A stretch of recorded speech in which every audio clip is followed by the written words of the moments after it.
The House will be in order. The chair lays before the House a communication from the Speaker. The Speaker's Rooms, Washington, D.C., November 14th, 2022. I hereby appoint the Honorable Kali'i Kahele to act as Speaker pro tempore on this day. Signed, Nancy Pelosi, Speaker of the House of Representatives. The prayer will be offered by Chaplain Kimmon. Would you pray with me? Holy and eternal God, praise be to your name forever and ever. All wisdom and power are yours. When measured against your authority and dominion over the whole of creation, any advantage we boast, any victory we claim, fall short.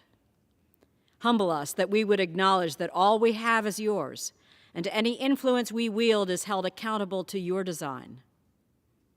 Immutable Lord, you change times and seasons, depose rulers and raise up those who would replace them. Shape our sense of success into an awareness of and a commitment to our responsibility to live into your grace plan. Transform any sense of failure into the certainty of your steadfast love and abiding faith in us. We are each held in the palm of your guiding hand. Grant wisdom to those who seek to become wise in serving you, and give knowledge to those who would discern your will for their lives. In the strength of your eternal name we pray. Amen. Amen. The chair has examined the Journal of the Last Day's Proceedings and announces to the House the approval thereof. Pursuant to Clause 1 of Rule 1, the journal stands approved.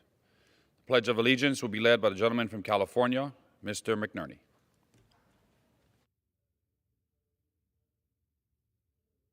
To the flag of the United States of America, and to the republic for which it stands, one nation, under God, indivisible, with liberty and justice for all. The chair will now entertain requests for 1-minute speeches.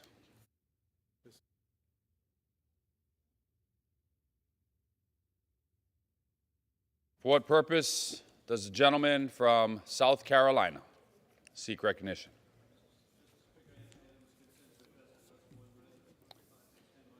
Without objection, the gentleman from South Carolina is recognized for 1 minute. Thank you, Mr. Speaker.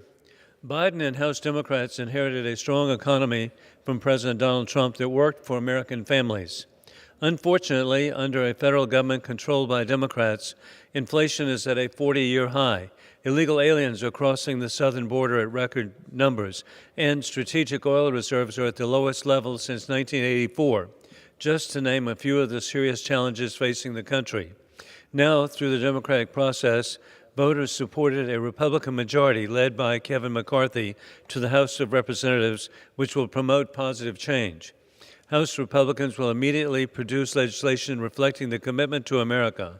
Republicans are focused on a nation that is safe, an economy that is strong, a future built on freedom, a government accountable to the people. In conclusion, God bless our troops. We will never forget September 11th and the global war on terrorism. Congratulations, Prime Minister Benjamin Netanyahu of Israel. For what purpose does the gentlewoman from North Carolina seek recognition? The House for 1 minute, Mr. Speaker. Without objection, the gentlewoman from North Carolina is recognized for 1 minute. Thank you, Mr. Speaker.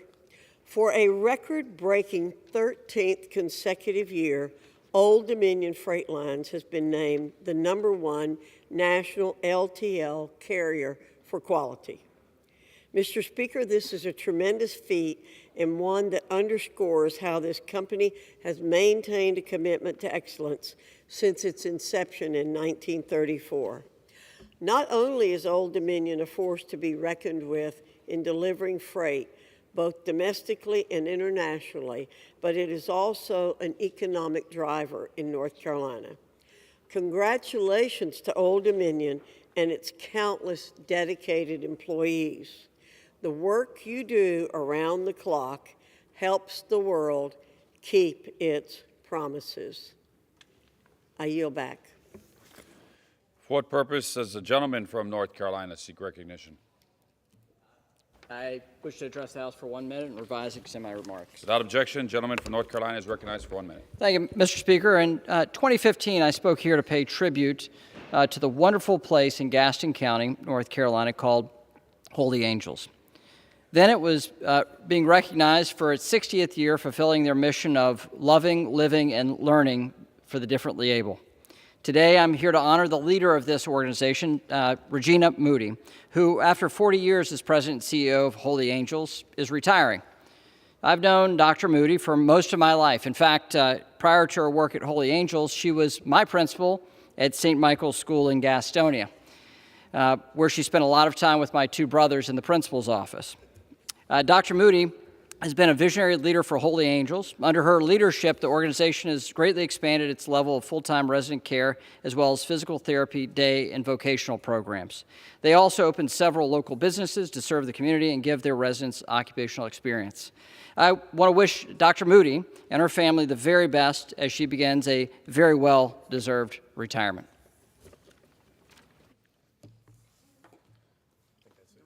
No more? Okay. Pursuant to Clause 8 of Rule 20, the Chair will postpone further proceedings today on motions to suspend the rules on which a recorded vote or the yeas and nays are ordered, or votes objected to under Clause 6 of Rule 20. The House will resume proceedings on postponed questions at a later time. For what purpose does the gentleman from California seek recognition? Mr. Speaker, I move that the House suspend the rules and pass S. 2159. The clerk will report the title of the bill. Senate 2159, an act to designate the community-based outpatient clinic of the Department of Veterans Affairs, located at 400 College Drive, Middleburg, Florida, as the Andrew K. Baker Department of Veterans Affairs Clinic, and for other purposes. Pursuant to the rule, the gentleman from California, Mr. Takano, and the gentleman from Texas, Mr. Elzy, each will control 20 minutes. The chair recognizes the gentleman from California. Mr. Speaker, I ask unanimous consent that all members may have 5 legislative days in which to revise and extend their remarks and to insert extraneous material on S. 2159. Without objection. Thank you, Mr. Speaker. I yield myself such time as I may consume.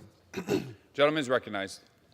Mr. Speaker, I rise to honor the memory of U.S. Navy Chief Petty Officer Andrew Kenneth Baker, an esteemed anti-submarine war chief, a distinguished combat search and rescue swimmer, and a faithful service member who gave his life honoring his commitment to his country. The bill before us, S. 2159, would appropriately name VA's community-based outreach clinic in Middleburg, Florida, the Andrew K. Baker VA Clinic. Chief Petty Officer Baker represented self-sacrifice and courage in the name of public service. Born in West Virginia in 1960, Chief Petty Officer Baker moved to Pensacola, Florida in 1980 to begin what would be a remarkable 17-year stint in the U.S. Navy. In Pensacola, CPO Baker graduated from the Search and Rescue Swimmer School before entering fleet replacement air crewman training at the Naval Air Station in Jacksonville, where he earned his Wings of Gold. Upon graduation, CPO Baker served on the USS Nimitz, reporting to HS-9, a helicopter anti-submarine warfare squadron for the Navy.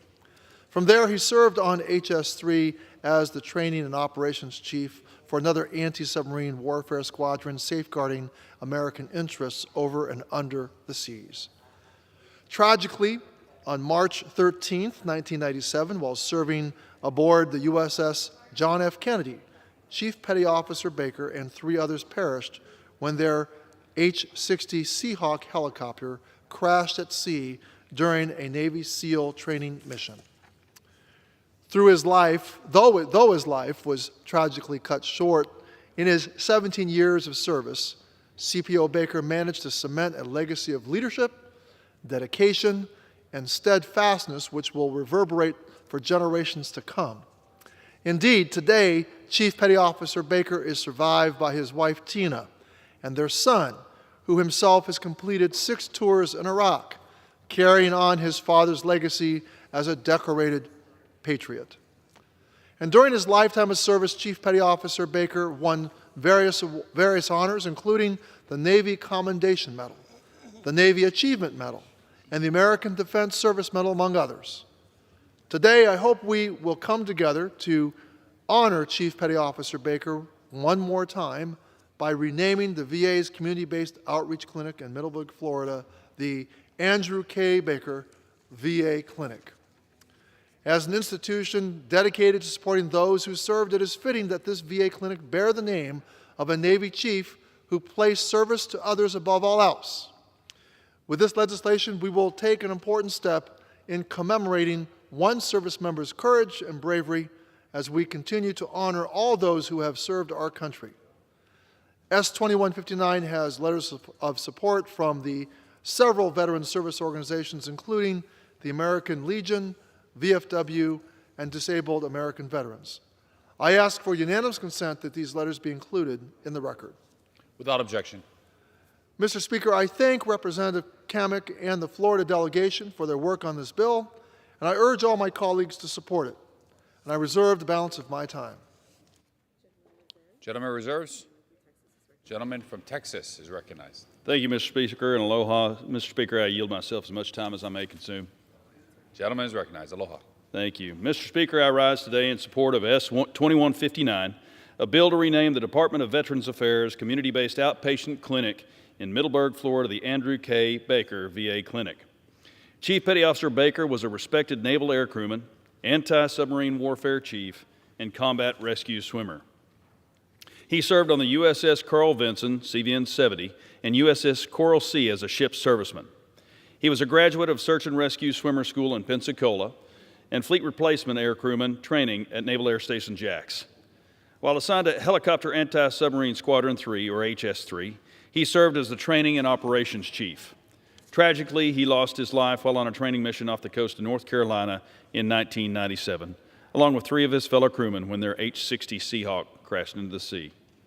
He dedicated 17 years of service to our nation's Navy and was responsible for training numerous warfighters.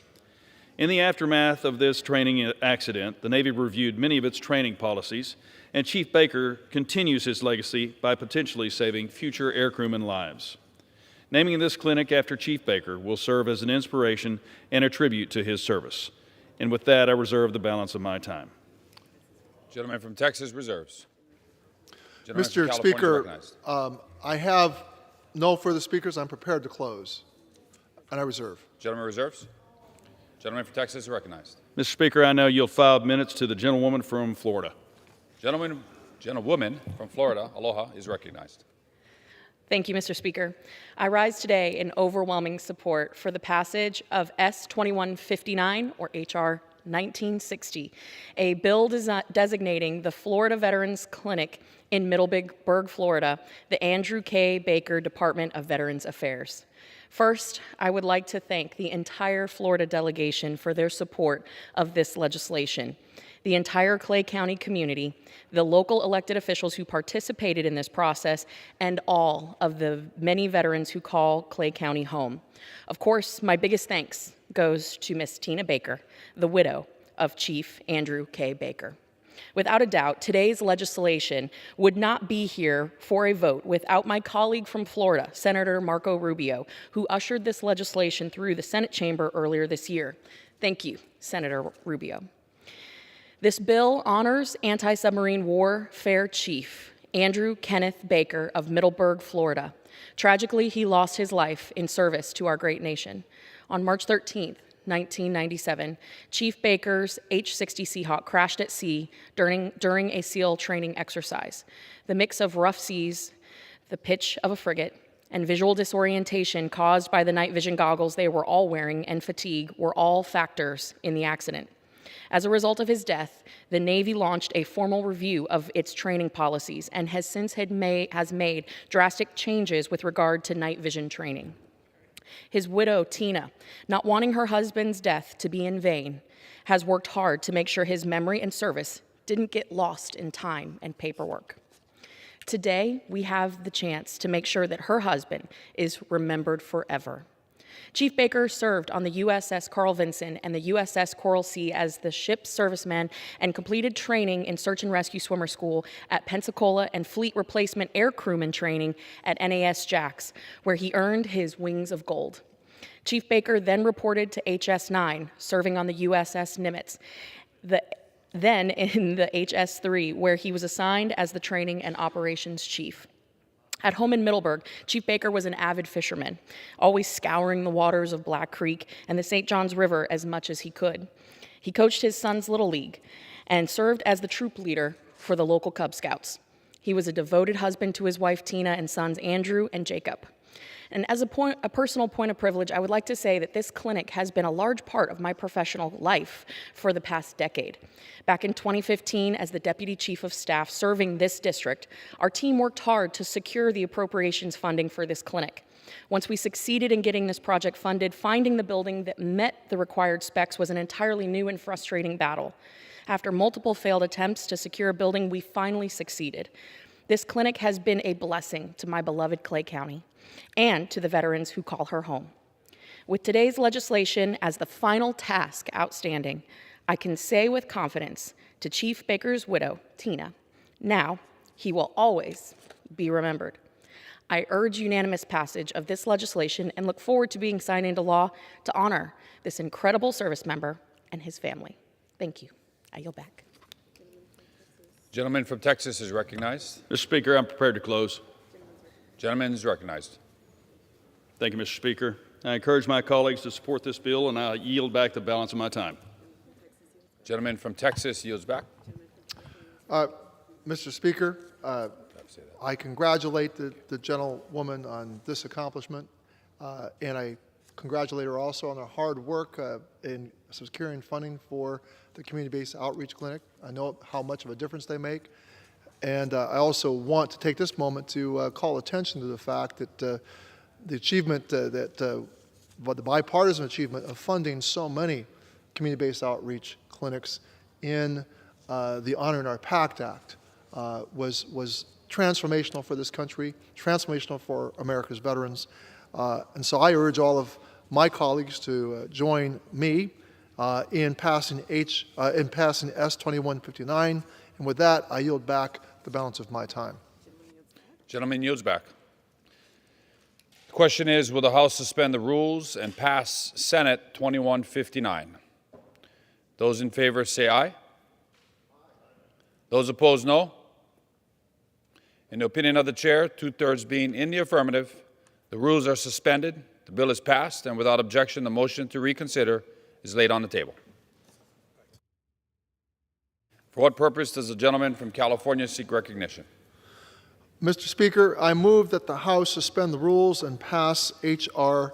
5481 as amended. The clerk will report the title of the bill. H.R. 5481, a bill to name the Department of Veterans Affairs Community-Based Outpatient Clinic in Forest City, North Carolina, as the Corporal Jerry K. Crump VA Clinic. Pursuant to the rule, the gentleman from California, Mr. Takano, and the gentleman from Texas, Mr. Elzey, each will control 20 minutes. Chair recognizes the gentleman from California. Mr. Speaker, I ask unanimous consent that all members may have 5 legislative days in which to revise and extend their remarks and to insert extraneous material on H.R. 5481 as amended. Without objection. Mahalo, Mr. Speaker. I yield myself such time as I may consume. Gentleman is recognized. And the Speaker will forgive me for omitting the customary aloha whenever I see you at the rostrum. And I was reminded by my colleague from Texas about the aloha spirit that we share. Mr. Speaker, I rise to honor the life of Master Sergeant J.K. Crump, a native of Mecklenburg County, North Carolina, and a Korean War veteran who embodied the courage and indomitable fighting spirit of our nation's armed forces. This bill, H.R. 5481 as amended, will name the Department of Veterans Affairs Community-Based Outreach Outpatient Clinic in Forest City, North Carolina, the Master Sergeant Jerry K. Crump VA Clinic. I thank my colleague, Representative Virginia Fox, for introducing this bill. In early September 1951, Master Sergeant Crump, then an 18-year-old Army rifleman, and fellow members of Company L of the 3rd Infantry Division were attacked by invading Chinese forces near Chorwan, Korea. In the firefight that ensued, Master Sergeant Crump left cover twice, first to retrieve a wounded comrade, and then again to recapture a machine gun from advancing Chinese soldiers. After returning to his position, an enemy grenade was flung into the foxhole that Master Sergeant Crump shared with 4 wounded infantrymen. With no regard for his own well-being, Master Sergeant Crump covered the explosive with his own body. The grenade detonated, but miraculously, Master Sergeant Crump survived. The heroism that Master Sergeant Crump displayed that day, more than 70 years ago, undoubtedly saved the lives of fellow soldiers and rightfully earned him the Medal of Honor, our highest military decoration for valor, which President Truman awarded him in 1952. Master Sergeant Crump went on to serve another 26 years in the U.S. Army before retiring in 1976. He died a year later and was interred at the Mount Zion Community Cemetery in Cornelius, North Carolina. Master Sergeant Crump's action in combat were emblematic of the selfless sacrifice and devotion to duty that so many who don the uniform of our great nation display. He and the generation of those who served alongside him truly represented the best ideals of our country. Before closing, I will note that H.R. 5481, as amended, has letters of support from the American Legion, Veterans of Foreign Wars, the Disabled American Veterans, and I ask for unanimous consent that these letters be included in the record, and once again I urge my colleagues to support H.R. 5481 as amended. Without objection. Thank you, Mr. Speaker. By doing so, we will bestow a befitting name on this facility in Rutherford County, North Carolina, where so many military veterans receive top-notch medical care.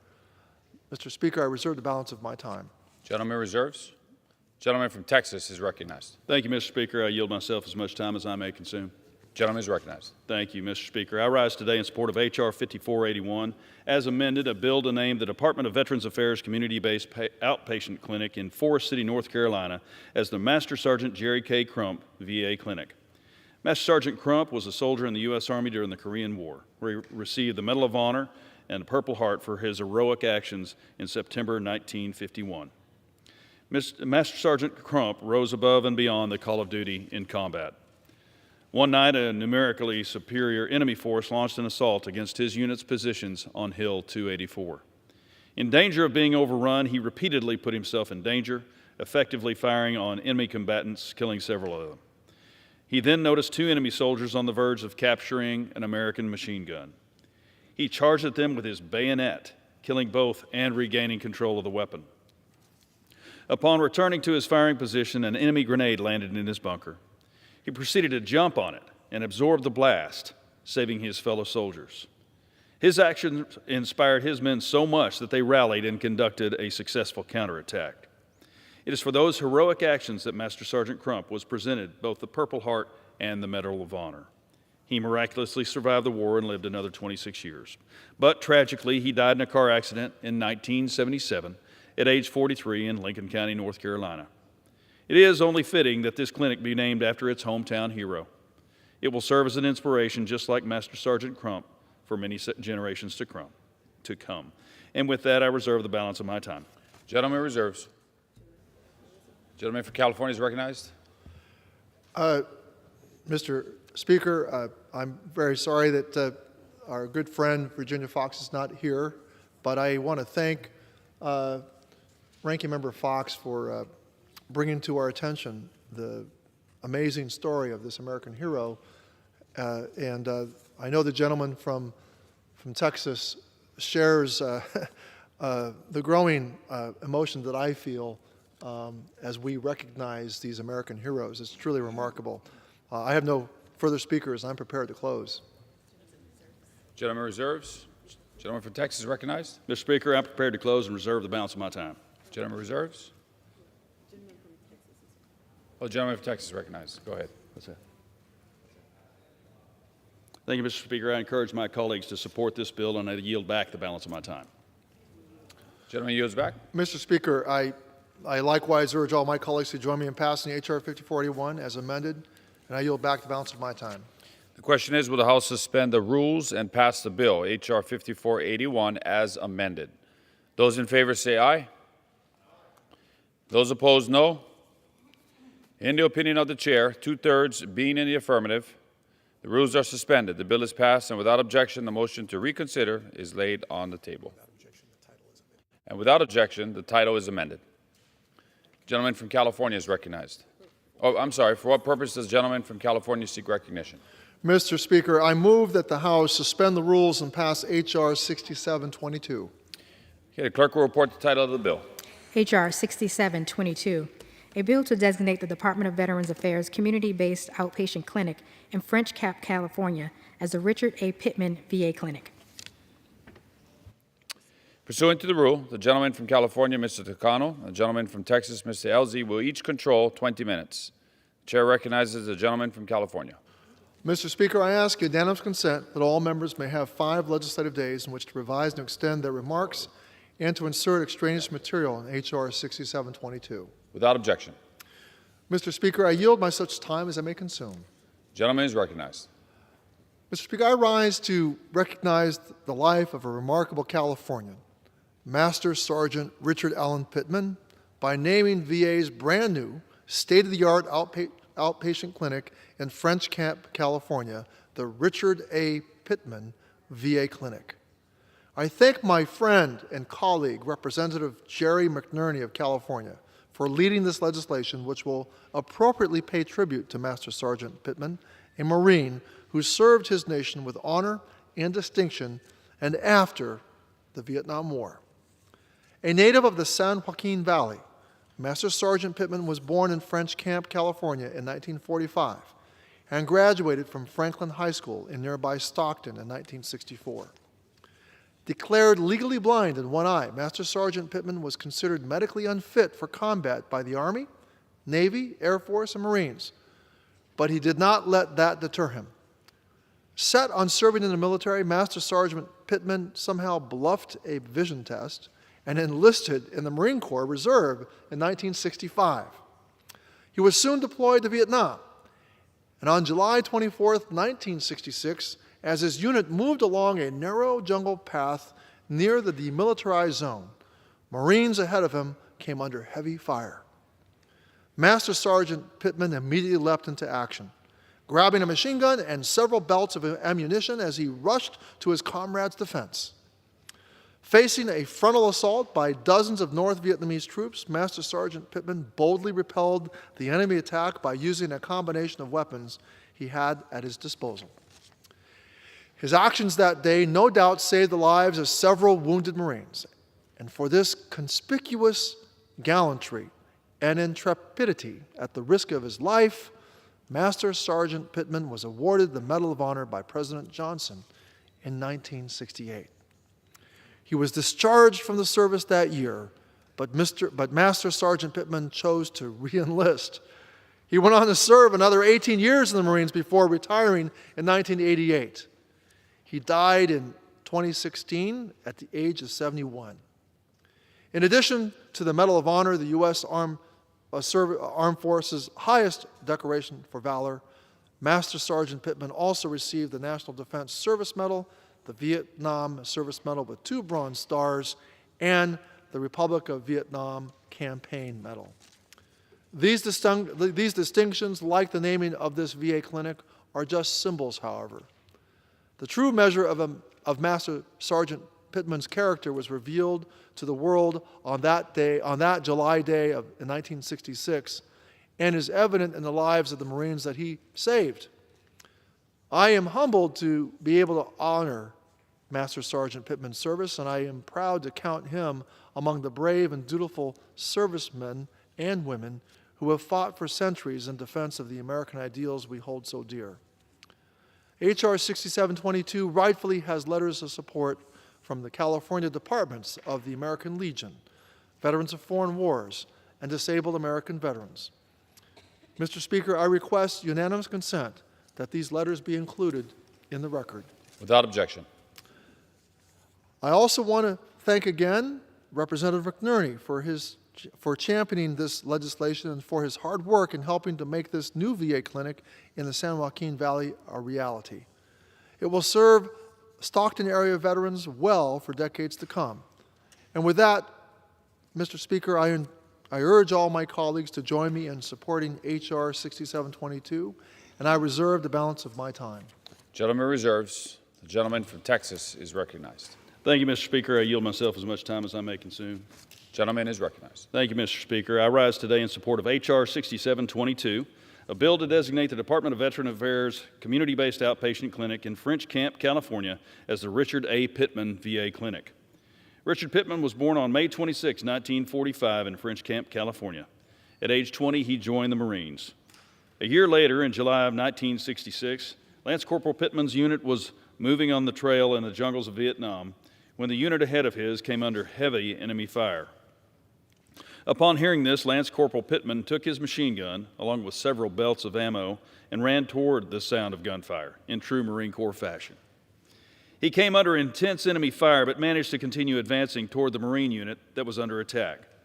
Faced by dozens of enemy combatants, he forced them to retreat by using a combination of machine gun fire, captured enemy weapons, weapons from his fellow fallen Marines, and hand grenades. Due to his courageous actions in battle, Lance Corporal Pittman, now a sergeant, was presented the Medal of Honor by President Johnson in May 1968. He retired as a Master Sergeant after serving more than 2 decades in the Corps. Master Sergeant Pittman's selfless devotion to duty and his fighting spirit to save the lives of his wounded comrades will be truly honored by having his name on this VA clinic. Mr. Speaker, I reserve the balance of my time. Gentleman reserves. Gentleman from California is recognized. Mr. Speaker, at this time, I'd like to yield 3 minutes to my very good friend who is the author of this legislation. He serves on the Energy and Commerce Committee and the Science, Space, and Technology Committee, Representative McNerney from my great home state of California. Gentleman from California is recognized. I thank the chairman. Mr. Speaker, when I first came to Congress, one of my earliest observations was the burden of veterans in my district to get to the nearest full-service Veterans Health facility. In fact, I even took the drive from Stockton, California to Palo Alto. It took all day. And it became a top priority of mine to bring veterans a facility in my district to reduce the burden of the lengthy travel for local veterans. My son Michael, who convinced me to run for Congress in 2004, himself a veteran, once told me that of all my accomplishments in Congress, I would be the proudest of what I have done for veterans. He's absolutely right. The VA clinic, currently under construction in French Camp, is one of my proudest accomplishments, and as we move forward to opening its doors, it is only fitting that this facility honor a local hero. Master Sergeant Richard A. Pittman was born in French Camp and served with heroism during the Vietnam War. As his unit was moving along a trail near the demilitarized zone, a group of Marines ahead of them came under attack. Upon hearing this, Lance Corporal Pittman rushed to the aid of his fellow comrades, successfully destroying the enemy's weapons while under heavy fire. He went on to aid additional wounded Marines further along the trail, fighting back an attack by 30 to 40 enemy fighters and forcing the enemy to withdraw. His actions that day saved many wounded comrades and led to him being awarded the Congressional Medal of Honor. I knew Richard Pittman personally, and he was a true patriot. He was unassuming and did not seek out attention or publicity. My congressional district and beyond mourned his passing. It is only fitting to name this new community-based outreach clinic, or CBOC, after Master Sergeant Richard A. Pittman. I ask my colleagues to please join me in voting yes on H.R. 6722 and officially designating this new facility as the Richard A. Pittman VA Clinic. I yield back. Gentleman from California is recognized. Gentleman reserves. Gentleman from Texas is recognized. Mr. Speaker, I'm prepared to close. Gentleman's recognized. Thank you, Mr. Speaker. I encourage my colleagues to support this bill, and I yield back the balance of my time. Gentleman from California is recognized. Well, thank you, Mr. Speaker, I again ask all my colleagues to join me in passing H.R. 6722, and I yield back the balance of my time. The question is, will the House suspend the rules and pass the bill H.R. 6722? Those in favor say aye. Those opposed, no. In the opinion of the chair, 2/3 being in the affirmative, the rules are suspended, the bill is passed, and without objection, the motion to reconsider is laid on the table. For what purpose? The gentleman from California seek recognition. Mr. Speaker, I move that the House suspend the rules and pass H.R. 6863. The clerk will report the title of the bill. H.R. 6863, a bill to designate the Medical Center of the Department of Veterans Affairs in Memphis, Tennessee as the Lieutenant Colonel Luke Weathers, Jr. VA Medical Center. Pursuant to the rule, the gentleman from California, Mr. Takano, and the gentleman from Texas, Mr. Elzy, will each control 20 minutes. Chair recognizes the gentleman from California. Mr. Speaker, I ask unanimous consent that all members may have 5 legislative days in which to revise and extend their remarks and to insert extraneous material on H.R. 6863. Without objection. Thank you, Mr. Speaker. I yield myself such time as I may consume. Gentleman is recognized. Mr. Speaker, I rise to honor the memory of Lieutenant Colonel Luke Joseph Weathers, Jr., a combat fighter pilot with the legendary Tuskegee Airmen, the first ever African-American air traffic controller in Memphis, and a trailblazing advocate for African-Americans' military service. The bill before us, H.R. 6863, would appropriately name VA's Medical Center in Memphis, Tennessee, the Lieutenant Colonel Luke Weathers, Jr. VA Medical Center. Lieutenant Colonel Weathers embodied service to country in a way that we all can admire. Born in 1922 in Mississippi, Lieutenant Colonel Weathers moved to Memphis, Tennessee at age 5, the place he would call home for decades after. After graduating from Xavier University in 1942, Lieutenant Colonel Weathers returned to Memphis, where he read a newspaper article about the newly created Aviation Cadet Program in Tuskegee, Alabama, one of the first such programs in the country meant for aspiring African American pilots. Despite the racial discrimination he endured, Lieutenant Colonel Weathers secured a one-on-one meeting with Memphis political boss E.H. Crump, who personally recommended Weathers' nomination to the Tuskegee program to President Roosevelt.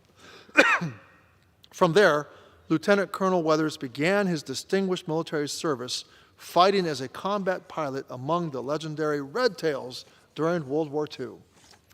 His notable accomplishments during the war included shooting down 2 German planes while protecting U.S. Army Air Corps bombers and shooting down 2 additional enemy aircraft in Italy while escorting a damaged B-24 Liberator bomber. Even after the war, Lieutenant Colonel Weathers' service to his country continued. In 1960, he became an air traffic control specialist with the Federal Aviation Administration, and soon after, he became the first black air traffic controller in Memphis. Lieutenant Colonel Weathers retired in 1985, all the while serving as a reservist in the military for 23 years. In retirement, he advocated tirelessly on behalf of African Americans in the military, paving the way for generations of citizens to serve his country honorably, just as he did. Lieutenant Colonel Weathers' lifetime of service earned him multiple honors and awards, including the Congressional Gold Medal in 2007, alongside 300 surviving Tuskegee Airmen. Lieutenant Colonel Weathers passed away in October 2011, and today he and the Tuskegee Airmen continue to be a symbol of justice, determination, and solidarity, ideals which embody the very best of this country. The naming of the Memphis VA Medical Center in Lieutenant Colonel Weathers' honor is a fitting tribute to his lifetime of service. H.R. 6863 has letters of support from several veterans organizations, including the American Legion, VFW, and Disabled American Veterans. I ask for unanimous consent that these letters be included in the record. Mr. Speaker, I wholeheartedly support this bill, and I urge my colleagues to do the same, and I reserve the balance of my time. Gentleman reserves. Gentleman from Texas recognized. Thank you, Mr. Speaker. I yield myself as much time as I may consume. Gentleman is recognized. Thank you, Mr. Speaker. I rise today also in support of H.R. 6863, a bill to designate the medical center in the Department of Veterans Affairs in Memphis, Tennessee, the Lieutenant Colonel Luke Weathers Jr. VA Medical Center. Luke Joseph Weathers Jr. was born on December 16, 1922 in Grenada, Mississippi, but called Memphis his home from an early age. Upon graduation from college, Luke Weathers joined a newly organized Army Air Corps training program. While there, he earned his pilot wings and commission as a second lieutenant and began his journey as a Tuskegee Airman. Lieutenant Weathers flew with the Red Tails in North Africa, Italy, France, and Germany. He was awarded the Distinguished Flying Cross for escorting and defending a damaged B-24 bomber against 8 German fighters in November 1944. He shot down 2 of them. Lieutenant Luke Weathers rose to the rank of lieutenant colonel in a distinguished and highly rewarded military career. He began a second career as an air traffic control specialist, and in 1965, he became the first black air traffic controller in Memphis. Throughout his life, he remained active with the Tuskegee Airmen and was a mentor to countless youth who had an interest in military or the aviation fields. I cannot think of an individual more deserving to represent the VA presence in Memphis. With that, I reserve the balance of my time. Gentleman reserves. Gentleman from California is recognized. Mr. Speaker, at this time, I'd like to yield 3 minutes to my very good friend who's the author of this legislation.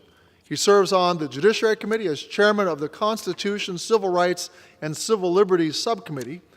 He serves on the Natural Resources Committee and Transportation and Infrastructure Committee. My good friend, Representative Cohen from the great state of Tennessee. Gentleman from Tennessee is recognized. Thank you, Chairman Takano. Thank you for bringing this bill to the floor, and thank you, the ranking member, for your support as well. I rise today in support of our bill, H.R. 6863, to name the Memphis VA Hospital in honor of a true World War II hero and a hero in American life, Lieutenant Colonel Luke Weathers, Jr. I didn't know of Lieutenant Colonel Weathers until his passing, but I read about his passing in the Memphis newspaper, The Commercial Appeal, and I went and attended his funeral at Little Flower Church, where he was a member, and I think he integrated the church. The church is a large church, and it was packed. In spite of the fact that he had moved to retire to Arizona, I think it was Tucson, maybe 15 or 20 years earlier. But people knew Lieutenant Weathers, they knew his work, they knew his good deeds in the community and his actions. I was honored to be at that funeral, and I thought, this man is something else. It's been well documented what he did with his life and with the Tuskegee Airmen and the Red Tails and the several airplanes he shot down. You know, there's a movie coming out now, it's getting a lot of advertisement, and all of us Congress people have been invited to see this week, called Devotion, about an African-American pilot who was a star in the Korean War. Well, it's Lieutenant Colonel Weathers and the Tuskegee Airmen that were the predecessors of that gentleman's opportunity to defend his country and to show his skills. And that's another reason why his name at the Veterans Hospital would be so important to inspire people to go into a military career and to pursue aviation, which Lieutenant Colonel Weathers encouraged people to do, particularly African-American young men. I was also honored to attend his funeral, and it was a funeral with a flyover, military caisson, taps, as befitting a gentleman who had served his country as he did. His family, very strong in Memphis in support of their father's legacy, and that's where I met them at St. Therese Little Flower Church at his funeral in 2011. Lieutenant Colonel Weathers paved the way for many to become pilots, and his legacy endures in the countless lives that he touched. I want to thank our Tennessee delegation that was unanimous in supporting this legislation and this change of name, or this naming, it's never been named before, which unanimously names the new Memphis VA Medical Center. It was also endorsed by the American Legion, the Disabled American Veterans, and the Veterans of Foreign Wars.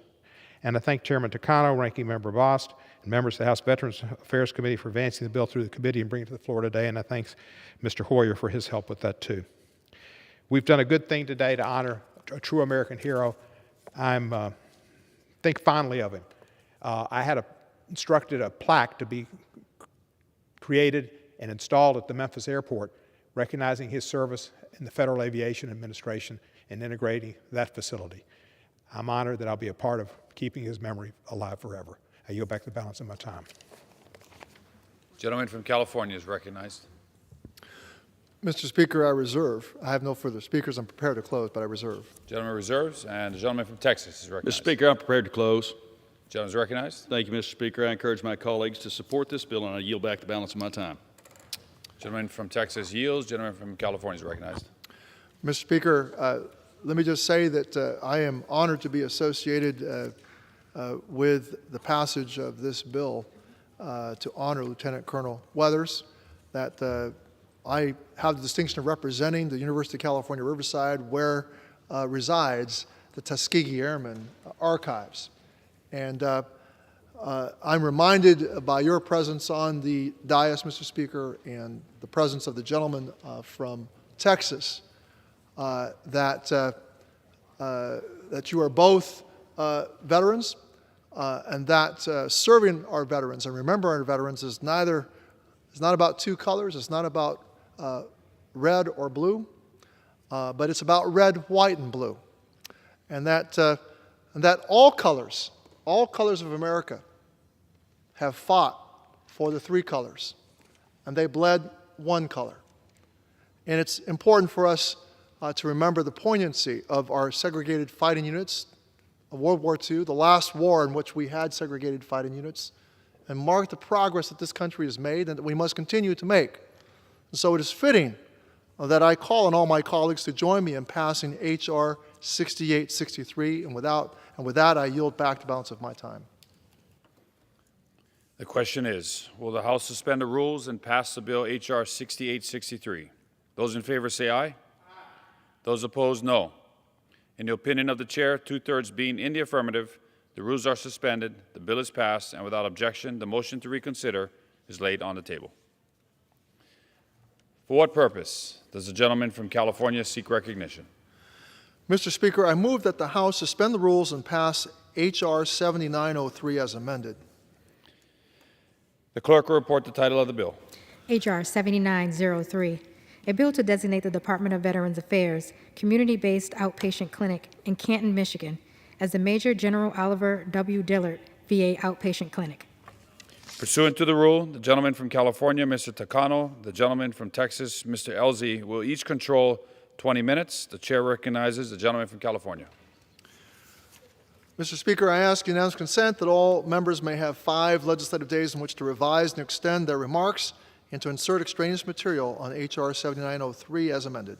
Without objection. Thank you, Mr. Speaker. I yield myself such time as I may consume. Gentleman is recognized. Mr. Speaker, I rise to honor the memory of Major General Oliver Williams Dillard, Sr., a decorated soldier, an exemplary Army intelligence officer, and a pioneer for other black and minority military leaders.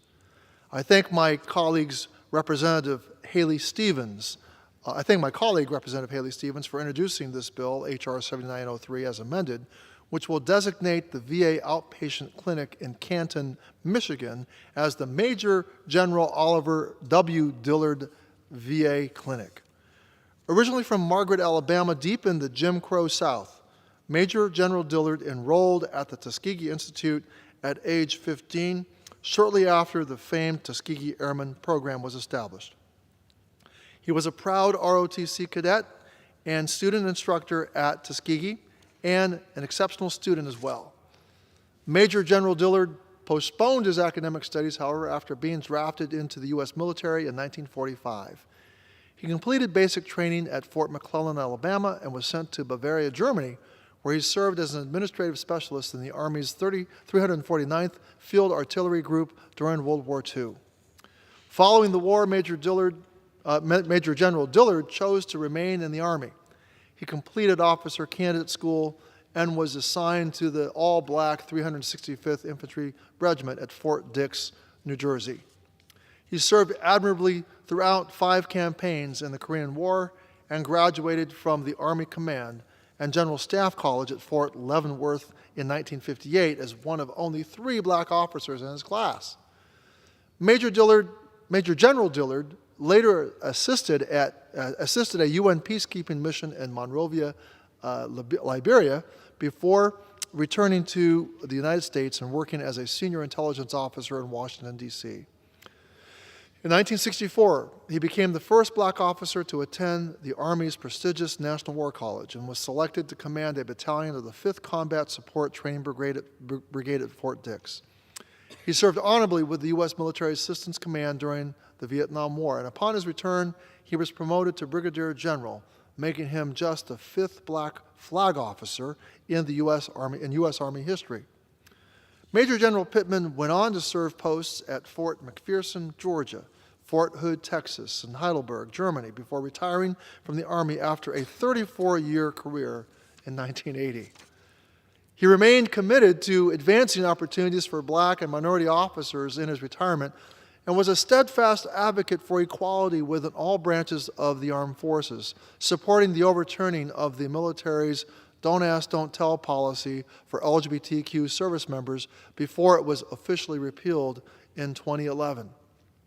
For his dutiful service to this nation, Major General Dillard received 9 military awards and 2 civilian medals, including the Distinguished Service Medal, the Silver Star, the Purple Heart, and the Combat Infantryman's Badge with a Star. Veterans who receive care at the VA clinic in Canton, Michigan should feel honored to enter a facility bearing Major General Dillard's name. And I know we, as members of Congress, are profoundly honored and grateful for his service to our country as well. H.R. 7903, as amended, has letters of support from the American Legion, VFW, and DAV. And I ask unanimous consent that these letters be included in the record. And I again thank Representative Stevens and all members of the Michigan delegation for their initiative on this bill. In closing, Mr. Speaker, I urge all my colleagues to support this legislation, and I reserve the balance of my time. Without objection, the gentleman from Texas is recognized. Thank you, Mr. Speaker. I yield myself such time as I may consume. Gentleman is recognized. Thank you, Mr. Speaker. I rise today in support of H.R. 7903, as amended, a bill to designate the Department of Veterans Affairs community-based outpatient clinic in Canton, Michigan, as the Major General Oliver W. Dillard VA Clinic. Major General Dillard began his 34-year career in 1945 when he was assigned to the 349th Field Artillery Group in Germany as part of the post-World War II Army of Occupation. In 1947, he attended the Infantry Officer Candidate School at Fort Benning, where he received a commission as a second lieutenant. He then went on to serve in command and intelligence positions in Korea, Germany, and Vietnam. In 1965, Major General Dillard became the first black officer to graduate from the National War College. Major General Dillard served in many distinguished capacities until his retirement in 1980. Not only did he break down numerous barriers over his career, but he held various esteemed positions, earned military medals to include the Silver and Bronze Stars, and multiple civilian awards. By naming the VA clinic in Canton after this officer, who served with such distinction and sacrifice, the many veterans who will see his name will no doubt be inspired by his legacy. And with that, I reserve the balance of my time. Gentleman reserves. The gentleman from California is recognized.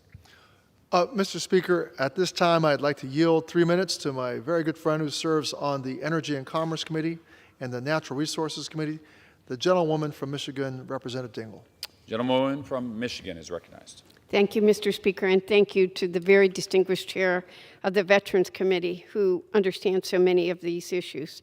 I rise in strong support of H.R. 7903, legislation to designate the Major General Oliver Dillard VA outpatient clinic in Canton, Michigan. I want to thank my colleague, Haley Stevens, for her leadership in listening to all the veterans and getting this piece of legislation to the floor today. She has listened to them. And we will shortly share this facility. It'll be in my district, but the veterans will live in both of our districts. The recent opening of a new community-based outpatient clinic in Canton reaffirms our commitment to Michigan veterans so that they can access the care and support that they need closer to home. It will serve many veterans in Southeast Michigan. This legislation would rename the Canton CBOC in honor of Major General Oliver W. Dillard, a veteran and a trailblazer who served the nation for 34 years. After being drafted to Germany to serve in World War II, Major General Dillard went on to be the first black officer to graduate from the National War College. Throughout his esteemed career, he earned 9 military awards and 2 civilian medals. Major General Dillard retired from military service in 1980 and resided in Canton, Michigan until he passed. The veterans themselves from this community and beyond wanted this center to be named after him. I am so proud to work on this important bipartisan legislation with my colleague, Rep. Stevens, and urge all of our colleagues to support it. My colleague and I were there when it had the soft opening, and if you could have seen his colleagues, his veterans he served with tears in their eyes and his family, you would know why this has meaning. I want to thank the Michigan delegation for supporting this effort, and I'd like to thank leadership for advancing this to the floor. Naming the Canton Clinic after Major General Dillard means his story and life will continue to inspire generations to come. Thank you, and I yield back. Gentleman from California is recognized. Mr. Speaker, I reserve. Gentleman from California reserves. Gentleman from Texas is recognized. Mr. Speaker, I'm prepared to close. Gentleman from Texas is recognized. Gentleman from Texas reserves. I reserve my time. Okay, reserves, and gentleman from California is recognized. Thank you. I thank the gentleman for being astute.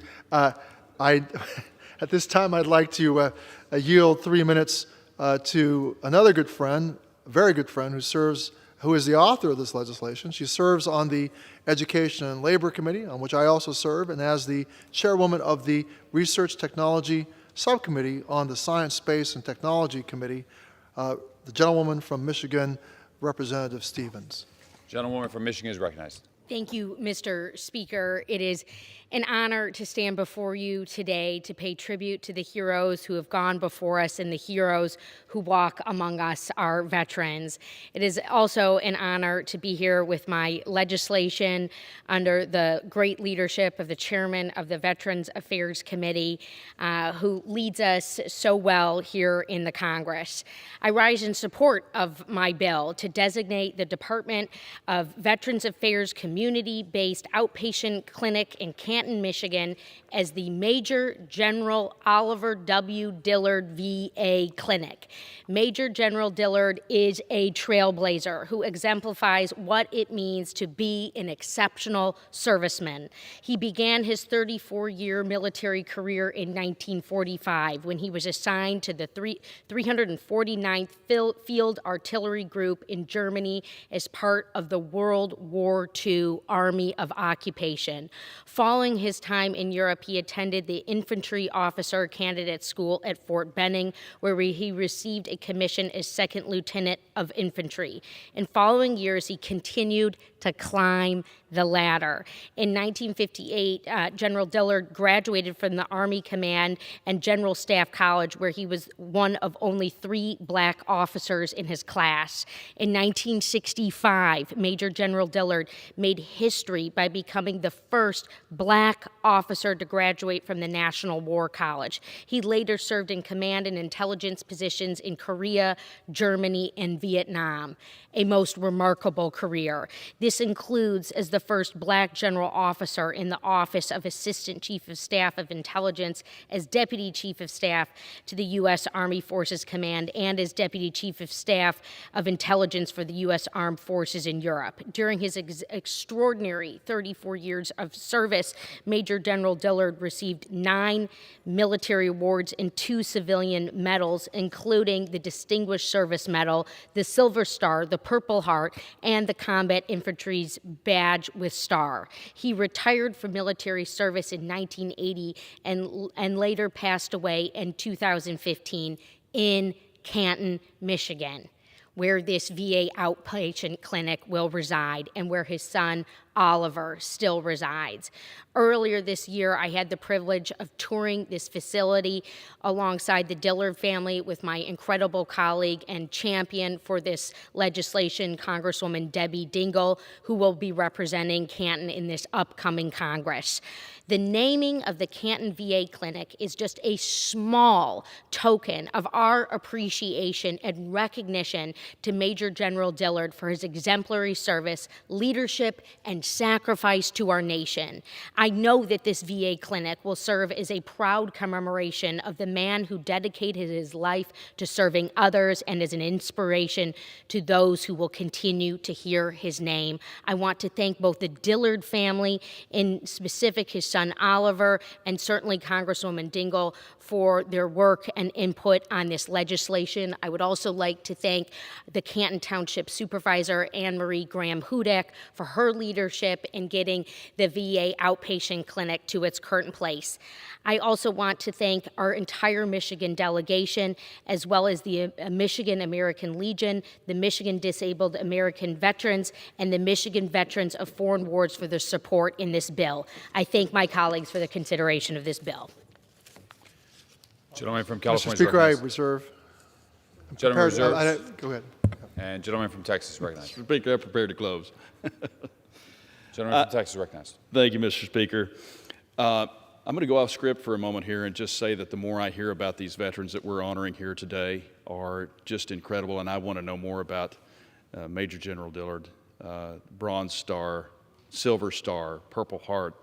As we are on the heels of Veterans Day this last weekend, the remarkable bravery that General Dillard must have shown to receive those awards is staggering, and I'd like to come up and see the clinic up in Michigan at some point just to honor the man and meet his family. And I encourage my colleagues to support this bill, and I yield back the balance of my time. Thank you. Gentleman yields. Gentleman from California is recognized. I share the sentiment of my colleague from Texas. You cannot be indifferent to the stories as we read accounts of these great American heroes. And I'm personally affected by the part of Major General Dillard's history in terms of his opposition to Don't Ask, Don't Tell way before it was overturned. The fact that he himself knew the sting of discrimination and could not brook that discrimination would apply to any other group of Americans is especially poignant to me. And so I thank the gentlewoman from Michigan for bringing Major General Dillard to our attention and to memorialize him in the way that she has done. So at this time, I would like to urge all of my colleagues to join me in passing H.R. 7903 as amended. And with that, I yield back the balance of my time.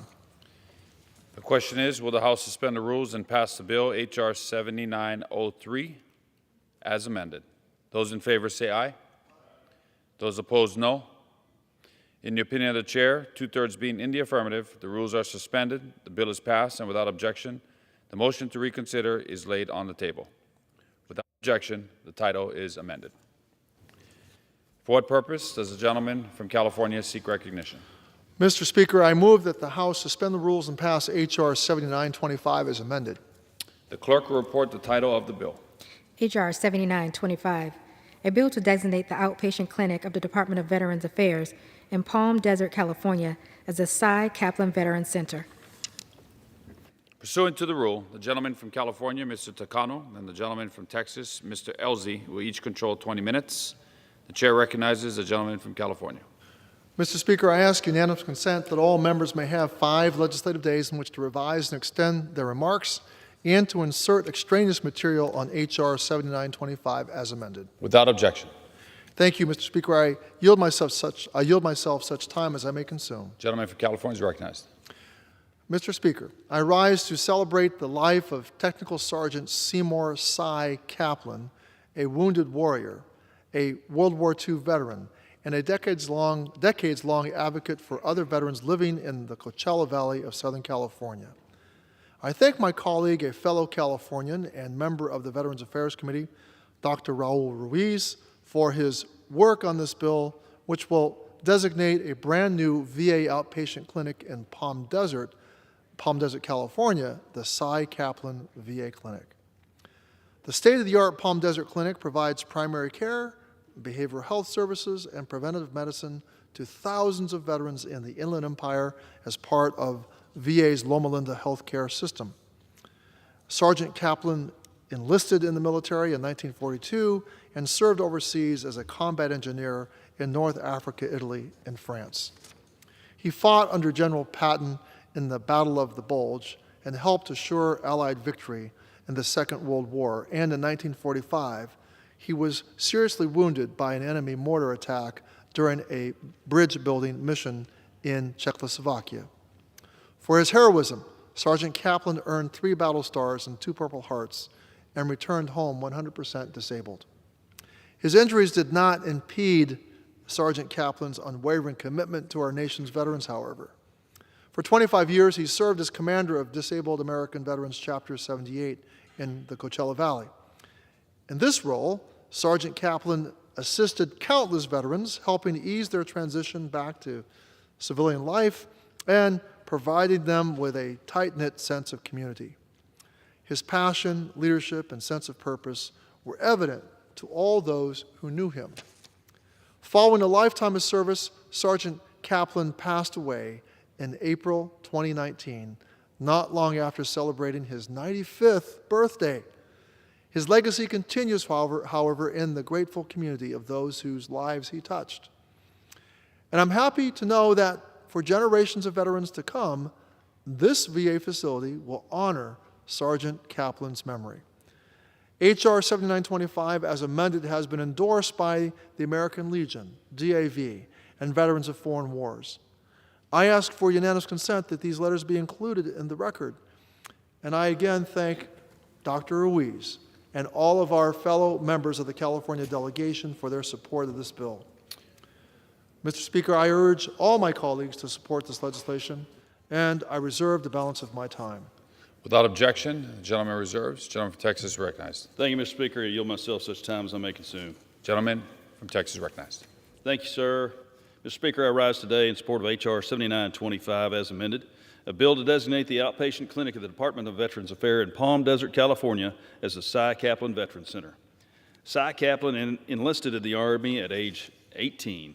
He served in World War II as a combat engineer in the 2nd, 4th, and 14 Armored Divisions during the North African Campaign, liberation of Italy, and in France. In that service, he earned 3 battle stars and 2 Purple Hearts. He rose to the rank of technical sergeant. At the end of the war in 1945, he was seriously wounded by an enemy mortar attack in the former Czechoslovakia and returned to the States due to his injuries. Following his return, he started and operated his own construction company. He retired in 1991 and moved to California, as everybody did. Sergeant Kaplan embraced his new community, where he personally provided countless local veterans with advice and assistance in obtaining and earning their VA benefits.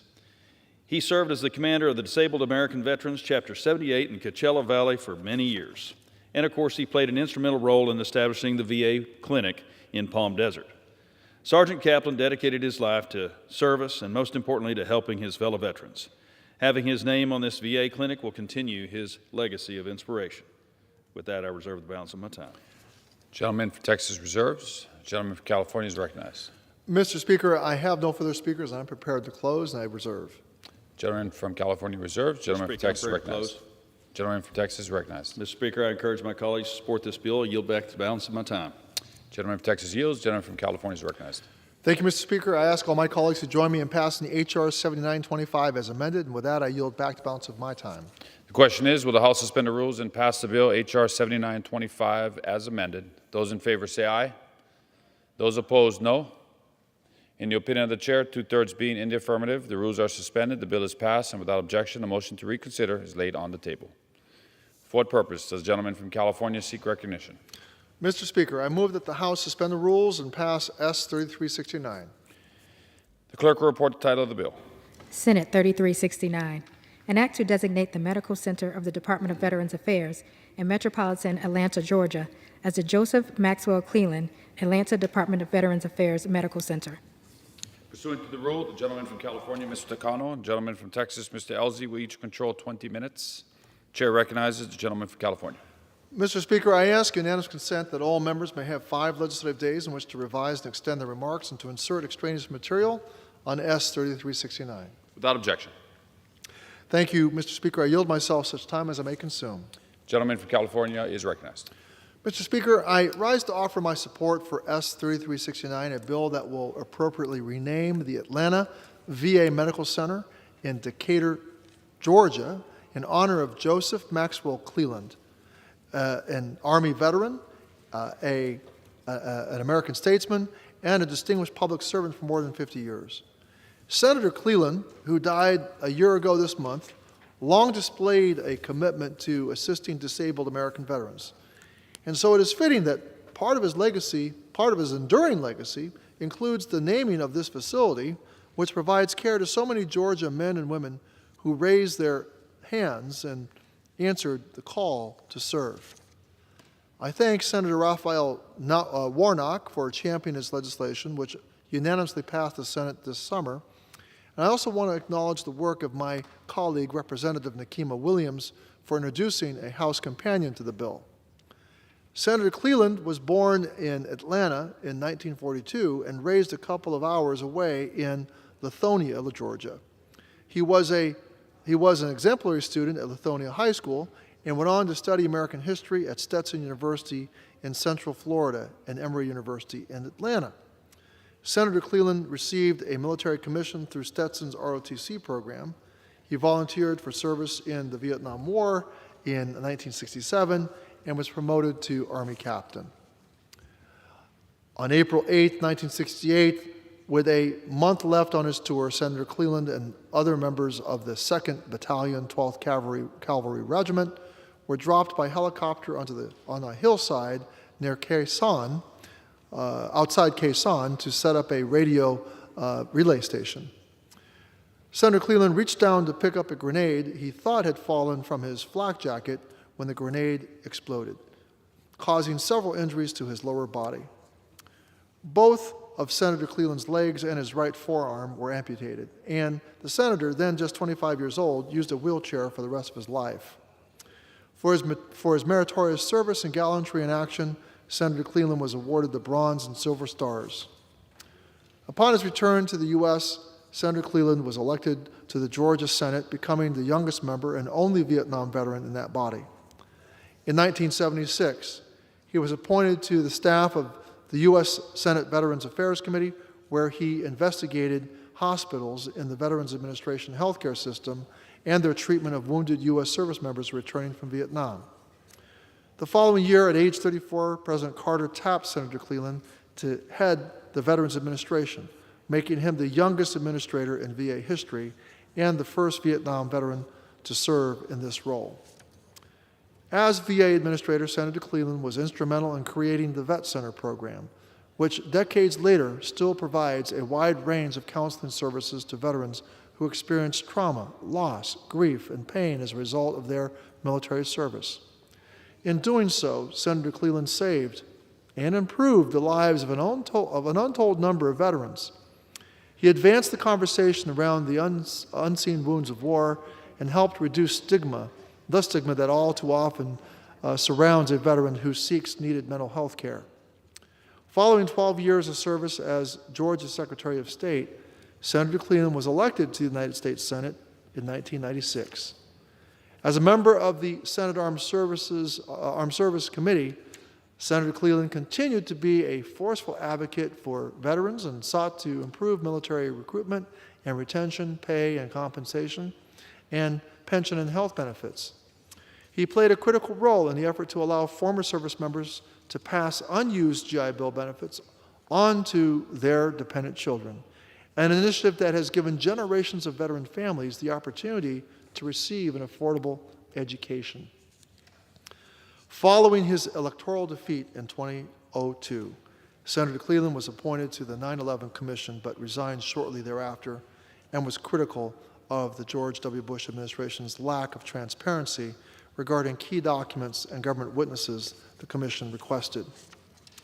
In 2009, President Obama selected Senator Cleland to lead the American Battle Monuments Commission, an independent government agency that manages 26 American cemeteries and 30 memorials, monuments, and markers abroad. For those who have not visited any of these sites, I highly recommend that you do so. This past Memorial Day, I led a congressional delegation to 2 ABMC cemeteries, the North Africa Cemetery in Tunisia and the Cambridge American Cemetery in the United Kingdom.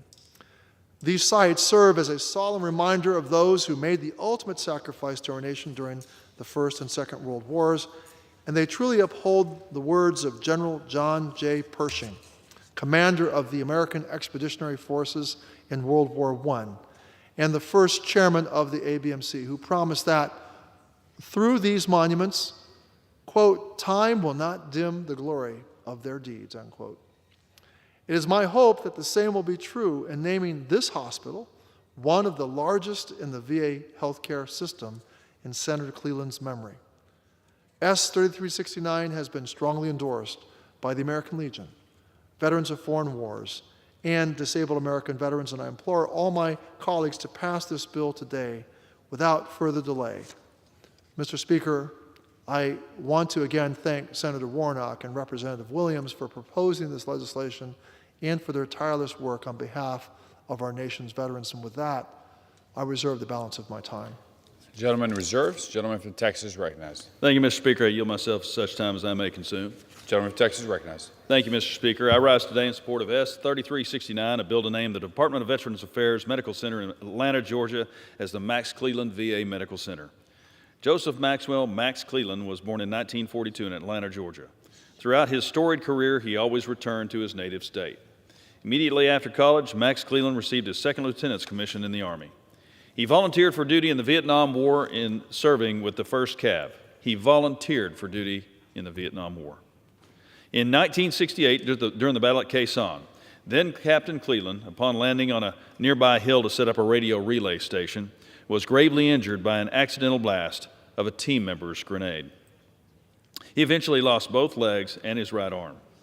While serving, he earned the Bronze Star for meritorious service and the Silver Star for gallantry in action, in addition to the Purple Heart. Returning to his home state, Max Cleland his service and was elected to the Georgia Senate as the youngest member and then the only Vietnam veteran.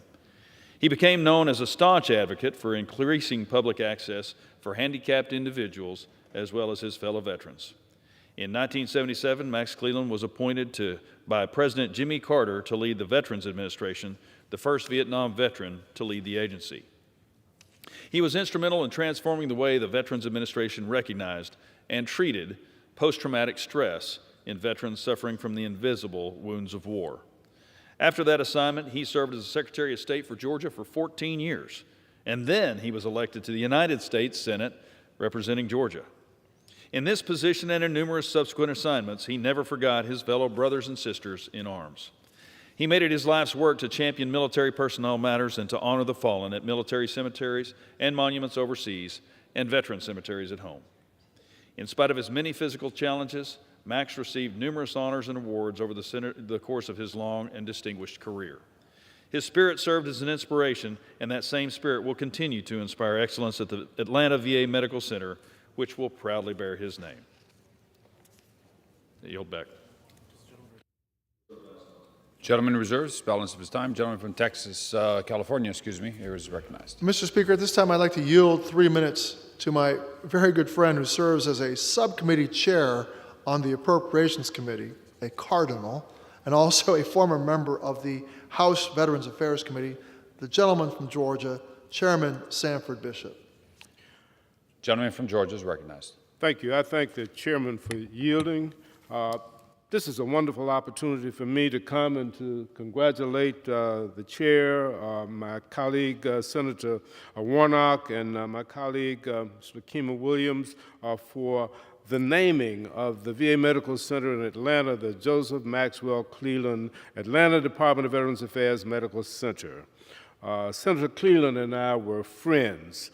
He was my friend, he was my mentor, and he was truly an inspiration. I had the opportunity to know him. He served as Secretary of State for the state of Georgia for 12 years. During that time, I was in the Georgia General Assembly. When he was elected to the United States Senate in 1996, I had the occasion to be a colleague with him as I was a member of the House of Representatives. He truly represented and embodied what it meant to be a veteran, service and sacrifice, a triple amputee because of his wounds in Vietnam as a veteran. And of course, he was appointed by President Carter to head the VA, and of course, he served as the head of the Battle Monuments Commission, and I, as a member of the Military Construction Veterans Affairs Subcommittee, had to work with him in funding and making sure that these monuments were well funded and well maintained. He did a tremendous job. But I had to come and speak because he was my friend, he was my colleague, my inspiration, and it is very, very fitting that this facility should be named for him because of his legacy. Longfellow wrote, "Lives of great men all remind us we can make our lives sublime, and departing leave behind us footprints on the sands of time." Senator Cleland lost both legs and an arm, but the footprints that he left and is leaving, his legacy for veterans will be there forever, and I'm happy to urge my colleagues to support this legislation, which appropriately names the facility in his honor. I yield back the balance of my time. Gentleman yields. Gentleman from California is recognized. Mr. Speaker, I thank the gentleman for his very heartfelt remarks, and I reserve. Gentleman reserves. Gentleman from Texas. Mr. Speaker, I have no further speakers. I'm prepared to close. Well, thank you. I have no further speakers, and I will just say that I am I take note that Senator Cleland had much to do with the establishment of vet centers, and I know from the experience of my own veterans how much vet centers make a difference in their lives. And so this is a fitting tribute. And with that, I ask all of my colleagues to join me in passing S 3369, and I yield back the balance of my time. Gentleman yields. Gentleman from Texas recognized. Thank you, Mr. Speaker. I would urge my colleagues to support this bill. And once again, as we talk about the heroism, you can't summarize in 3 minutes the heroism of these men. Max Cleland losing 2 legs and an arm, and this is a well-deserved honor. I urge my colleagues to support this bill. Yield back the balance of my time. The question is, will the House suspend the rules and pass Senate 3369? Those in favor say aye. Those opposed, no. In the opinion of the chair, 2/3 being in the affirmative. For what purpose does the gentleman from Virginia seek recognition? Mr. Speaker, I request the yeas and nays be recorded, please. The yeas and nays are requested. All those in favor of taking this vote by the yeas and nays will rise and remain standing until counted. A sufficient number having risen, the yeas and nays are ordered. Pursuant to Clause 8 of Rule 20, further proceedings on this question will be postponed. And without objection, the title of H.R. 7925 is amended. For what purpose does the gentleman from California seek recognition? Mr. Speaker, I move that the House suspend the rules and pass S 4359. The clerk will report the title of the bill. Senate 4359, an act to designate the regional office of the Department of Veterans Affairs in metropolitan Atlanta as the Senator Johnny Isaacson, Department of Veterans Affairs, Atlanta Regional Office, and for other purposes. Pursuant to the rule, the gentleman from California, Mr. Takano, and the gentleman from Texas, Mr. Elzy, each will control 20 minutes. Chair recognizes the gentleman from California. Mr. Speaker, I ask unanimous consent that all members may have 5 legislative days in which to revise and extend their remarks and to insert extraneous material on S 4359. Without objection. Thank you, Mr. Speaker. I yield myself such time as I may consume. Gentleman is recognized. Mr. Speaker, I rise in support of this bill, S 4359, which will rename the VA Regional Office in Metropolitan Atlanta the Senator Johnny Isaacson Department of Veterans Affairs Atlanta Regional Office. I knew Senator Isaacson well from his years of service on the Senate Veterans Affairs Committee. And like many of my colleagues, my enduring memory of Senator Isaacson is that he was a reasonable man, a tireless advocate for veterans, and was someone you could work with to find common ground, something that is all too rare in today's political environment. Now, I didn't always agree with Senator Isaacson's politics, but I never once questioned his commitment to the men and women who served in the U.S. military. I worked closely with Senator Isaacson on a number of significant bills, including a wide-ranging VA reform bill, the Veterans Access, Choice, and Accountability Act of 2014 that President Obama signed into law during my first term in office. The bill expanded survivor benefits and educational opportunities and improved care for victims of sexual assault and veterans struggling with traumatic brain injuries while making important strides toward ensuring veterans access to timely health care at VA medical centers. Senator Isaacson was heavily involved in other bipartisan initiatives affecting our nation's veterans, including a 2017 law intended to improve processing of VA benefit appeals and a 2018 law giving VA the authority to expand health care access to community providers. These pieces of legislation will have a profound impact on veterans' access to the benefits and services they rightfully earn for generations to come. And we owe Senator Isaacson a debt of gratitude for his persistent efforts in seeing these bills through. Senator Isaacson was a veteran himself, having served as a young man in the Georgia Air National Guard from 1966 to 1972. He ran his family's real estate business for over 2 decades and ably represented his constituents in the Georgia House of Representatives and Georgia Senate before serving in the U.S. House and Senate. He has the distinction of being the longest-serving Republican senator in Georgia history, and at a personal level, I cannot think of a more suitable name for this VA facility where so many civil servants work to provide veterans the benefits they earn than the Johnny Isaacson Regional Office. So S 4359 was introduced by Senator John Ossoff, while the House companion was led by Representative Sanford Bishop of Georgia's 2nd Congressional District. It has been also endorsed with letters of support from the American Legion, VFW, and DAV, and I ask for unanimous consent that these letters of support be included in the record, and I urge my colleagues to support this bill. Thank you, Mr. Speaker, and I reserve the balance of my time. Without objection, the gentleman reserved. Gentleman from Texas is recognized. Thank you, Mr. Speaker. I yield myself such time as I may consume. Gentleman is recognized. Thank you, Mr. Speaker. I rise today in support of S 4359, a bill to designate the VA regional office in Atlanta as the Senator Johnny Isaacson, Department of Veterans Affairs, Atlanta Regional Office. Senator Isaacson served over 45 years as a public servant. He retired in 2019 as the longest-serving Republican senator from the great state of Georgia.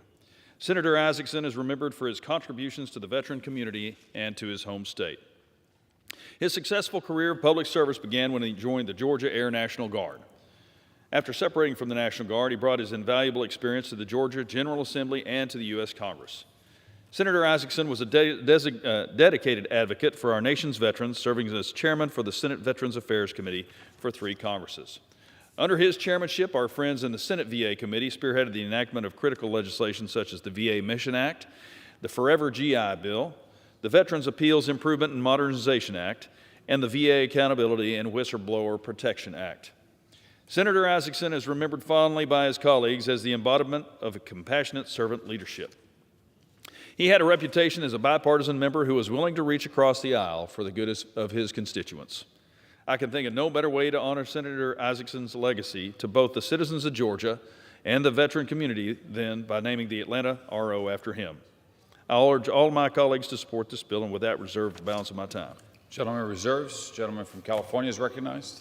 At this time, Mr. Speaker, I'd like to yield 3 minutes to my good friend who serves as a subcommittee chair on the Appropriation Committee and also a former member of the House Veterans Affairs Committee, the gentleman from Georgia, Chairman Sanford Bishop. Gentleman from Georgia is recognized. I thank the gentleman for yielding. Good afternoon, and I'm honored to speak in support of Senate Bill 4359 to rename the VA's Atlanta Regional Office after a good and great man, the late Senator Johnny Isaacson. This is a companion bill to one that I introduced in the House with my colleague across the aisle, Congressman Rick Allen, and which the entire Georgia congressional delegation co-sponsored. As a son of Georgia, Johnny Isaacson was born in Atlanta, graduated from the University of Georgia. He was first a businessman and then a public servant. I served with him in the Georgia General Assembly and then in the United States Congress, where he served as congressman and as U.S. Senator. We stood side by side in support of Georgia's military bases, families, and veterans. Together, we worked on many projects to improve the lives of Georgians and Americans. During his many years as a public servant and as chair of the Senate Veterans Affairs Committee, he worked tirelessly on behalf of the nation's most deserving citizens, our military veterans. It is fitting that we are taking up consideration of this bill just as we conclude commemorating Veterans Day. One of the fundamental ways Congress can demonstrate its thanks to our veterans is to provide the care they have earned and deserved.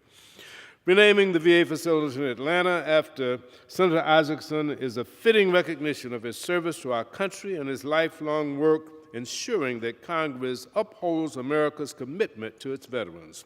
I'm proud to have called Johnny a friend, and I know he continues to look down on us. I hope that we're inspired by his example to always give our best to our veterans. I urge my colleagues to support this bill and to honor Johnny Isaacson's legacy of service. I yield back. Gentleman yields. Gentleman from California is recognized. Mr. Speaker, I have no further speakers. I'm prepared to close, and I reserve. Gentleman reserves. I reserve no Gentleman further Texas. speakers. Gentleman from Texas is recognized. Thank you, Mr. Speaker. I encourage my colleagues to support the bill. Yield back the balance of my time. Gentleman yields. Gentleman from California is recognized. Thank you, Mr. Speaker. I again ask all of my colleagues to join me in passing S 4359, and I yield back the balance of my time. The question is, will the House suspend the rules and pass Senate 4359? Those in favor say aye. Those opposed, aye. Those opposed, no. In the opinion of the chair, 2/3 being in the affirmative. For what purpose does the gentleman from Virginia seek recognition? I request a recorded vote of the yeas and nays, please.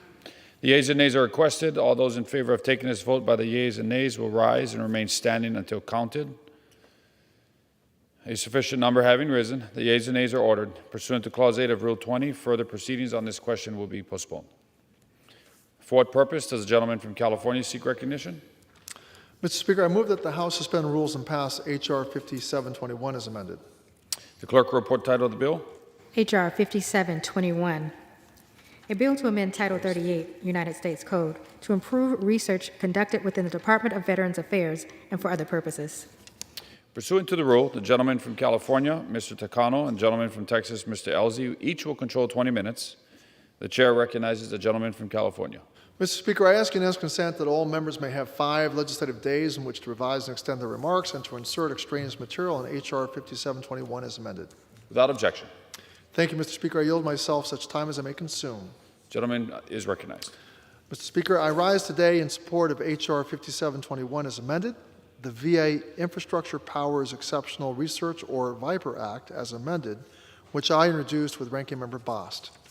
This bipartisan bill was developed in consultation with scientific groups and veteran service organizations. It gives VA the additional authorities it needs to make its world-class research program even more efficient and innovative as it works to improve the lives of the veterans it serves. It's no secret that VA research is a jewel in VA's crown, and we need to ensure that VA can continue to be competitive in hiring the finest scientists to understand, prevent, and treat health challenges veterans face, from the effects of toxic military exposures and chronic pain to post-traumatic stress disorder and traumatic brain injury. VA has told us and our Senate colleagues, VA has told us and our Senate colleagues that it urgently needs the VIPER Act, especially to protect the nonprofit Veterans Research and Education Foundation so critical to VA research, to the VA research enterprise. VIPER is also endorsed by major VSOs, including the American Legion, Veterans of Foreign Wars, Disabled American Veterans, Paralyzed Veterans of America, Minority Veterans of America, Modern Military Association of America, and Wounded Warrior Project.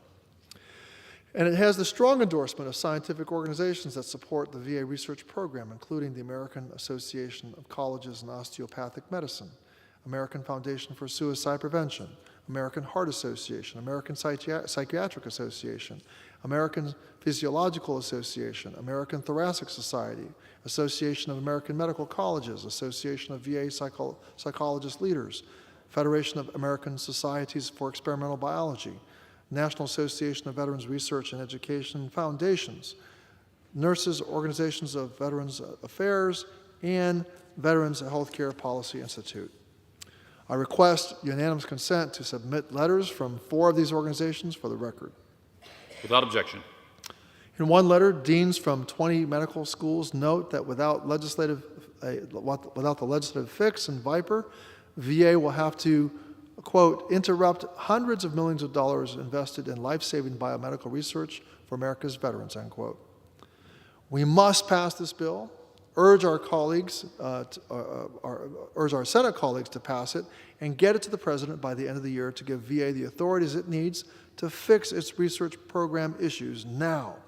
I urge my colleagues to support H.R. 5721, the Viper Act, as amended. Thank you, Mr. Speaker, and I reserve the balance of my time. Gentleman reserves. Gentleman from Texas is recognized. Thank you, Mr. Speaker. I yield myself as much time as I may consume. Gentleman is recognized. Thank you. Thank you, Mr. Speaker. I rise today in support of H.R. 5721 as amended, the VA Infrastructure Powers Exceptional Research, or Viper Act of 2021. Ranking Member Bost is an original co-sponsor of this bill alongside Chairman Takano.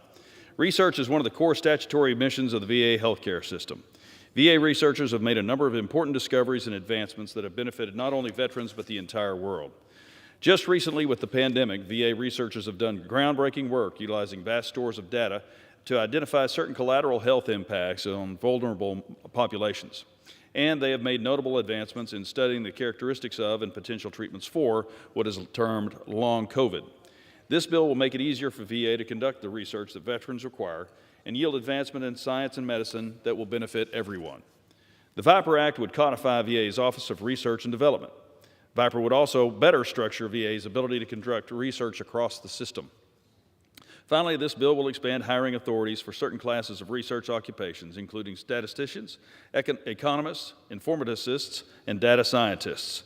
VA needs the talent of these occupational categories to keep up with rapid changes in data analytics, including artificial intelligence.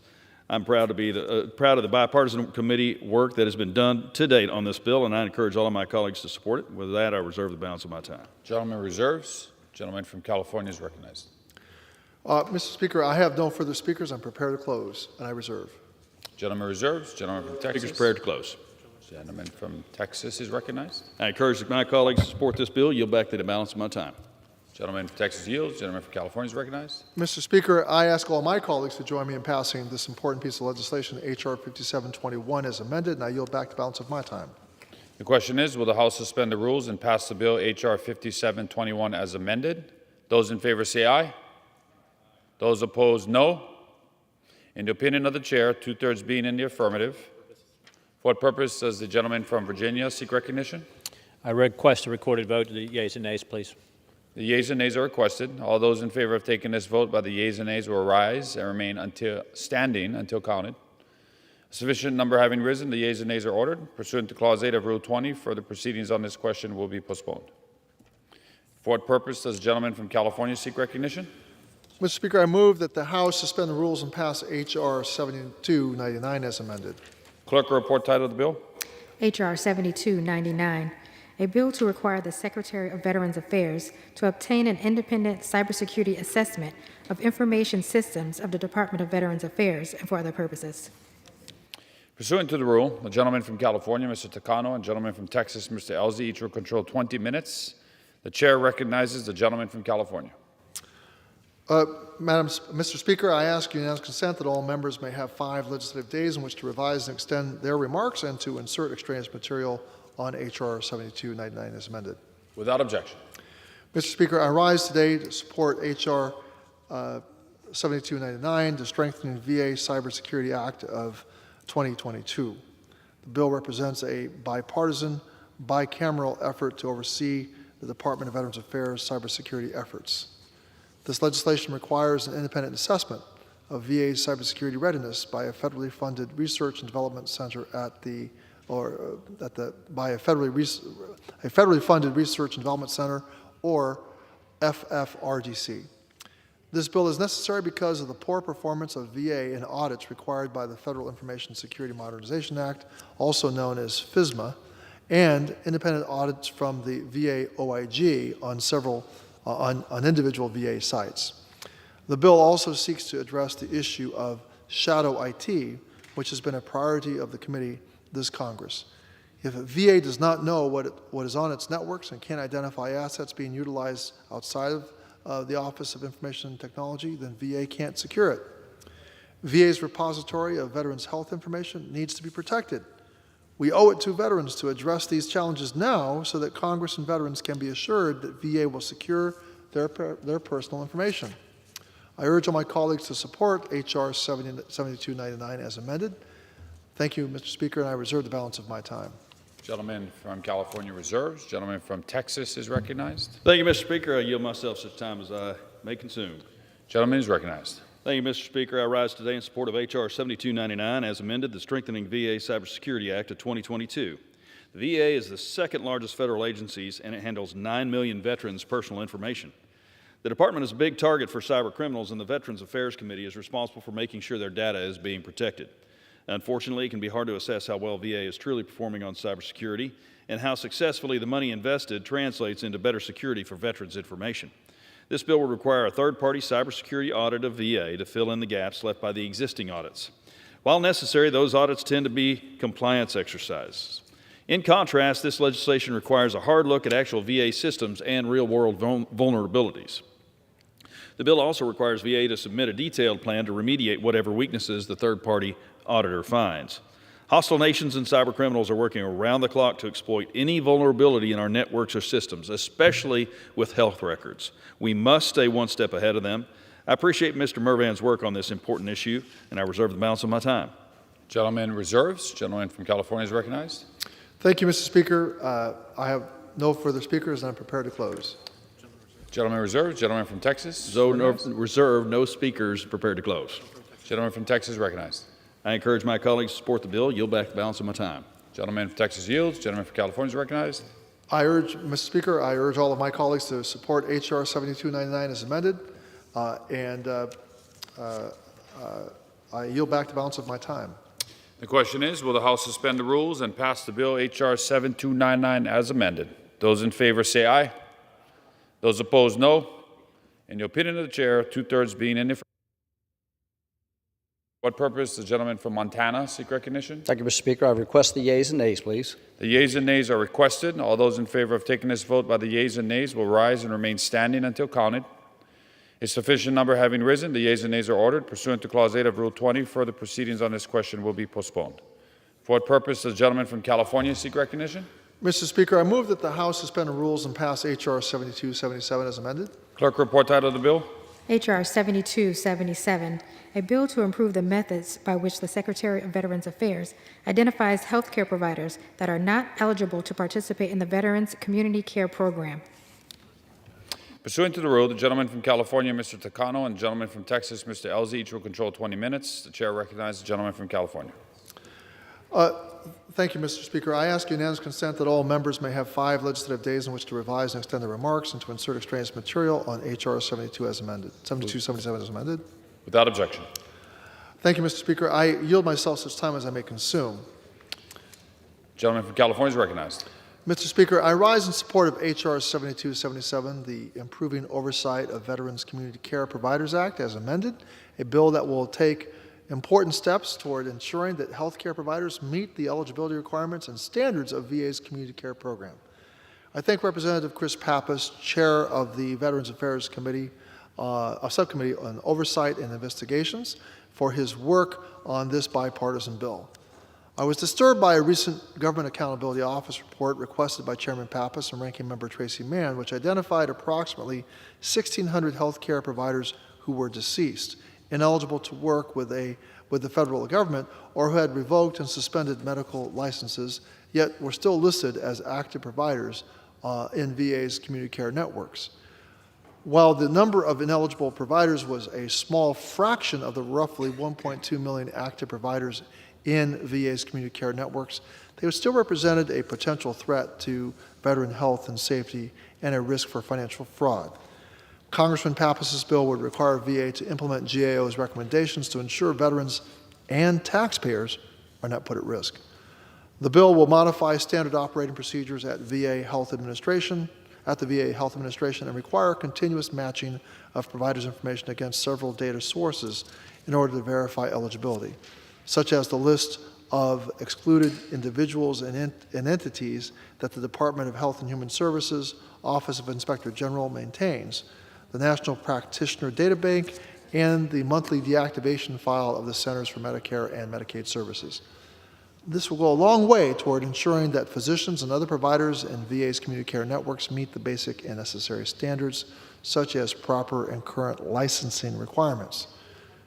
This bill has the support of the American Legion, Disabled American Veterans, and the Veterans of Foreign Wars. The Congressional Budget Office estimates that it will have no significant impact on direct spending or deficits. I urge my colleagues to support this legislation, and, Mr. Speaker, I reserve the balance of my time. Gentleman from California reserved. Gentleman from Texas recognized. Thank you, Mr. Speaker. I yield myself such time as I may consume. Gentleman is recognized. Thank you, Mr. Speaker. I rise today in support of H.R. 7277 as amended, the Improving Oversight of the Veterans Community Care Providers Act. This is a bipartisan bill led by Chairman Pappas and Ranking Member Mann of the Oversight and Investigation Subcommittee. H.R. 7277 would implement recent recommendations from the Government Accountability Office on how to improve oversight of community care. Community care is VA care, and it should be timely and of the highest quality. Unfortunately, our committee has heard repeated complaints of delays in community care. Long wait times at VA medical centers and delays in community care are unacceptable, and we take these complaints very seriously. The committee will continue our strict oversight of the program to ensure veterans are getting the care they need when and where they need it. It is vital to protect this important option for veterans, and I encourage all my colleagues to support the bills. Reserve the balance of my time. Gentleman from Texas reserves. Gentleman from California is recognized. At this time, Mr. Speaker, I'd like to yield 5 minutes to my good friend who is the author of this legislation, who serves as the chairman of the Subcommittee on Oversight and Investigations, Veterans Affairs Committee, and the gentleman from New Hampshire, Mr. Pappas. Gentleman from New Hampshire is recognized. Well, thank you very much, Mr. Speaker. Thank you, Chairman Takano, for yielding. And I rise today in support of my bipartisan legislation, H.R. 7277, the Improving Oversight of Veterans Community Care Providers Act. This legislation will help ensure that the Department of Veterans Affairs does a better job overseeing its community care program, which many veterans in my state of New Hampshire and all across the country rely on to access high-quality care in their communities. When veterans visit a community health care provider, they should be assured at a minimum that the provider has a medical license and is eligible to do business with the federal government. Unfortunately, as a December 2021 GAO report detailed, this has not always been the case. GAO identified approximately 1,600 community care providers who were deceased, ineligible to work with the federal government, or who had revoked or suspended medical licenses at the time of the review. That's 1,600 physicians and other healthcare providers who failed to meet some of the program's most basic requirements. This poses a potential threat to veteran health and well-being and risks wasting tax dollars on inappropriate medical charges. My legislation will strengthen oversight of these community care providers. And now, to VA's credit, the department has updated several data systems to improve the credentialing process and to continuously monitor the eligibility of providers.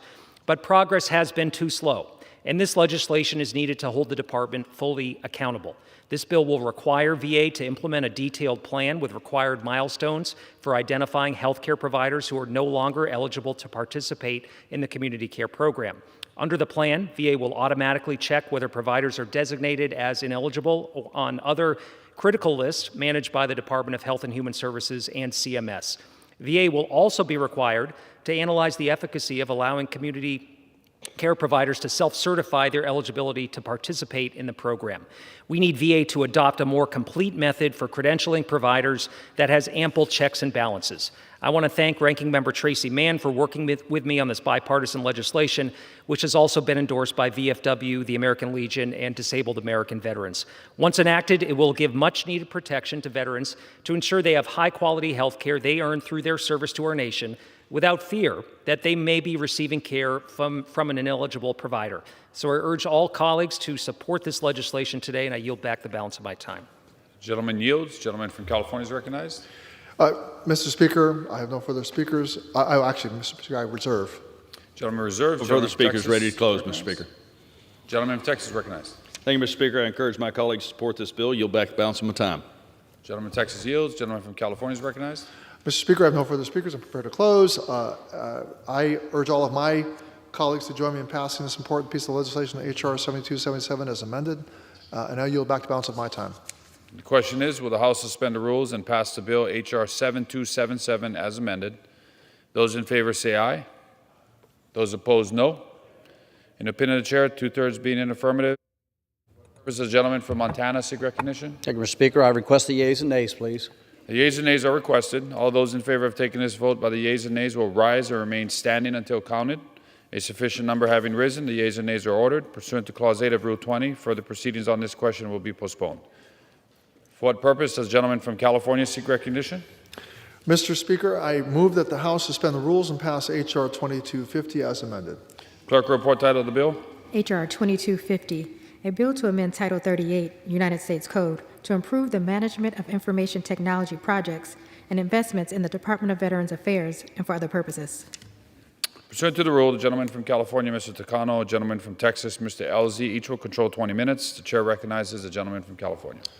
Mr. Speaker, I ask unanimous consent that all members may have 5 legislative days in which to revise and extend their remarks and to insert extraneous material on H.R. 2250 as amended. Without objection?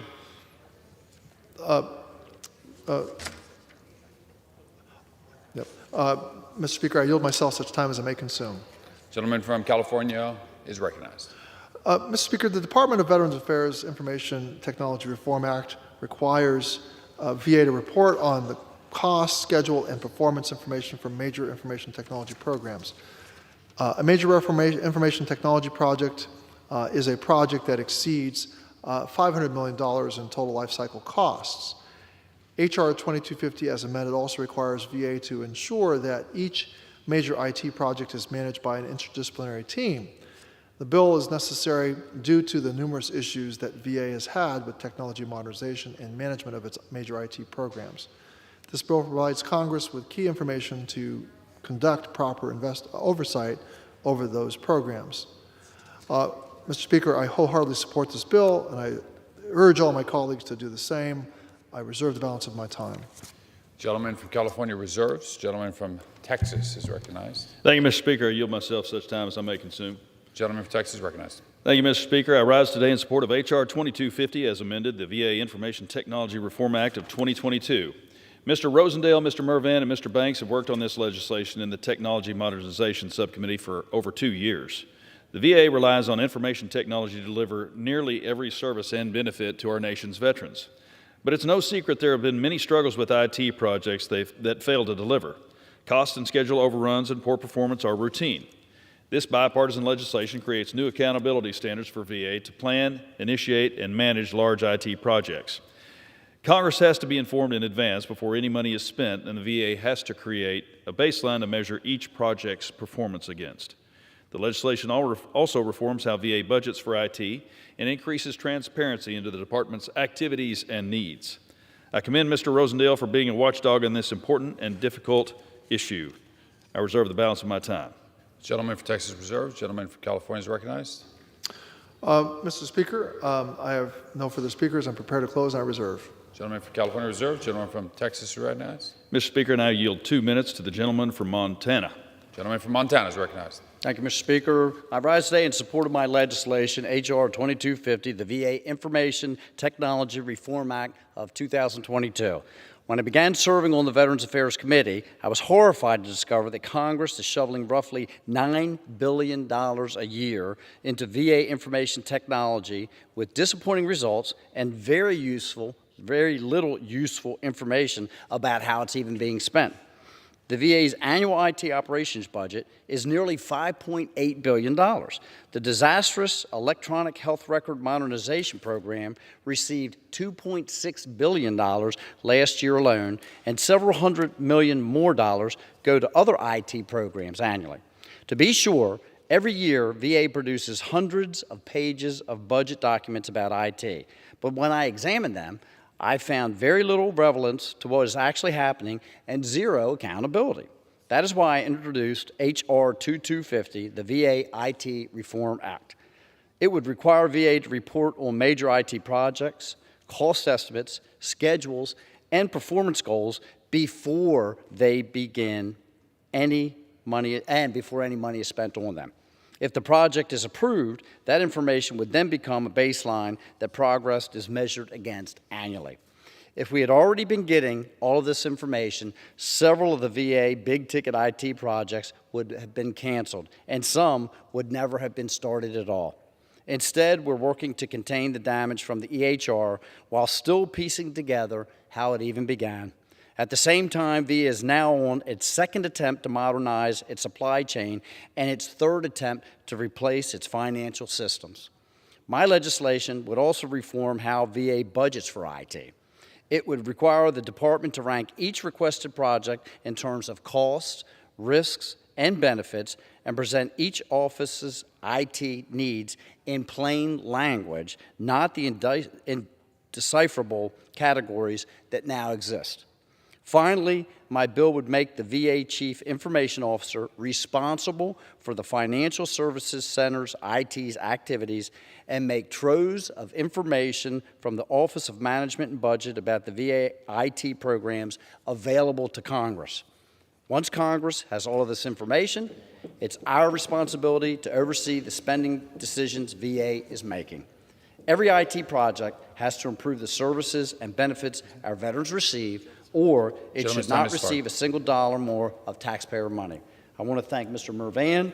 I want to thank Mr. Banks for working with me on this bill, and I urge all of my colleagues to support it. Thank you very much. I yield back. Gentleman from Montana yields. Gentleman from Texas recognized. Mr. Speaker, I reserve. We have no further speakers prepared to close. I am prepared to close as well, and I reserve. Gentleman from Texas recognized. Thank you, Mr. Speaker. I encourage my colleagues to support this bill. Yield back the balance of my time. Gentleman yields back. Gentleman from California is recognized. Mr. Speaker, in view of the fact that I know this is this Congress, the 107th Congress, is coming to a close, and I may not see you up on the rostrum and the dais again, I wanted to say mahalo for your service in our military, mahalo for your service to the people of Hawaii, mahalo to the service to the American people. And with that, I will ask all my colleagues to join me in passing H.R. 2250 as amended, and I yield back the balance of my time. Aloha. Mahalo, Mr. Takano. The question is, will the House suspend the rules and pass the bill H.R. 2250 as amended? Those in favor say aye. Those opposed, no. In the opinion of the chair, 2/3 being in affirmative. For what purpose does the gentleman from Montana seek recognition? Thank you, Mr. Speaker. I would request the yeas and nays, please. The yeas and nays are requested. All those in favor of taking this vote by the yeas and nays will rise and remain standing until counted. A sufficient number having risen, the yeas and nays are ordered. Pursuant to Clause 8 of Rule 20, further proceedings on this question will be postponed.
For what purpose does the gentleman from New Jersey seek recognition? Mr. Speaker, I move to suspend the rules and pass H.R. 3630, the Lymphedema Treatment Act, as amended. The clerk will report the title of the bill. H.R. 3630, a bill to amend Title 18 of the Social Security Act to provide for the coverage of certain lymphedema compression treatment items under the Medicare program. Pursuant to the rule, the gentleman from New Jersey, Mr. Pallone, and the gentleman from Florida, Mr. Bilirakis, each will control 20 minutes. The chair recognizes the gentleman from New Jersey, Mr. Pallone. And Mr. Speaker, I ask unanimous consent that all members may have 5 legislative days in which to revise and extend their remarks and include extraneous material on H.R. 3630. Without objection, And I yield myself time as I may consume. the gentleman from New Jersey, Mr. Pallone, is recognized. So, Mr. Speaker, I rise to speak in support of H.R. 3630, the Lymphedema Treatment Act. This bipartisan legislation, sponsored by Representative Schakowsky, will help Medicare beneficiaries suffering from lymphedema access needed compression garments. Lymphedema is a condition caused by a chronic failure of the lymphatic system that results in the accumulation of lymph fluid and swelling in various parts of the body. Lymphedema can sometimes be a congenital condition, but is more often a secondary complication of common health issues like burns or cancer. Altogether, an estimated 3 to 5 million Americans are affected by this chronic condition, and if left untreated, individuals have a higher risk of hospitalization, disability, and even death. While there is no known cure for lymphedema, it can be effectively treated and managed. Compression therapy is a critical component of treatment.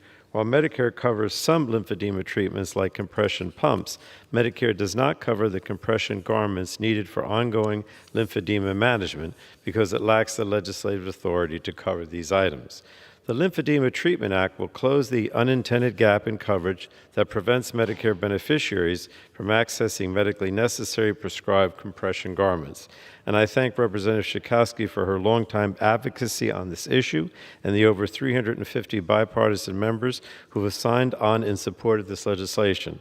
This bill passed out of the Energy and Commerce Committee in July by a unanimous vote, and I ask well, let me just say that it will help ensure that patients with lymphedema have access to the full range of treatments they need, and I urge its passage, and I reserve the balance of my time. The gentleman from New Jersey reserves. The gentleman from Florida is recognized. Thank you, Mr. Speaker. Mr. Speaker, I yield myself as much time as I may consume. The gentleman from Florida is recognized. Thank you, Mr. Speaker. I appreciate it very much. Mr. Speaker, I rise today in support of H.R. 3630, the Lymphedema Treatment Act, introduced by my friend and fellow Energy and Commerce member, Jan Schakowsky, as well as Health Subcommittee member Buddy Carter, along with myself and more than 350 members on both sides of the aisle. This legislation would create a new Medicare benefit category, lymphedema compression treatment items, including standard and custom-fitted garments and other items determined by HHS for treatment of lymphedema. As many of us know, thanks to a passionate and committed group of patient stakeholders, lymphedema is a chronic condition that may cause significant swelling and discomfort and is often located in the arms and legs, but can also occur in other parts of the body. Unfortunately, there is no cure today for this condition, but patients are able to receive care and that can mitigate some of the symptoms caused by lymphedema. One of the most basic elements of care is the application of compression garments to the swollen body parts. As it stands today, fee-for-service Medicare covers various forms of treatment for lymphedema, but does not cover the basic compression supplies typically used in a regular treatment for this. This is a result of the outdated structure of traditional fee-for-service Medicare, which does not have an existing benefit category that works for lymphedema compression garments. This legislation is yet another reminder that the fee-for-service Medicare as structured today under Part B simply cannot keep pace with medical innovation. Private payers, including Medicare Advantage plans, have more flexibility to provide coverage for these products, especially if they add value to the care patients need. As the popularity of Medicare Advantage demonstrates, there's a built-in incentive to provide better value for patients, meaning better outcomes at lower costs. It's been proven. It has been discouraging to see an ever-growing number of situations where a particular drug, for instance, an entire class of Alzheimer's drugs recently restricted by CMS, or other medical products are not covered for seniors and Medicare fee-for-service when other patients in the private market or even in Medicare Advantage may have them covered. I'm hopeful that bills like the one here that we're here to discuss today, where Congress continues to patch the inefficiencies in the Medicare program, not only benefit for seniors, but also help us all of us recognize that seniors deserve greater Medicare reforms. Those reforms should empower patients with greater control over their health care decisions and more ability to tailor their health benefits to their personal needs, all with the goal of no senior being denied or having to lobby Congress to get the medical products they need. Makes sense. Finally, I'm encouraged to see that the new mandatory spending in this legislation will be fully offset, and would encourage my colleagues to continue to insist that we fully offset mandatory spending now and into the future. This is responsible. It's responsible legislating. I want to thank the sponsors again for this bill, H.R. 3630, the chairman, of course, and the ranking member of the full committee. I fully support this legislation and recommend a yes vote on final passage, and I reserve the balance of my time, Mr. Speaker. Gentleman Thank you. from Florida reserves. Gentleman from New Jersey, Mr. Pallone is recognized. Thank you, Mr. Speaker. I yield now to the sponsor of this legislation, who's the chairwoman of the subcommittee, Ms. Schakowsky. Gentlewoman is recognized. Thank you, Mr. Chairman, and thank you, Chairman of the committee, and thank my friend, Representative Bill Rackus.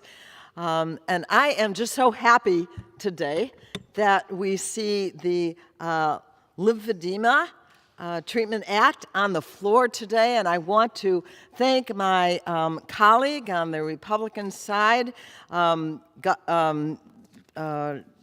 Buddy Carter, for being a co-sponsor of the legislation and helping to put it forward with so many bipartisan sponsors of the legislation, over 350, 366 co-sponsors of the bill. And I look forward to passing it in the House today, and there are enough senators on the other side of the rotunda here that also have sponsored. I look forward to it becoming the law of the land.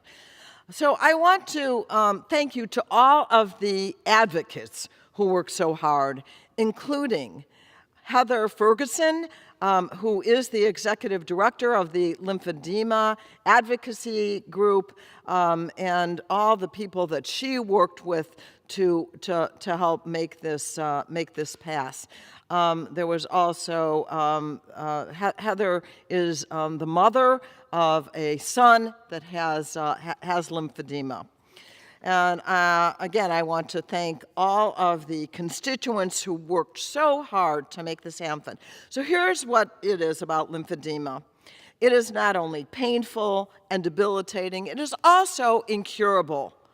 But we are lucky that there actually is a remedy, a treatment for lymphedema. Many of you may be familiar with it. You may not have known the name. 2/3 of all lymphedema cases develop after cancer treatment, and you see that swelling. But what we don't have is the kind of treatment that is actually needed. Currently, Medicare does not cover these important compression garments, which is what can really help people so very much. And my bill will actually finally expand access to these garments for lymphedema patients on Medicare. This will absolutely help them to be able, the 3 million Americans who have lymphedema, to be able to have some of the relief that they need at a cost that they can afford. And it will also reduce Medicare costs, because instead of these people developing all kinds of other health issues, they will be able to be treated with these compression garments. So again, I want to thank Chairman Pallone, Ranking Member Kathy McMorris-Rogers. I want to thank Buddy Carter, and I want to thank all of the members on both sides of the aisle, and I urge everyone to endorse this wonderful bill and vote yes. Thank you. I yield back. The gentlewoman from Illinois yields back. Gentleman from New Jersey reserves. Gentleman from Florida is recognized. I have no other speakers, Mr. Speaker. Gentleman So I reserves. yield. Gentleman from New Jersey. I have no additional speakers, so we can close. Gentleman reserves. Gentleman from New Jersey. The gentleman from Florida is recognized. Yes, I just urge, this is a real good bill, a bipartisan bill. We worked very hard on it, and we have a great sponsor here, and a Republican sponsor in Buddy Carter, and I urge that we pass this as soon as possible. Thank you very much, and I assume that the Senate will get to work and get this done as well. And I yield back. Gentleman from Florida yields back. Gentleman from New Jersey is recognized. And Mr. Speaker, I would do the same. I would urge passage of this bill. It's another bipartisan bill where we all work together from the Energy and Commerce Committee, and I yield back. Gentleman from New Jersey yields back. The question is, will the House suspend the rules and pass Bill H.R. 3630 as amended? Those in favor say aye. Those opposed say no. In the opinion of the chair, 2/3 being the affirmative, the rules are. Gentlemen? Thank you, Mr. Speaker. I request the yeas and nays, please. The yeas and nays are requested. All those in favor of taking this vote by yeas and nays will rise and remain standing until counted. A sufficient number have risen. The yeas and nays are ordered. Pursuant to Clause 8 of Rule 20, further proceedings on this question will be postponed. For what purpose does the gentleman from New Jersey seek recognition?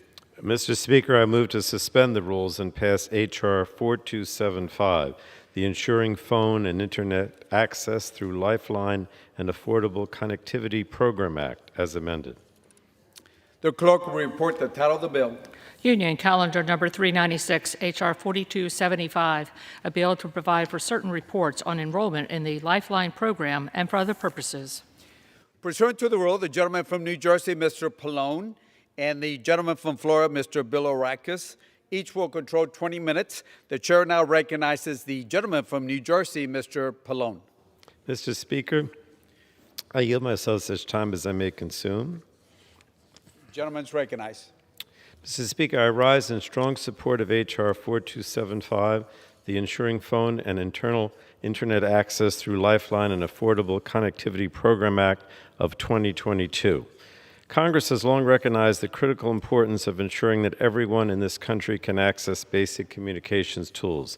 Indeed, this body wisely included as a cornerstone of the Communications Act the directive that rapid, efficient, and nationwide communications service must be available, and I quote, to all people of the United States without discrimination on the basis of race, color, religion, national origin, or sex. The Communications Act also said that all Americans must have access to adequate facilities and reasonable charges. So there are two programs, the Lifeline and the Affordable Connectivity Program, that play a critical role in helping us advance these long-held universal service goals. They move us closer to closing the digital divide by allowing millions of American families across the country to fit high-speed broadband internet access into their budgets. Both programs are effectively targeted to families that need the help most, including those who are eligible for Medicaid, the Supplemental Nutrition Assistance Program, Supplemental Security Income, Bureau of Indian Affairs General Assistance, and the Veterans and Survivors Pension Benefit. As we all know too well, a broadband connection is necessary to participate in our modern economy and society. Families without broadband are left without equal educational, career, healthcare, and economic opportunities compared to those with this essential service. So continuing to strengthen these programs and make them more efficient and accessible not only benefits those that sign up, but all Americans. And that's why I support this bipartisan bill introduced by Representatives Lauria and Katko. It provides us with more transparency into these programs and can help us better identify opportunities to maximize this support. I also commend Ranking Member Rogers and Latta for working with me to advance this legislation on a bipartisan basis. It advanced out of the Energy and Commerce Committee unanimously in July by a vote of 48-0. So, Mr. Speaker, I urge all my colleagues to likewise support this bill, and I reserve the balance of my time. From New Jersey reserves, the gentleman from Florida is recognized. Mr. Speaker, I yield myself as much time as I may consume. The honorable gentleman from Florida, Mr. Bilorakis, is recognized. Thank you. Thank you, Mr. Speaker. I rise today in support of H.R. 4275, the Ensuring Phone and Internet Access Through Lifeline and Affordable Connectivity Program Act, which was unanimously reported out of the Energy and Commerce Committee. The FCC currently administers 2 subsidy programs to help low-income Americans get connected: the Lifeline program and the Affordable Connectivity program. The FCC uses criteria such as household income or participation in other federal subsidy programs to determine eligibility. The FCC's Inspector General identifies fraud, risk in certain qualifying programs, highlighting the importance of congressional oversight.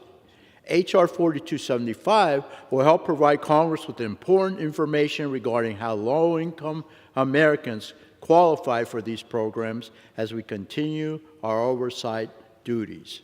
Specifically, this bill will require the FCC to report to Congress on which eligibility criteria Americans use to qualify for the Lifeline and Affordable Connectivity programs. In carrying out this report, the FCC would be limited to using existing data that they currently can access to verify eligibility. It also requires the FCC to report on the outreach and publicity efforts to promote enrollment in these programs. This legislation is an important first step toward oversight of the FCC and its administration of these programs. I urge my colleagues to support the legislation, and I reserve. Gentleman from Florida reserves. Gentleman from New Jersey is recognized. Mr. Speaker, I have no additional speakers. Gentleman from New Jersey reserves. Gentleman from Florida is Speaker, recognized. I yield back. I don't have any other The gentleman speakers. from Florida yields back. Gentleman from New Jersey is recognized. And I would urge that my colleagues on both sides of the aisle support this bill. And with that, I yield back as well. Gentleman from New Jersey.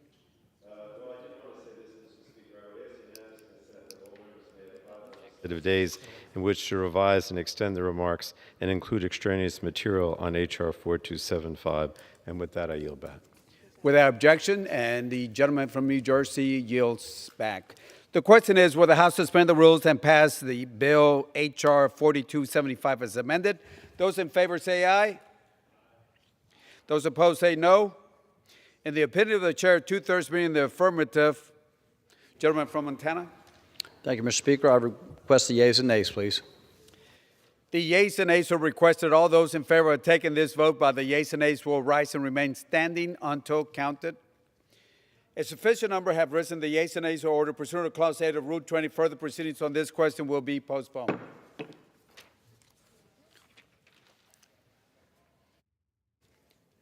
For what purpose does the gentleman from New Jersey seek recognition? Mr. Speaker, I move to suspend the rules and pass H.R. 6290, the Manufacturing.gov Act, as amended. The clerk will report the title of the bill. H.R. 6290, a bill to provide for the establishment of a section of the website of the Department of Commerce that shall serve as the primary hub for information relating to federal manufacturing programs and for other purposes. Pursuant to the rule, the gentleman from New Jersey, Mr. Pallone, and the gentleman from Florida, Mr. Bilorakis, each will control 20 minutes. The chair now recognizes the gentleman from New Jersey, Mr. Pallone. And Mr. Speaker, I ask unanimous consent that all members may have 5 legislative days in which to revise and extend their remarks and include extraneous material on H.R. 6290. Without objection, And Mr. Speaker, I yield myself such time as I may consume. the honorable gentleman from New Jersey is recognized. Mr. Speaker, I rise to speak in support of H.R. 6290, the Manufacturing.gov Act. America's competitiveness helped build the largest, most dynamic economy in the world. But America's competitiveness is facing unprecedented challenges. Once the envy of the world, our manufacturing base has faced steady headwinds for decades now. Between 2002 and 2020, our nation's share of global manufacturing activity declined from 28% to just over 17%. 5 million manufacturing jobs have been lost since 2000. Investment in America's small and medium manufacturers, the bedrock of our industrial might, has also declined over the last 20 years by more than $200 billion. To support economic growth and opportunity, we must ensure that the United States has a vibrant, thriving industrial base. It must be capable of developing the technologies and manufacturing the products essential for economic development and prosperity in the 21st century. Fortunately, there are dozens of programs across the federal government that provide support for American manufacturing, but today there is no centralized repository of information about these programs. Manufacturing programs cannot have their intended effect if not used, and programs cannot be used if potential beneficiaries are not aware that they exist. So the Manufacturing.gov Act requires the Department of Commerce to ensure that the Manufacturing.gov website serves as the primary hub for information relating to federal manufacturing programs. This critical web page will arm beneficiaries with the information they need to tap into these vital manufacturing programs. And the Manufacturing.gov Act was unanimously reported out of the Energy and Commerce Committee by a vote of 54-0 in July, and I urge my colleagues to support this legislation, and I reserve the balance of my time. Gentleman from New Jersey reserves. Gentleman from Florida is recognized. Thank you, Mr. Speaker. I yield myself as much time as I may consume. Gentleman from Florida is recognized. Thank you. Appreciate it very much. Mr. Speaker, again, I rise today in support of H.R. 6290, the Manufacturing.gov Act. H.R. 6290 will require the Department of Commerce to designate a portion of the Manufacturing.gov website to serve as a source for businesses to have access to information relating to federal manufacturing programs. As part of the website, the Department of Commerce must make available contact information for relevant program offices carrying out manufacturing programs. Web pages that focus on topics such as trade, workforce development, and small and medium manufacturers, as well as provide an avenue for public input and feedback related to the federal manufacturing programs. Our country faced many challenges, as our chairman said, during the COVID-19 pandemic, especially our manufacturer businesses. So I want to thank Representative Tomko and Representative Axney and Representative Upton, former chairman of the full committee, for their work on this legislation to provide such businesses with resources to help them get back on their feet. This is so vitally needed, Mr. Speaker. I urge my colleagues to pass this particular piece of legislation, and let's get it to the Senate as soon as possible. I'll reserve the balance of my time. The gentleman from Florida reserves. Gentleman from New Jersey is recognized. Thank you, Mr. Speaker. I yield now such time as he may consume to the sponsor of this bill and who chairs our subcommittee on the environment and climate, and that's Mr. Tonko of New York. The gentleman from New York is recognized. Thank you, Mr. Speaker, and I thank the gentleman from New Jersey for yielding. The Manufacturing.gov Act is a vital piece of legislation that supports American manufacturers, boosting our economy, our job growth, and our global competitiveness.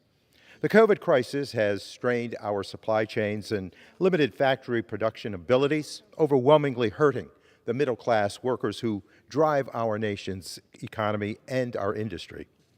Congress has a duty to support manufacturers and their workers in every way possible, and that includes making it easier to navigate what federal resources are available to them. The Manufacturing.gov Act offers a simple, bipartisan solution to do just that. This legislation establishes a one-stop hub to centralize the 58 different federal manufacturing programs that span some 11 federal agencies. It also encourages public feedback by offering an online avenue for people to submit comments and concerns regarding such programs. Now is the time to secure our supply chain and give local manufacturers in my home state of New York and across our great nation the tools they need to identify the federal support that will help them flourish. I would like to thank Representative Axney and Upton, as well as Senator Peters, for being great collaborators on this bill. And I do urge my colleagues to come together to bolster our United States manufacturing arena. With that, I yield back. Gentleman from New York yields back. Gentleman from New Jersey reserves. Gentleman from Florida is recognized. Mr. Speaker, I have no other speakers. I encourage us to pass this bill as soon as possible in a bipartisan fashion. I yield back. Gentleman yields back. Gentleman from Florida yields back. Gentleman from New Jersey is recognized. Thank you, Mr. Speaker. And I would urge my colleagues to support this on a bipartisan basis. It's certainly a goal of this Congress to bring back manufacturing and do whatever we can to encourage domestic manufacturing. And with that, I yield back. Gentleman yields back. The question is, will the House suspend the rules and pass Bill H.R. 6290 as amended? Those in favor say aye. Those opposed say no. In the opinion of the chair, 2/3 being the affirmative, for what purpose does the gentleman from Montana seek recognition? Thank you, Mr. Speaker. I would request the yeas and nays, please. The yeas and nays are requested. All those in favor of taking this vote by the yeas and nays will rise and remain standing until counted. A sufficient number have risen. The yeas and nays are ordered. Pursuant to Clause 8 of Rule 20, further proceedings of this question will be postponed. For what purpose does the gentleman from New Jersey seek recognition? Mr. Speaker, I move to suspend the rules and pass H.R. 5441, the Prevent All Soaring Tactics Act of 2021 as amended. The clerk will report the title of the bill.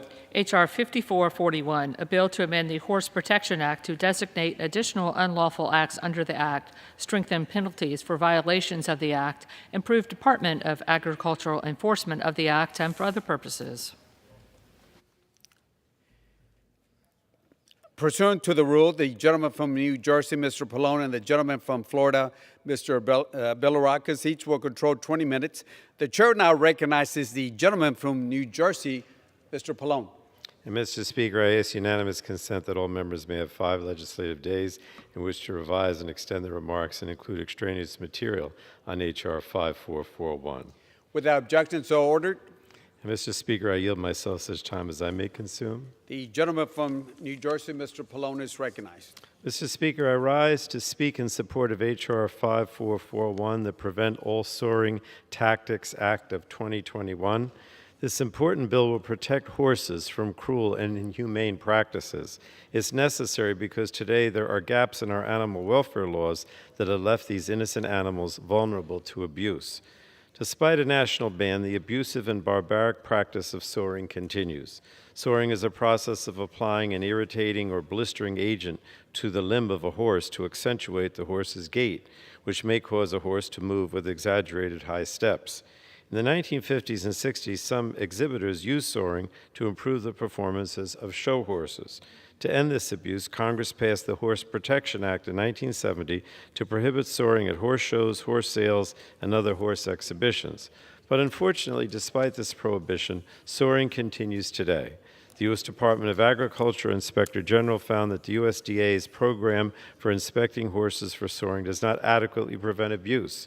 According to the Inspector General, the program faces significant limitations. There are inadequate inspections and enforcement as the USDA relies on industry inspectors with inherent conflicts of interest. And the Inspector General also found that there is insufficient information sharing and distribution, which has made it more difficult to punish violators and enforce suspensions. So the passed act will help end this intolerable abuse of horses by strengthening the protections and penalties for soring. This legislation requires USDA to prescribe regulations for the licensing, training, assignment, and oversight of people responsible for detecting and diagnosing a sore horse. It also increases penalties to imprisonment up to 3 years and fines up to $5,000 per violation. And the legislation mandates that USDA publish on a website information on violations to improve the enforcement of suspensions. I want to thank Representative Cohen for his leadership on this legislation, which passed out of the Energy and Commerce Committee with strong bipartisan support in September. And I encourage my colleagues to support this bill to help us bring an end to this cruel treatment of horses. And with that, Mr. Speaker, I reserve the balance of my time. Gentleman from New Jersey reserves. Gentleman from Florida is recognized. Thank you, Mr. Speaker. I yield myself as much time as I may consume. Gentleman from Florida is recognized. Thank you again. I rise today in support of H.R. 5441, the Prevent All Soaring Tactics Act of 2021, or the PAST Act. Soaring is the practice of using chemicals, sadly inflicting pain on the front feet of a horse when they touch the ground, with the intent to cause the horse to quickly rise its feet high off the ground. This legislation will require the Secretary of Agriculture to issue rules for licensing, training, assigning, and overseeing persons to be qualified to detect and diagnose a sore horse, and will prohibit the use of certain devices on horse breeds that have a history of being sored. This legislation will also increase capability for the USDA to enforce soaring violations under the Horse Protection Act. Americans throughout the country hold horses in high regards, myself included, including constituents, of course, in my district who care deeply for the humane treatment of these beautiful animals. I want to thank Representative Cohen and the 263 co-sponsors of this legislation for their work to protect horses. And I urge my colleagues to support this, and I reserve the balance of my time. Thank you. Gentleman reserves. Gentleman from New Jersey is recognized. And Mr. Speaker, I yield 3 minutes now to the sponsor of this legislation, the gentleman from Tennessee, Mr. Cohen. The gentleman from Tennessee is recognized. Thank you, Mr. Speaker. I want to thank the chairman and the committee and the ranking member for their work in passing this bill out of committee. I know it was somewhat contentious, but it shouldn't have been, but it was. And I rise in strong support of H.R. 5441, the Prevent All Soaring Tactics Act, acronym the POST Act, which I proudly introduced with several prime co-sponsors who worked on it, Brian Fitzpatrick, Jan Schakowsky, and Vernon Buchanan, who, like Mr. Bilirakis, is a member of the class of '06, of which I am as well. The PAST Act would shut down the cruel practice of horse soaring, which has been described here on the floor. It's a horrendous practice that horse trainers have used in the Tennessee walking horse industry, spotted saddle, and racking horse shows. The horses have got a beautiful gait to start with. They have a natural gait, a smooth natural gait, and it's revered in Tennessee and used to be Tennessee walkers paraded at the University of Tennessee football games to great applause and great thrills for the fans. But some people, to make it even more imposing, took away their natural gait, which is enough of a miracle and enjoyment to watch, and put in these soaring practices to get a high gait, extremely high gait, known as the big lick. Well, the big lick is wrong, and to achieve the big lick, horse traders irritate or blister a horse's forelegs through the application of caustic chemicals such as mustard oil, cut the horse's hooves painfully short, or use mechanical devices to inflict pain, all of which is reprehensible to anybody that cares about animals and realizes they have lives and senses as well, and they suffer pain just like everybody else does, every other human or every other animal. Far too often, those involved in showing the Tennessee walking horses have turned a blind eye to this abusive acts of the trainers. They do little to try to police it, and the penalties are so minor it does nothing to prevent this barbaric act. I've led this legislation for years. My Chief of Staff, Marilyn Dillahay, has been strongly supportive of this, and as we all know, we work for our constituents and then for our Chief of Staff.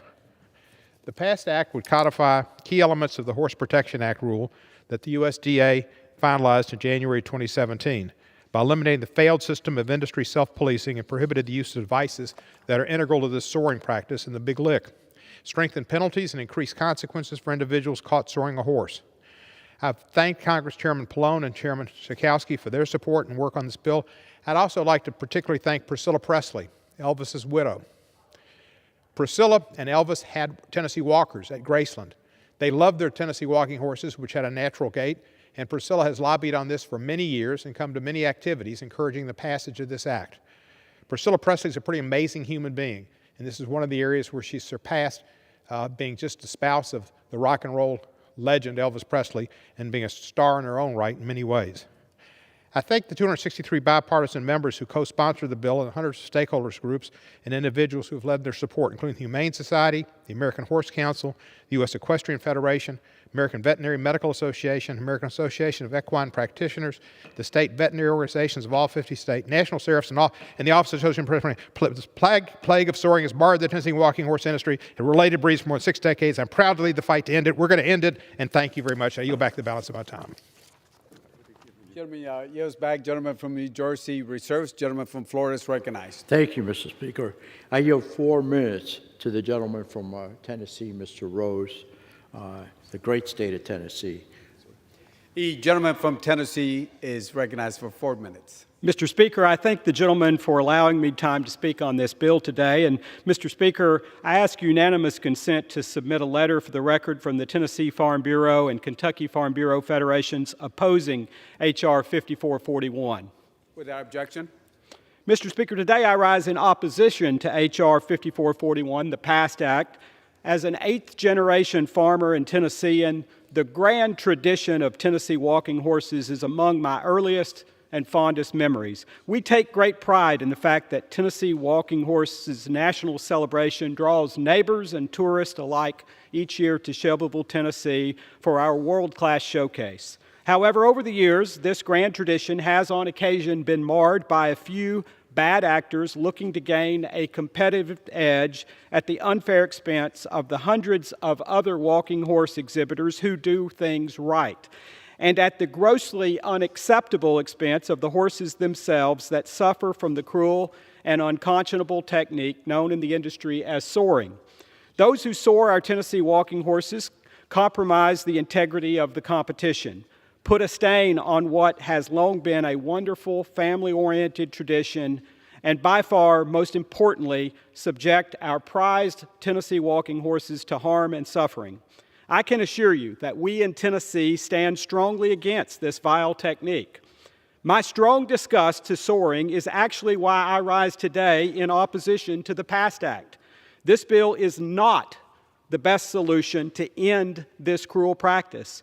While I appreciate the sincere motives of those supporting this bill, I call on my colleagues to consider another, better solution.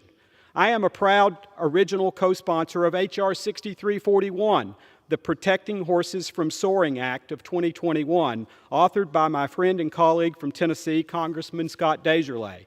This bill works to end soaring in another way that is fair to those acting properly and humanely and provides timely consequences for those who are not.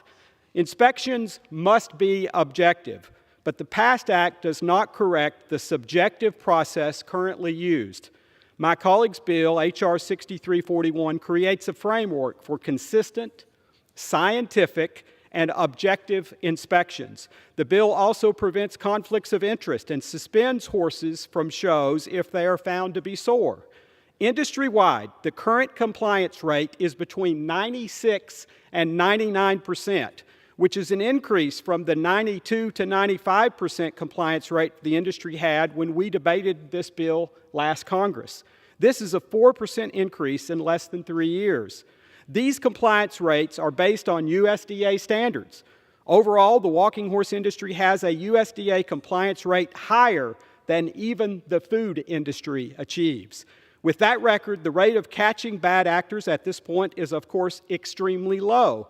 Those low rates mean we must be vigilant if we are going to find and stop the remaining bad actors. Vigilance will require a new system. The PAST Act does not create a scientific, objective process for inspections, and until we have that, the remaining bad actors will continue to go under the radar, while those acting with integrity could be treated unfairly. The PAST Act is the wrong approach and will actually be counterproductive. It is because of these concerns that I will oppose the PAST Act today and call upon my colleagues to also oppose it and instead stand with me in truly stopping soaring by supporting H.R. 6341, the Protecting Horses from Soaring Act of 2021. I yield back the balance of my time. Gentleman yields back. Gentleman from Florida reserves. Gentleman from New Jersey is recognized. Mr. Speaker, I would yield 3 minutes to Mr. Blumenauer, who was the chair of the Animal Protection Caucus. The gentleman from Oregon is recognized. Thank you.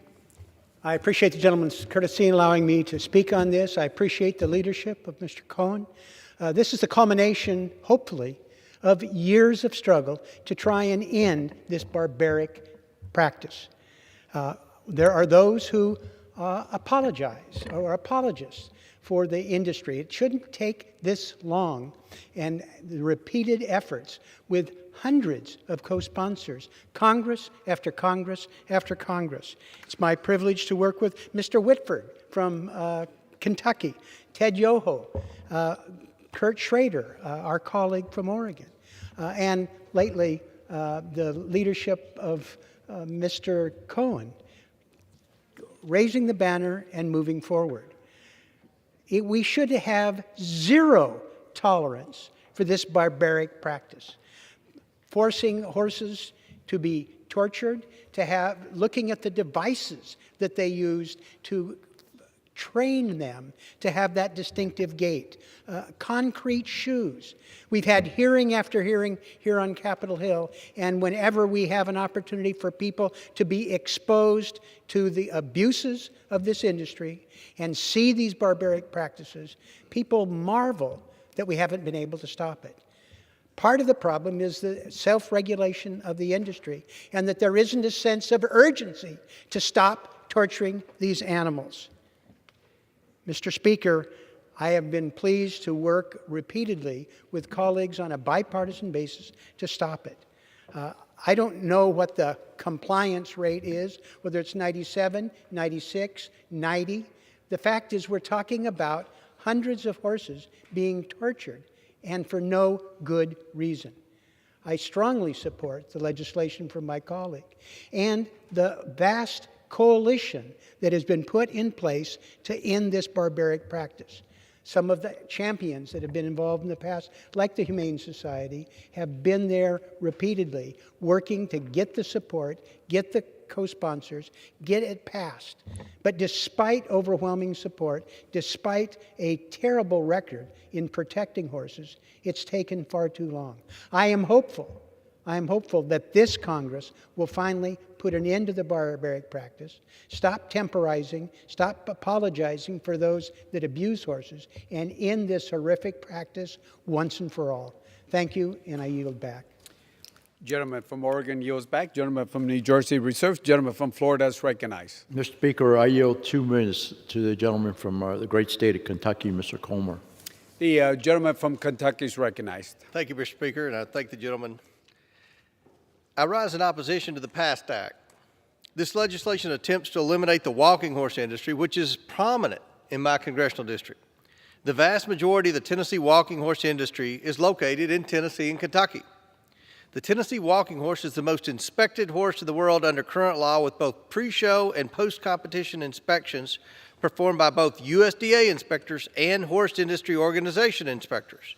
The PAST Act eliminates the industry inspection entities and replaces them with new employees of the U.S. Department of Agriculture and the U.S. Justice Department, increasing bureaucracy and costs to the taxpayer. The PAST Act is not widely supported by the horse industry. In fact, the vast majority of the active Tennessee walking horse industry stakeholders in my district oppose this bill and instead support Representative Scott DesJarlais's common sense reforms and modernization of the Horse Protection Act contained in H.R. 6341, of which I am a co-sponsor. This bill fails to promote objective, science-based inspections. I oppose the PAST Act and how it will lead to the hiring of more government bureaucrats while failing to protect the horse industry from biased inspections. I encourage my fellow members to vote against this bill, and I yield back. The gentleman from Kentucky yields back. The gentleman has yielded back. The gentleman from Florida is recognized. The gentleman from Reserves? Kentucky. I'll yield to the gentleman. appreciate your taking the question. I had a problem with my newspaper this week. Who won the Vanderbilt-Kentucky game? Vanderbilt. Dynamite. Gentleman from Florida reserves? Reserves. Okay. Gentleman from New Jersey is recognized. I have no additional speakers, but I'll reserve. Gentleman reserves. Gentleman from Florida is recognized. Yes, Mr. Speaker, I yield 1 minute to the gentleman from the great state of Pennsylvania, Mr. Fitzpatrick. The gentleman from Pennsylvania is recognized for 1 minute. Thank you, Mr. Speaker. Mr. Speaker, I rise today in support of H.R. 5441, the Preventing All Soaring Tactics Act. And as a member of the Animal Protection Caucus, I believe, like my colleagues, that we should be urging all of our colleagues to commit to ensuring our government is doing everything we can to promote animal welfare. The bottom line is this: the antiquated and inhumane practice of soaring intentionally inflicts pain on show horses for the mere purpose of winning a ribbon in a competition. And our bipartisan act, which has passed overwhelmingly, has been pointed out, will give a voice to these suffering animals and will finally put an end to this cruel practice by banning devices integral to soaring, strengthening penalties, and also holding abusers accountable for their crimes against innocent horses. And I'm proud again to join Representatives Cohen, Schakowsky, and Buchanan in championing this bipartisan bill, which passed, as was mentioned, passed this House overwhelmingly last Congress on an overwhelming bipartisan basis. And I hope that after passage today, it will receive swift consideration by our colleagues in the Senate. I yield back. Gentleman from Pennsylvania. Mr. Speaker, I have no additional speakers. I wish this bill would pass in a bipartisan fashion and get it to the Senate. I yield back. The gentleman from Florida yields back. Gentleman from New Jersey is recognized. Thank you, Mr. Speaker. And again, I would urge support on bipartisan basis for this important bill to protect horses, and I yield back. Gentleman from New Jersey yields back. Members, the question is, will the House suspend the rules and pass Bill H.R. 5441 as amended? Those in favor say aye. Those opposed say no. In the opinion of the chair, 2/3 being in the affirmative, for what purpose does the gentleman seek recognition? Mr. Speaker, I ask for a recorded vote.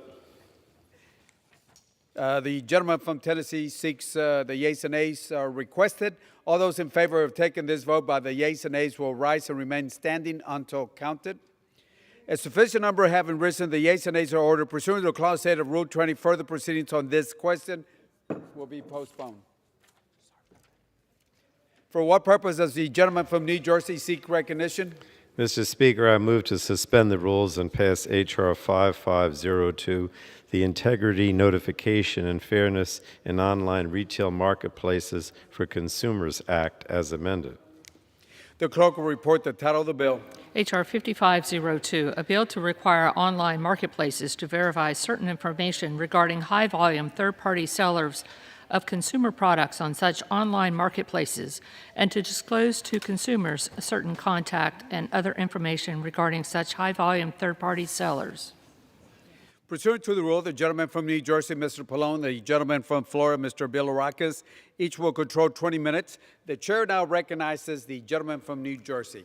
And Mr. Speaker, I ask unanimous consent that all members may have 5 legislative days in which to revise and extend the remarks and include extraneous material on H.R. 5502.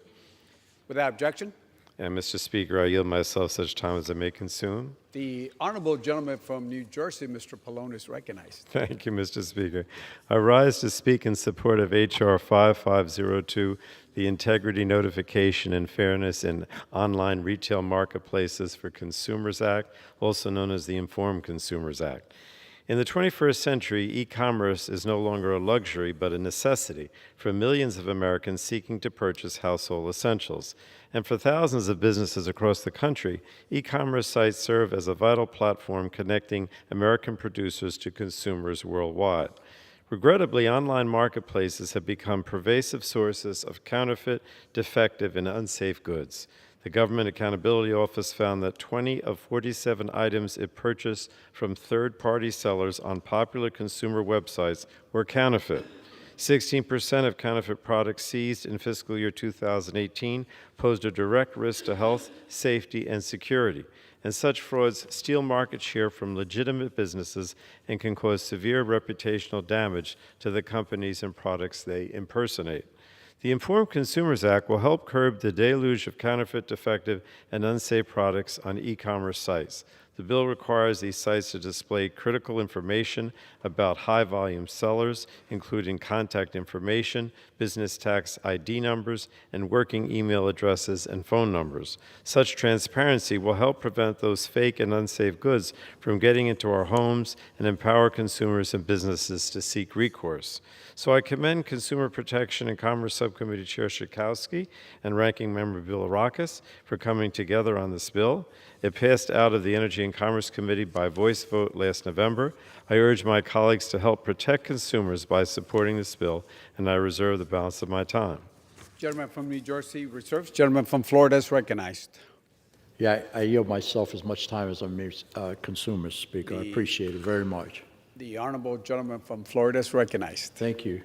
I rise today in strong support of H.R. 5502, the Informed Consumers Act. This is a big deal, Mr. Speaker. It really is.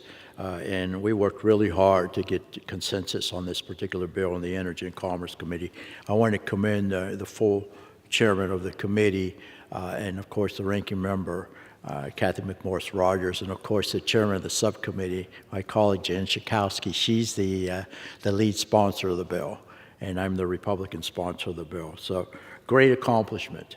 At the height of the COVID-19 pandemic, when physical storefronts were unable to open their doors, many consumers turned to online marketplaces for all of their goods. However, with such a rise in online purchases, criminals saw a new way to prey upon innocent consumers. These storefronts were now bombarded with thousands of similar products with little to no information about the background of the good. Some of the goods available were originally stolen from retail stores, counterfeited from, and this happens in all our congressional districts, counterfeited from a foreign nation, or even made with dangerous components or forced labor. That's why this bipartisan, bicameral legislation is necessary to increase the transparency and safety of online, and I'm proud to help co-lead this bill with the chairman of the subcommittee, Ms. Schakowsky. If H.R. 5502 is signed into law, and I think it will be, consumers and storefronts will be armed with information to understand where these products come from and whether they are real or not. That's not much to ask for. It also provides protections to our small sellers and local mom-and-pop stores whose privacy is protected, while also being able to operate with clear guidelines and one set of rules for doing business in all 50 states. The Informed Consumers Act establishes a uniform national standard to protect consumers from bad actors in online marketplaces by requiring certain large sellers of new and used consumer goods to verify their contact information such as email, phone number, and business ID within days of being listed as a high-volume sale on an online platform. I want to thank again Chair Schakowsky for working with me in good faith to make this a strong product with broad consensus from Congress. It takes both parties to get these things done. And from a diverse set of stakeholders like Etsy, Postmark, eBay, Amazon, Reliance, but also retail industry leaders such as Home Depot, Walgreens, and Walmart. The support around this legislation demonstrates what happens when Congress works together to move important legislation that will protect all Americans, and that was our goal. I'm glad to see that this bill will move forward in regular order and urge all of my colleagues to support this legislation out of the House today. Let's get this signed into law as soon as possible, and I'll reserve the balance of my time. Thank you, Mr. Gentleman reserves. Gentleman from New Jersey is recognized. Thank you, Mr. Speaker. I'll yield such time as she may consume to the sponsor of this legislation and the chair of the subcommittee from which it came, Ms. Schakowsky of Illinois. The gentlewoman from Illinois is recognized. Thank you, Mr. Chairman, and thank you to the chairman and so many in the in our committee, the Energy and Commerce Committee. But I want to say a special thank you to Gus Bilirakis, who is the Republican co-sponsor of this very important and bipartisan legislation, and want to ditto all the words that he said about this important bill. What we know is that the Informed Consumer Act, H.R. 5502, protects American consumers when they shop online. Counterfeit and stolen goods have become readily available on popular websites like Amazon and Facebook and beyond. And as a result, American consumers face new dangers when they shop online. Counterfeit and stolen products defraud consumers, and they pose a risk to consumers' health, their safety, and their security. Online marketplaces are failing right now to crack down on fraudsters and scammers. Instead, they are actually have fueled high-profile cases of online of organized crime, crime rings that are now brazenly hitting retail stores. And we've heard from consumers that Mr. Bilirakis mentioned, many of the retailers who are being hurt by this. These stolen goods too often end up on the online marketplaces. And the Informed Consumer Act puts an end to the online sale of dangerous products and stolen goods and limits criminal behavior. So the bill holds online marketplaces accountable for enabling criminals to actively work their will on platforms. It requires online marketplaces to verify the identity of their third-party sellers. Verifying sellers lets Americans have confidence now, which we want them to have when they shop online. And the bill empowers the Federal Trade Commission to enforce the compliance with this bill. And I am just so grateful to my colleague, Mr. Bilirakis, to all of those who have been supporting this legislation to finally protect consumers. I am proud that this bill has the bipartisan support, and I certainly urge all my colleagues to support the Informed Consumer Act, H.R. 5502, and let's vote for it today. And I yield back. The gentlewoman from Illinois yields back. Gentleman from New Jersey reserves. Gentleman from Florida is recognized. Thank you, Mr. Speaker. I want to thank the staff for doing an outstanding job on this bill. This was not easy to find consensus, but we persevered. We did not give up. We didn't give up, and guess what? The American people are going to be benefiting from this, and that's the most important thing. Our constituents will benefit from this bill. So, again, my subcommittee staffer is Tim Kurth, has done an outstanding job along with the other members of the staff and Jan's staff as well. So without further ado, I hope we pass this bill unanimously, and I yield back the balance of my time. Gentleman yields back, balance of his time. Gentleman from New Jersey is recognized. Thank you, Mr. Speaker. As you could see, this bill is truly bipartisan, and I urge all my colleagues on both sides of the aisle to vote in favor of it. And with that, I yield back. Gentleman yields back. Members, the question is, will the House suspend the rules and pass Bill H.R. 5502 as amended? Those in favor say aye. Those opposed say no. In the opinion of the chair, 2/3 being in the affirmative, for what purpose does the gentleman seek recognition? Thank you, Mr. Speaker. I would request the yeas and nays, please. The yeas and nays are requested. All those in favor of taking this vote by the yeas and nays will rise and remain standing until counted. A sufficient number have risen. The yeas and nays are ordered. Pursuant to Clause 8 of Rule 20, further proceedings on this question will be postponed. Switch it? No wonder they were thank you.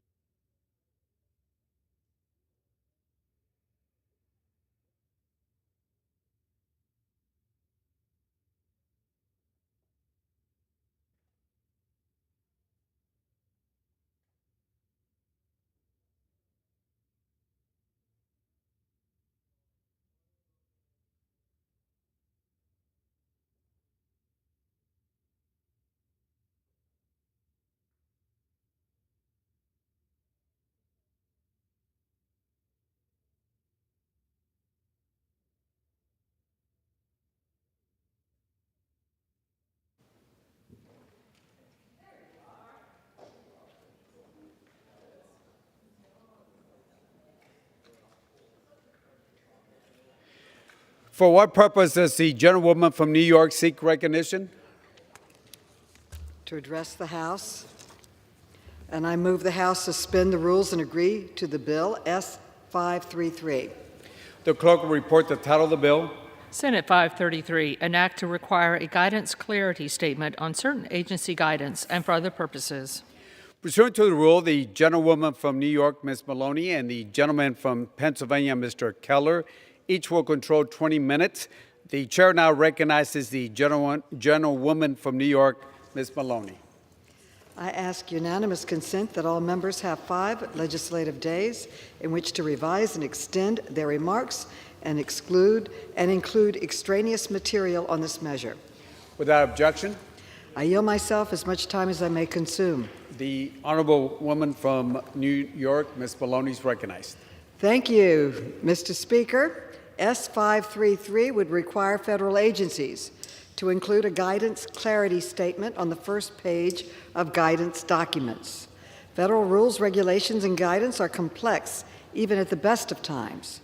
For most Americans who do not spend hours per day reading through the Federal Register, guidance documents can be very confusing.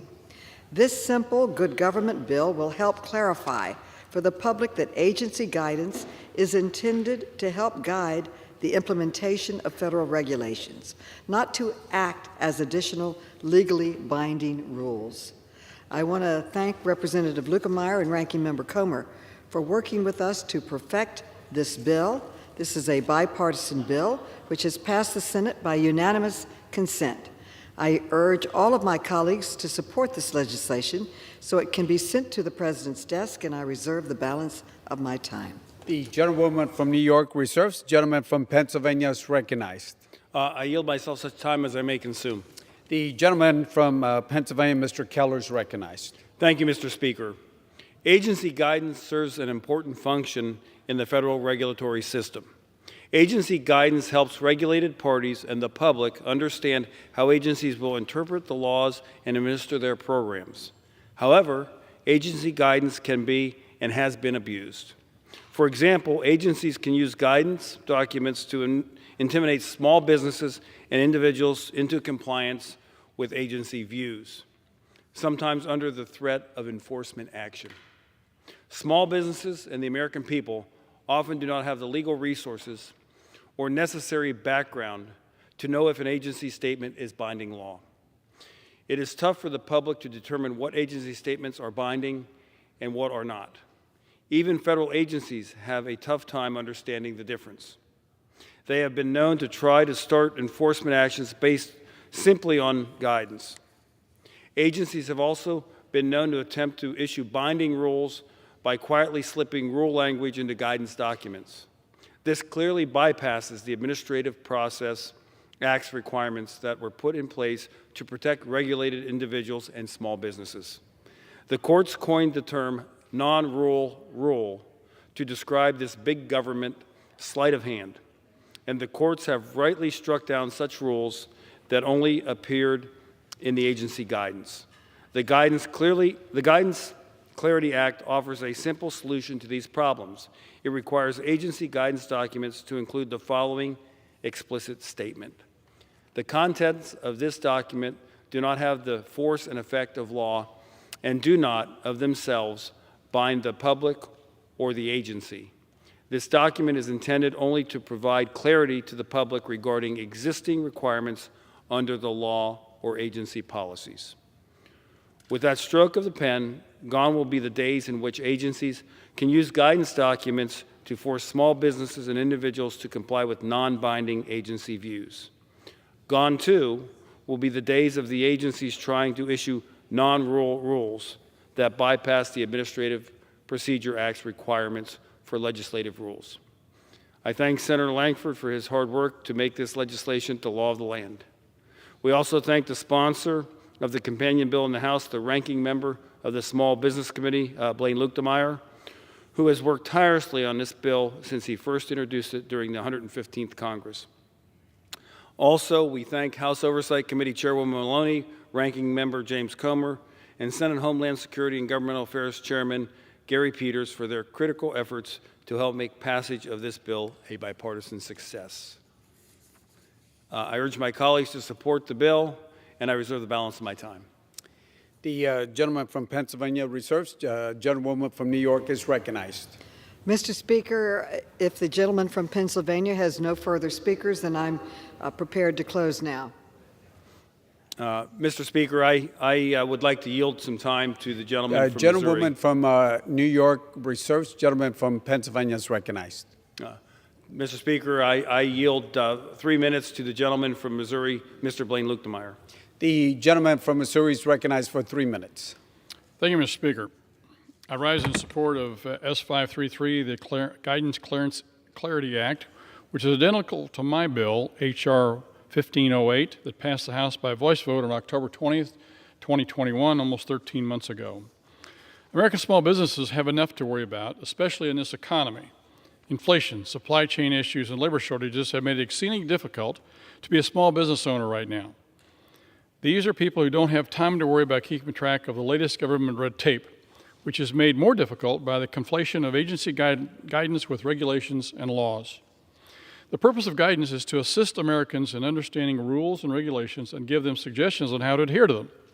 However, it's important to note that guidance is not law, and nor is it enforceable as law. It is simply a suggestion. Guidance is not approved by Congress, nor does it go through the federal rulemaking process, which allows for public input and legal scrutiny of agency actions. Therefore, citizens are free to take the suggestion or completely ignore it. Unfortunately, over the years, regulators have threatened punitive action against businesses for not following guidance. I'm not talking about people breaking the law or ignoring federal regulations who should certainly face consequences. I'm talking about small businesses who are following the federal regulations, but simply are not doing it in the manner certain regulators would prefer, the way their guidance suggested regulations be implemented. This is unacceptable, and it is illegal. Regulators have no legal authority to enforce guidance, and any attempt to do so is an egregious abuse of power.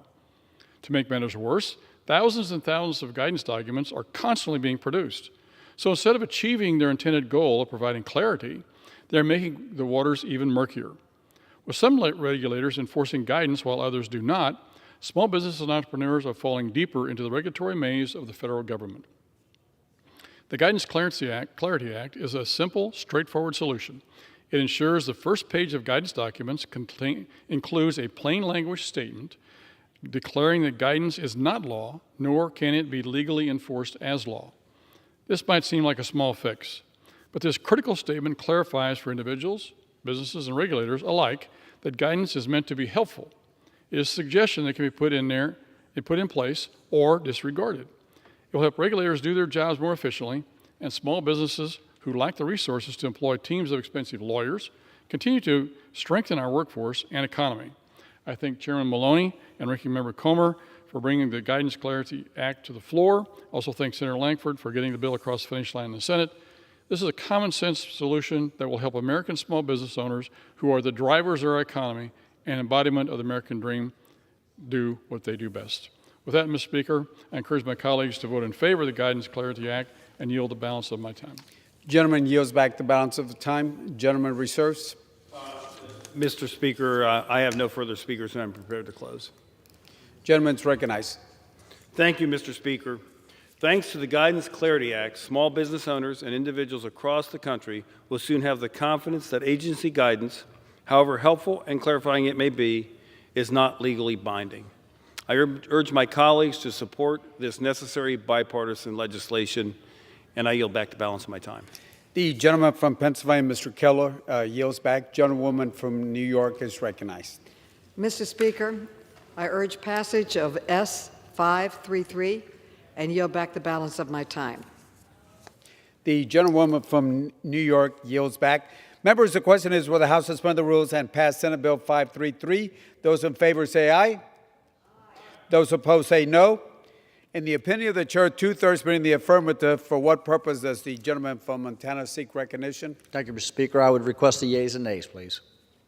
The yeas and nays are requested. All those in favor of taking this vote by the yeas and nays will rise and remain standing until counted. A sufficient number have risen. The yeas and nays are ordered. Pursuant to Clause 8 of Rule 20, further proceedings on this question will be postponed. For what purpose does the gentlewoman from New York seek recognition? Mr. Speaker, I move that the House suspend the rules and agree to the bill S3655. The clerk will report the title of the bill. Senate 3655, an act to amend the Civil Rights Cold Case Records Collection Act of 2018 to extend the termination date of the Civil Rights Cold Case Records Review Board. Pursuant to the rule, the gentlewoman from New York, Ms. Maloney, and the gentleman from Pennsylvania, Mr. Keller, each will control 20 minutes. The chair now recognizes the gentlewoman from New York, Ms. Maloney. Mr. Speaker, I ask unanimous consent that all members have 5 legislative days in which to revise and extend their remarks and include extraneous material on this measure. Without objection, I yield myself as much time as I may consume. the gentlewoman from New York is recognized. Mr. Speaker, I rise today in support of S3655, a bill to amend the Civil Rights Cold Case Records Collection Act of 2018 to extend the termination date of the Civil Rights Cold Case Records Review Board. I would like to begin by celebrating that this bill is bipartisan.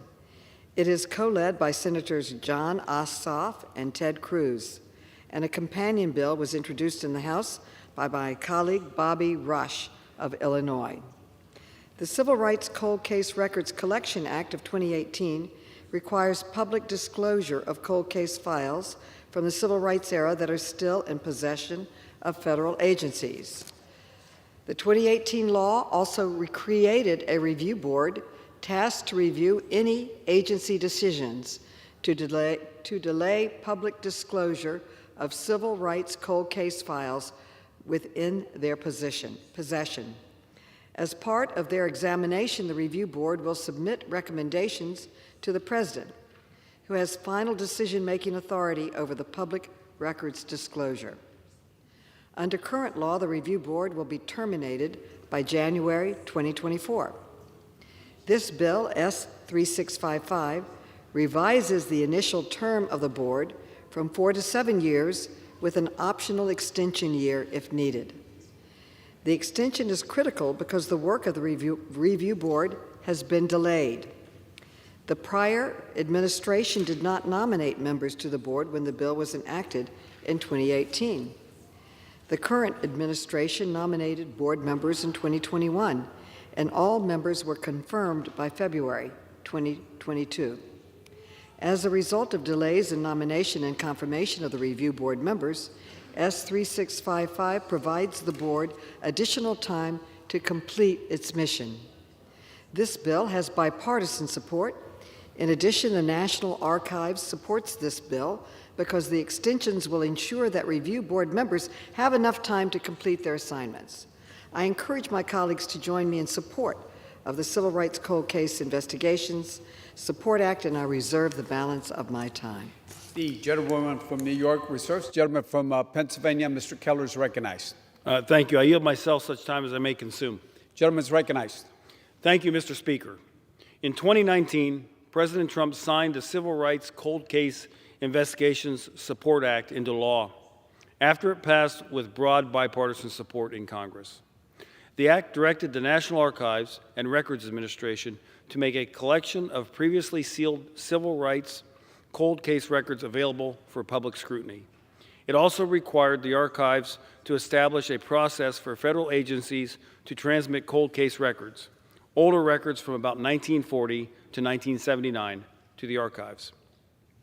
To do this, an independent agency review board was established to review the archive's civil rights cold case records and evaluate which public record disclosures should be postponed. The review board is also charged with investigating cold case records and requesting relevant documents held by government agencies and the courts be transferred to the archives. However, this board was not fully formed until this year, leaving the review board with less time than Congress intended before it terminates at the end of 2024. The bill before us today, the Civil Rights Cold Case Investigations Support Act, will extend the review board's term until 2027. This extension will allow the board to increase the volume of cold case documents made available to the public. This will enable journalists, students, and others to lend their expertise to help investigate and resolve unresolved civil rights cold cases.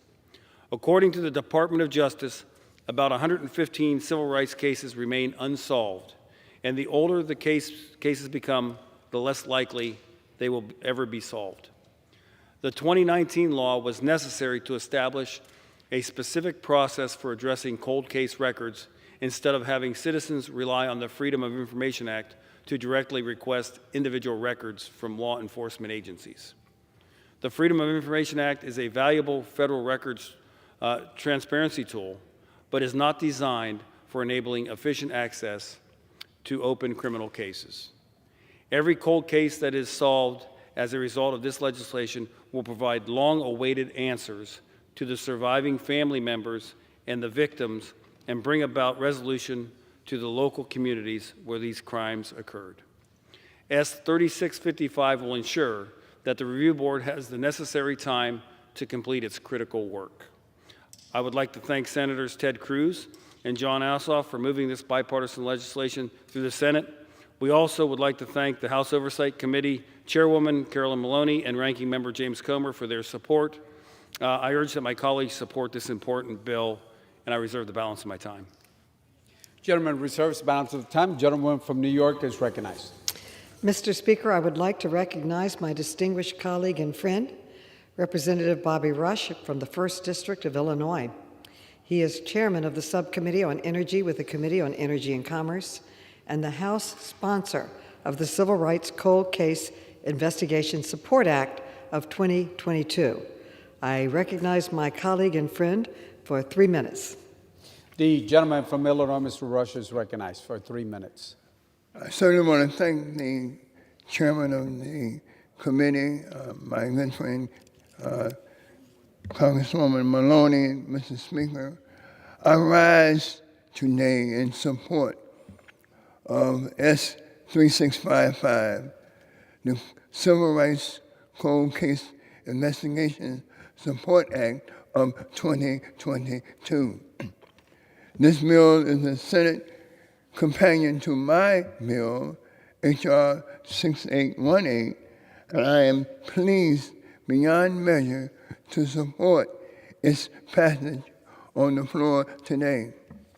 4 years ago, Mr. Speaker, Congress passed my bill, the Civil Rights Cold Case Records Collection Act of 2018, into law. That law created a collection of civil rights cold case records to be disclosed to the public, helping to resolve by bringing closure to more than 100 unsolved cold cases from the civil rights era. It was designed to bring some small measure of comfort to families and communities that have waited far, far too long for answers about the loss of their loved ones so many decades ago. I hope today's passage will bring some sense of closure to these families. A crucial part of that bill was the creation of the Civil Rights Cold Case Records Review Board, which serves as an independent oversight agency that reviews requests to delay making civil rights cold case records public. President Biden has appointed and the Senate has confirmed some wonderfully qualified nominees to the board. But since the previous administration failed to appoint any members to the board is about to run out of its legislative time before it can truly bring its mission to fruition. If the bill that this chamber passes today, Mr. Mill, I see no reason why it passed the Senate. I see no reason why the House cannot pass the bill today, and I urge, Mr. Speaker, passage of the bill today. I want to thank you, Mr. Speaker, and I yield back the balance of my time. Gentleman from Illinois yields back. Gentleman from New York reserves. Gentleman from Pennsylvania is recognized. I'll reserve my time. Gentleman reserves? Yes. Gentleman from New York is recognized. Mr. Speaker, I would like to acknowledge and recognize my distinguished colleague, Representative Bonnie Watson Coleman of the 12th District of New Jersey. She is the chairwoman of the Subcommittee on Transportation and Maritime Security with the Committee on Homeland Security. I acknowledge my friend and colleague for 2 minutes. The gentlewoman from New Jersey is recognized for 2 minutes. Thank you, Mr. Speaker, and thank you to our chairwoman, Carolyn Maloney. So, Mr. Speaker, I rise today on behalf of the Black Americans who were assaulted, terrorized, and killed during the Jim Crow era. Our nation has a long and troubling history of failing to deliver justice for victims of racially motivated violence.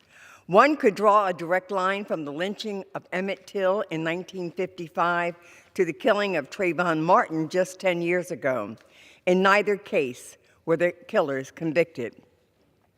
Willie James Howard, Lamar Smith, and Reverend George W. Lee, these are but a few of the countless Black Americans who were killed for the crime of existing while Black in the Jim Crow South. In not one of these cases was a single perpetrator brought to justice. I'm proud of the students from Hightstown, New Jersey, in my district, who took time and wrote the Civil Rights Cold Case Records Collection Act of 2017 with my friend, Congressman Bobby Rush. I'm now calling on this chamber to pass the Civil Rights Cold Case Investigation Support Act, which will extend the authorization of that legislation. By passing this bipartisan bill, we can begin to heal the wounds of our past and demonstrate that racist violence has no place in America. Thank you. I yield back. Gentlewoman yields back. Gentlewoman from New York reserves. Gentleman from Pennsylvania is recognized. Mr. Speaker, I have no further speakers, and I'm prepared to close. Gentleman is recognized. Thank you, Mr. Speaker. This bipartisan bill continues to make information regarding cold cases available to the public. The American people deserve transparency from their federal government. I encourage my colleagues to support this bill, and I yield back the balance of my time.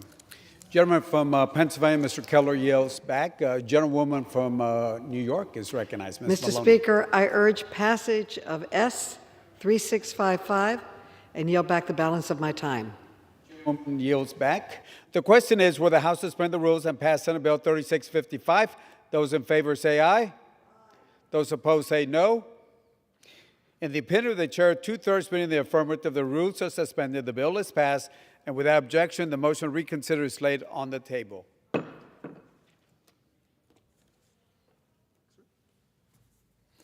For what purpose does the gentlewoman from New York seek recognition? I move that the House suspend the rules and agree to Bill S 35110. The clerk will report the title of the bill. Senate 3510, an act to require the Director of the Office of Management and Budget to issue guidance with respect to natural disaster resilience and for other purposes. Pursuant to the rule, the gentlewoman from New York, Ms. Maloney, and the gentleman from Pennsylvania, Mr. Keller, each will control 20 minutes. The chair now recognizes the gentlewoman from New York, Ms. Maloney. Mr. Speaker, I ask unanimous consent that all members have 5 full days, legislative days, in which to revise and extend their remarks and include extraneous material on this bill. Without objection, I yield myself such time as I may consume. the honorable gentlewoman from New York is recognized. S. 3510, the Disaster Resiliency Planning Act, was introduced by my colleague and counterpart in the Senate, Chairman Gary Peters, along with Senator Rick Scott, and passed the Senate by unanimous consent in June. Our colleague, Representative Troy Carter, is leading companion legislation in the House, which is also bipartisan. This common sense bipartisan bill takes action to implement an important recommendation made by the Government Accountability Office last year. In 2021, GAO issued a report on the efforts of federal agencies to be responsible stewards of taxpayer dollars by mitigating the impact of natural disasters on federal property and assets like buildings, roads, bridges, and levees. In the 5 years leading up to the report, billions of taxpayer dollars were spent repairing the damage done to federal assets by natural disasters. And current trends demonstrate that the frequency and severity of national disasters are increasing as a result of climate change. As the largest real property owner in the United States, the federal government's fiscal exposure to national disasters is deeply concerning, and the federal government lacks a comprehensive strategic approach to resilience, which is key to addressing this risk and protecting taxpayer dollars. Fortunately, agencies have made good progress in creating action plans that identify extreme weather vulnerabilities and steps that can be taken to address them. GAO's report recommended the crucial next step, that agencies should be directed to incorporate these assessments into their asset management investment decisions. That recommendation remains open today, but this bipartisan bill will ensure that it finally gets done. Within 180 days, OMB would be required to establish guidance for the incorporation of natural disaster resilience into the real property asset management and investment decisions of federal agencies. As recommended by GAO, agencies would be required to incorporate their national disaster risk information assessments into such decisions. This common sense good government bill has been informed by years of GAO analysis and will protect taxpayer dollars by prioritizing cost-effective resilience strategies. We must implement these action plans before the next superstorm or wildfire deals yet another blow to our federal assets. I urge my colleagues to support this bill and yield back the balance of my time. Gentlewoman reserves balance of her time. Gentleman from New York reserves the balance of her time. The gentleman from Pennsylvania, Mr. Keller, is recognized. Mr. Speaker, I yield myself such time as I may consume.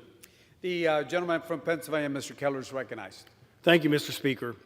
I rise in support of S. 3510, the Disaster Resiliency Planning Act.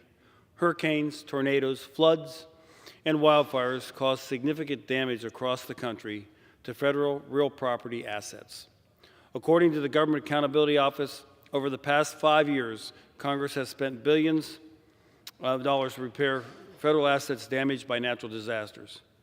Yet for decades, federal agencies have made minimal efforts to prepare for natural disasters and make their real property assets more resilient. This is unacceptable. Billions in taxpayer dollars have been wasted to repair assets left unprepared in the face of reoccurring and predictable risk posed by natural disasters and extreme weather events.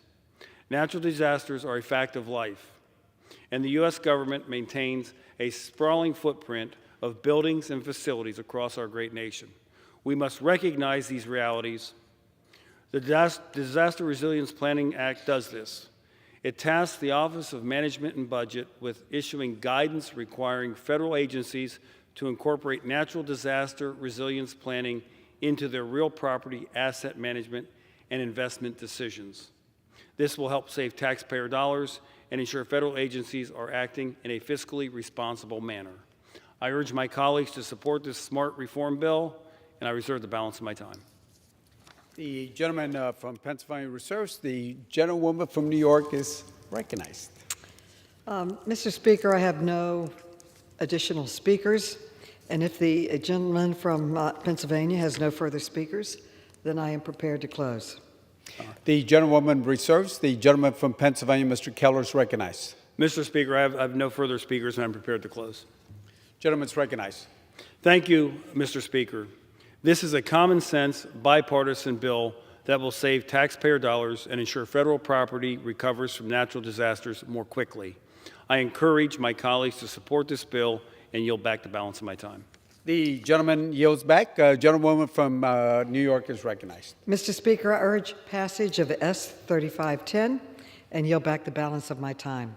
The gentlewoman yields back. Members, the question is will the House suspend the rules and pass Senate 3510. Those in favor say aye. Those opposed say no.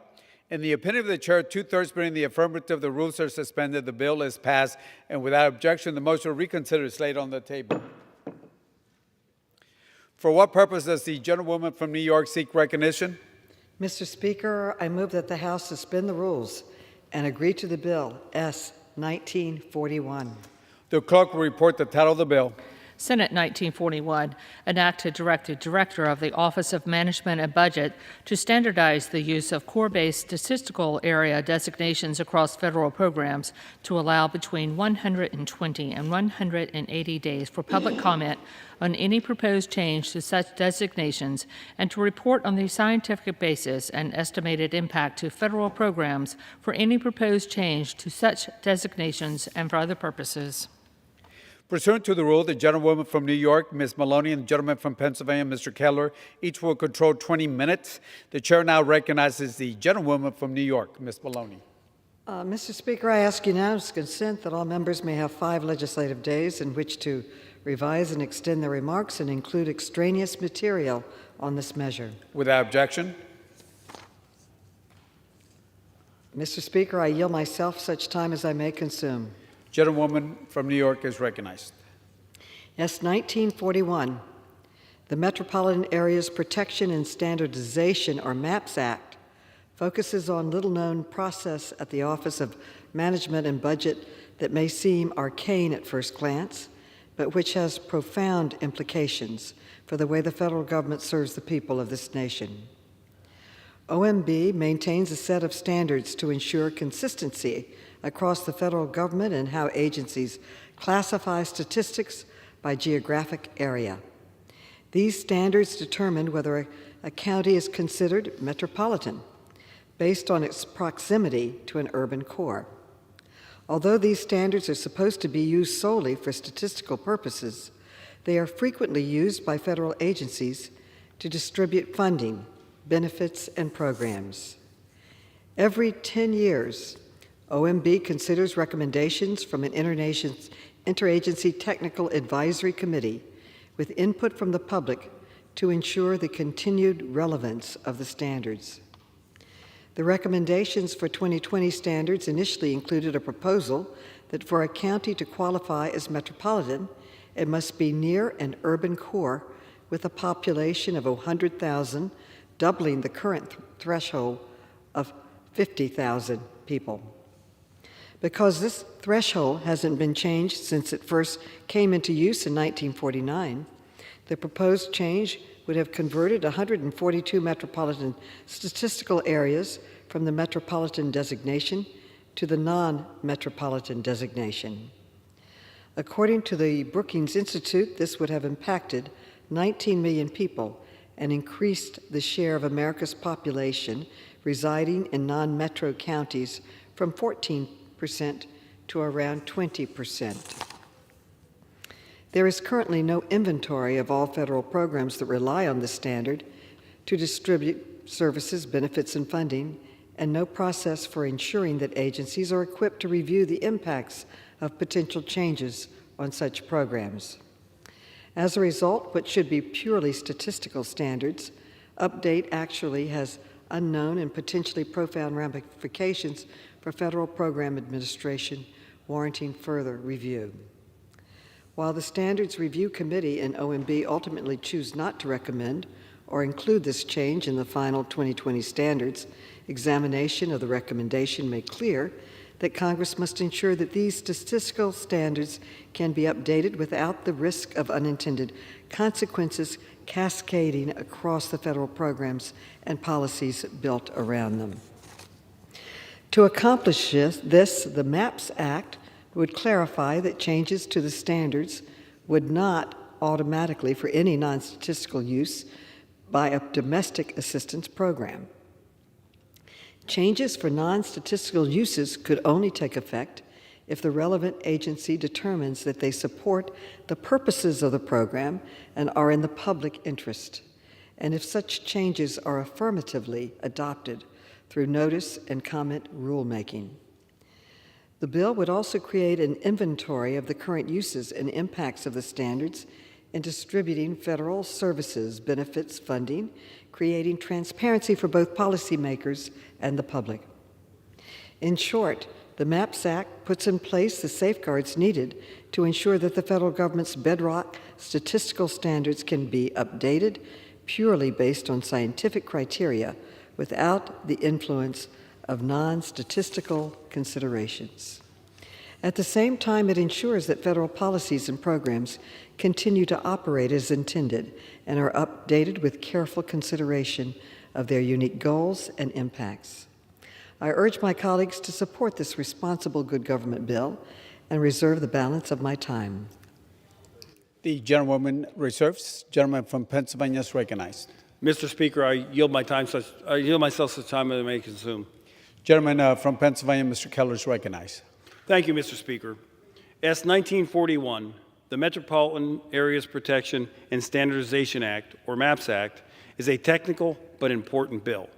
Maintaining government-wide statistical standards may seem mundane, but these standards have real-world consequences. We saw this last year when the Office of Management and Budget tried to make updates to the definition of core-based statistical areas. Out of the 734 public comments submitted, 712 comments opposed the definitional change. As a result, the Office of Management and Budget delayed its proposed recommendation.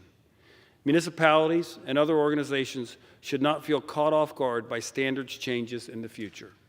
The MAPS Act will help provide transparency if the Office of Management and Budget tries to revise core-based statistical area standards in the future.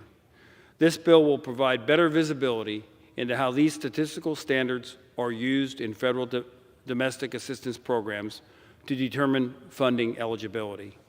And the U.S. Conference of Mayors, the National Rural Health Association, and the National Association of Counties all agree that this legislation is needed. I would like to thank the Senators Rob Portman and Jerry Moran, as well as Chairman Gary Peters, for moving this bipartisan bill through the Senate. I also would like to take a moment to thank Carolyn Maloney, the Chairwoman, and Ranking Member James Comer for advancing this legislation through the House Oversight Committee. I support this legislation and encourage my colleagues to do the same. I reserve the balance of my time. Gentleman from Pennsylvania reserves. Gentlewoman from New York is recognized. Mr. Speaker, if the gentleman from Pennsylvania has no further speakers, then I'm prepared to close. Mr. Speaker, the gentlewoman from New York reserves. Gentleman from Pennsylvania is recognized. Mr. Speaker, I have no further speakers, and I'm prepared to close. Gentleman is recognized. Thank you, Mr. Speaker. S. 1941 will provide transparency into the Office of Management and Budget's work in the area of statistical standards. This bill does not restrict OMB from continuing its work keeping important statistical standards up to date.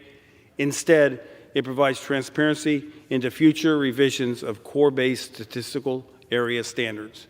It also provides visibility into use of such standards in federal domestic assistance programs. I once again encourage my colleagues to support this bill and yield back the balance of my time. The gentleman from Pennsylvania, Mr. Keller, yields back. Gentlewoman from New York, Ms. Maloney, is recognized. Mr. Speaker, I urge passage of S 1941 and yield back the balance of my time. The gentlewoman yields back. Members, the question is, will the House suspend the rules and pass Senate Bill 1941? Those in favor say aye. Those opposed say no. In the opinion of the chair, 2/3 being in the affirmative, the rules are suspended. The bill is passed, and without objection, the motion to reconsider is laid on the table. For what purpose does the gentlewoman from New York seek recognition? Mr. Speaker, I move that the House suspend the rules and agree to the bill H.R. 7899. The clerk will report the title of the bill. H.R. 7899, a bill to designate the facility of the United States Postal Service located at 75 Commerce Drive in Grace Lake, Illinois, as the Army Specialist Joseph Joey W. Dimmock II Post Office Building. Pursuant to the rule, the gentlewoman from New York, Ms. Maloney, and the gentleman from Pennsylvania, Mr. Keller, each will control 20 minutes. The chair now recognizes the gentlewoman from New York. Mr. Speaker, I ask unanimous consent that all members have 5 legislative days in which to revise and extend their remarks and include extraneous material on this measure. Without objection? I yield myself as such time as I may consume. The honorable gentlewoman from New York, Ms. Maloney, is recognized. Mr. Speaker, I rise today in support of H.R. 7899 to designate the facility of the United States Postal Service located at 75 Commerce Drive in Grace Lake, Illinois, as the Army Specialist Joseph Joey W. Dimmock II Post Office Building. Army Specialist Dimmock was born in Libertyville on May 25, 1989, to Joseph and Ellen Dimmock. He grew up in Wildwood, Illinois, and graduated from Warren Township High School. Growing up, he was a member of the Wildwood Presbyterian Church, Boy Scout Troop 672, and the Warren Blue Devils swim team. In the spring of his senior year of high school, Army Specialist Dimmock joined the Army and began service in August of 2007. He served for nearly 3 years with the 1st Battalion, 75th Ranger Regiment. On July 10, 2010, during his 3rd overseas deployment and 2nd deployment in Afghanistan, supporting Operation Enduring Freedom, he died in a non-combat explosion at an ammunition holding facility. Army Specialist Dimmock received several awards during his service to this country, including the Bronze Star, Medal, and Army Commendation Medal. I encourage my colleagues to join me in honoring the life and service of Army Specialist Dimmock by naming a post office in Grays Lake, Illinois, after him. I reserve the balance of my time. The gentlewoman from New York reserves. Gentleman from Pennsylvania is recognized. Mr. Speaker, I yield myself such time as I may consume. The gentleman from Pennsylvania, Mr. Keller, is recognized. Thank you, Mr. Speaker. I rise today in support of H.R. 7899, which honors Army Specialist Joseph Joey W. Dimmock II. Joey, as he was known to his loved ones, grew up in Wildwood, Illinois, where he was actively involved with his church, swim team, and Boy Scout Troop 672, earning the rank of Eagle Scout. He joined the Army his senior year of high school and served for nearly 3 years with the 1st Battalion, 75th Ranger Regiment. He was serving his 3rd overseas deployment, his 2nd deployment to Afghanistan, when he died on July 10, 2010, in a non-combat explosion at an ammunition holding facility.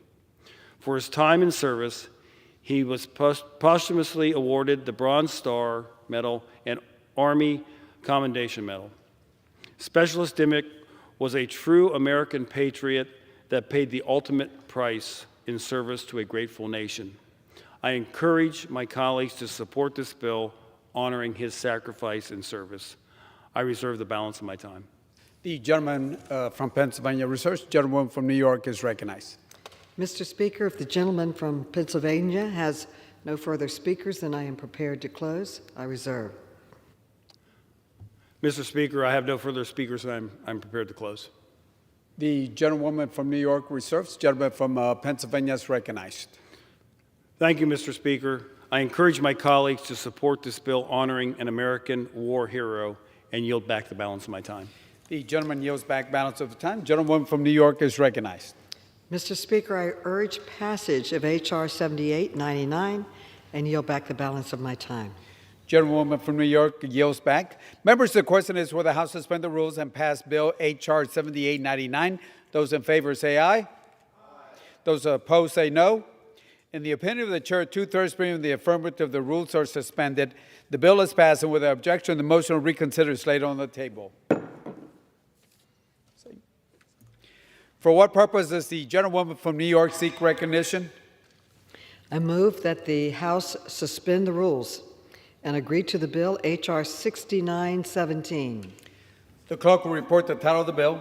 H.R. 6917, a bill to designate the facility of the United States Postal Service located at 301 East Congress Parkway in Crystal Lake, Illinois, as the Ryan J. Cummings Post Office Building. Pursuant to the rule, the gentlewoman from New York, Ms. Maloney, the gentleman from Pennsylvania, Mr. Keller, each will control 20 minutes. The chair now recognizes the gentlewoman from New York.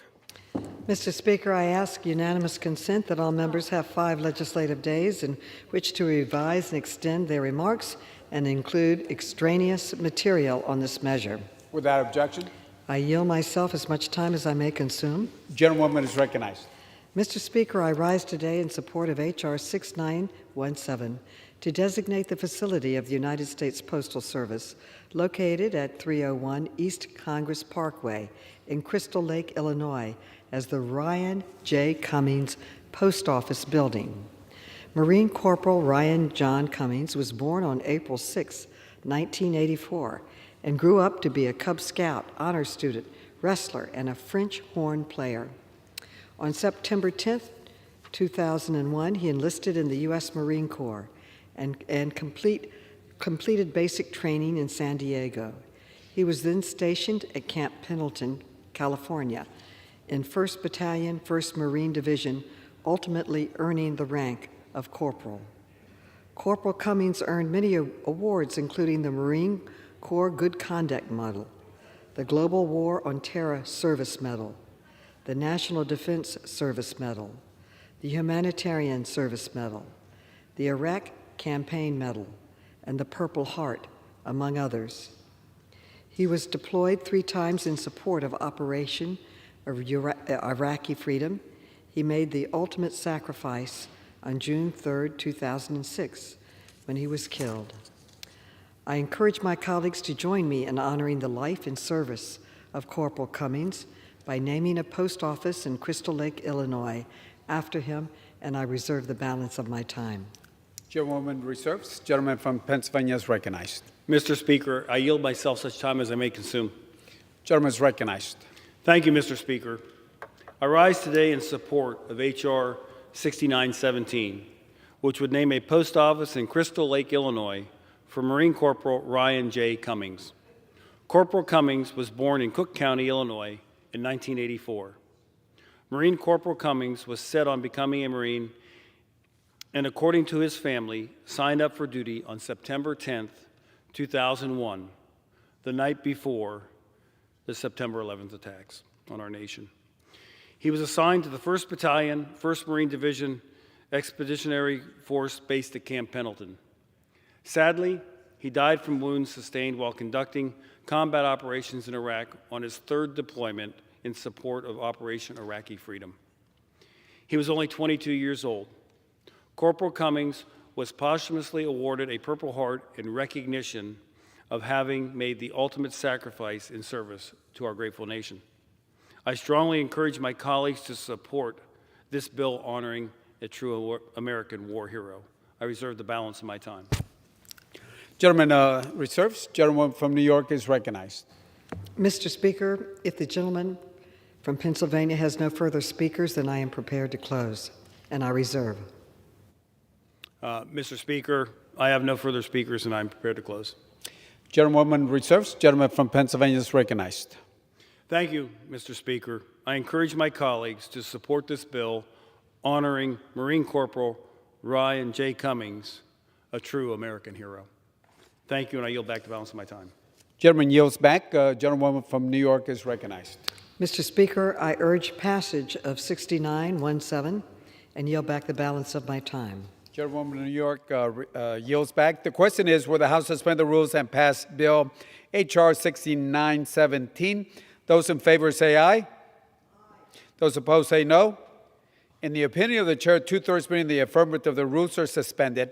The bill is passed, and without objection, the motion to reconsider is laid on the table. For what purpose does the gentlewoman from New York seek recognition? I move that the House suspend the rules and agree to the bill 2473. The clerk will report the title of the bill. H.R. 2473, a bill to designate the facility of the United States Postal Service located at 275 Penn Avenue in Salem, Ohio, as the Howard Arthur Tibbs Post Office. Pursuant to the rule, the gentlewoman from New York, Ms. Maloney, the gentleman from Pennsylvania, Mr. Keller, each will control 20 minutes. The chair now recognizes the gentlewoman from New York. Mr. Speaker, I ask unanimous consent that all members have 5 legislative days in which to revise and extend their remarks and include extraneous material on this measure. Without objection. I yield myself such time as I may consume. Gentlewoman from New York, Ms. Maloney, is recognized. Mr. Speaker, I rise today in support of H.R. 2473 to designate the facility of the United States Postal Service located at 275 Penn Station Avenue in Salem, Ohio, as the Howard Arthur Tibbs Post Office. Corporal Howard Arthur Tibbs was born on September 23, 1919, in Salem, Ohio. His family had a long history of military service dating back to the Civil War, when Mr. Charles Howard, Sr., grandfather of Corporal Tibbs, fought in the Grand Army of the Republic. Following this tradition of service in World War II, Corporal Tibbs served as one of the Tuskegee Airmen, where he served in the 99th Fighter Squadron and the 477th Medium Composite Group. In recognition of his military contributions and bravery, Corporal Tibbs was awarded the Congressional Gold Medal in 2007. After his time in the military, Corporal Tibbs continued his career in private service with a career at the Internal Revenue Service. On January 26, 1986, he passed away in Newark, Ohio. I encourage my colleagues to join me in honoring the bravery of Corporal Howard Tibbs by naming a post office in Salem, Ohio after him. And I reserve the balance of my time. Gentleman reserves. Gentleman from Pennsylvania, Mr. Keller, is recognized. Mr. Speaker, I yield myself such time as I may consume. The honorable gentleman from Pennsylvania is recognized. Thank you, Mr. Speaker. I rise today in support of H.R. 2473, which honors Corporal Howard Arthur Tibbs.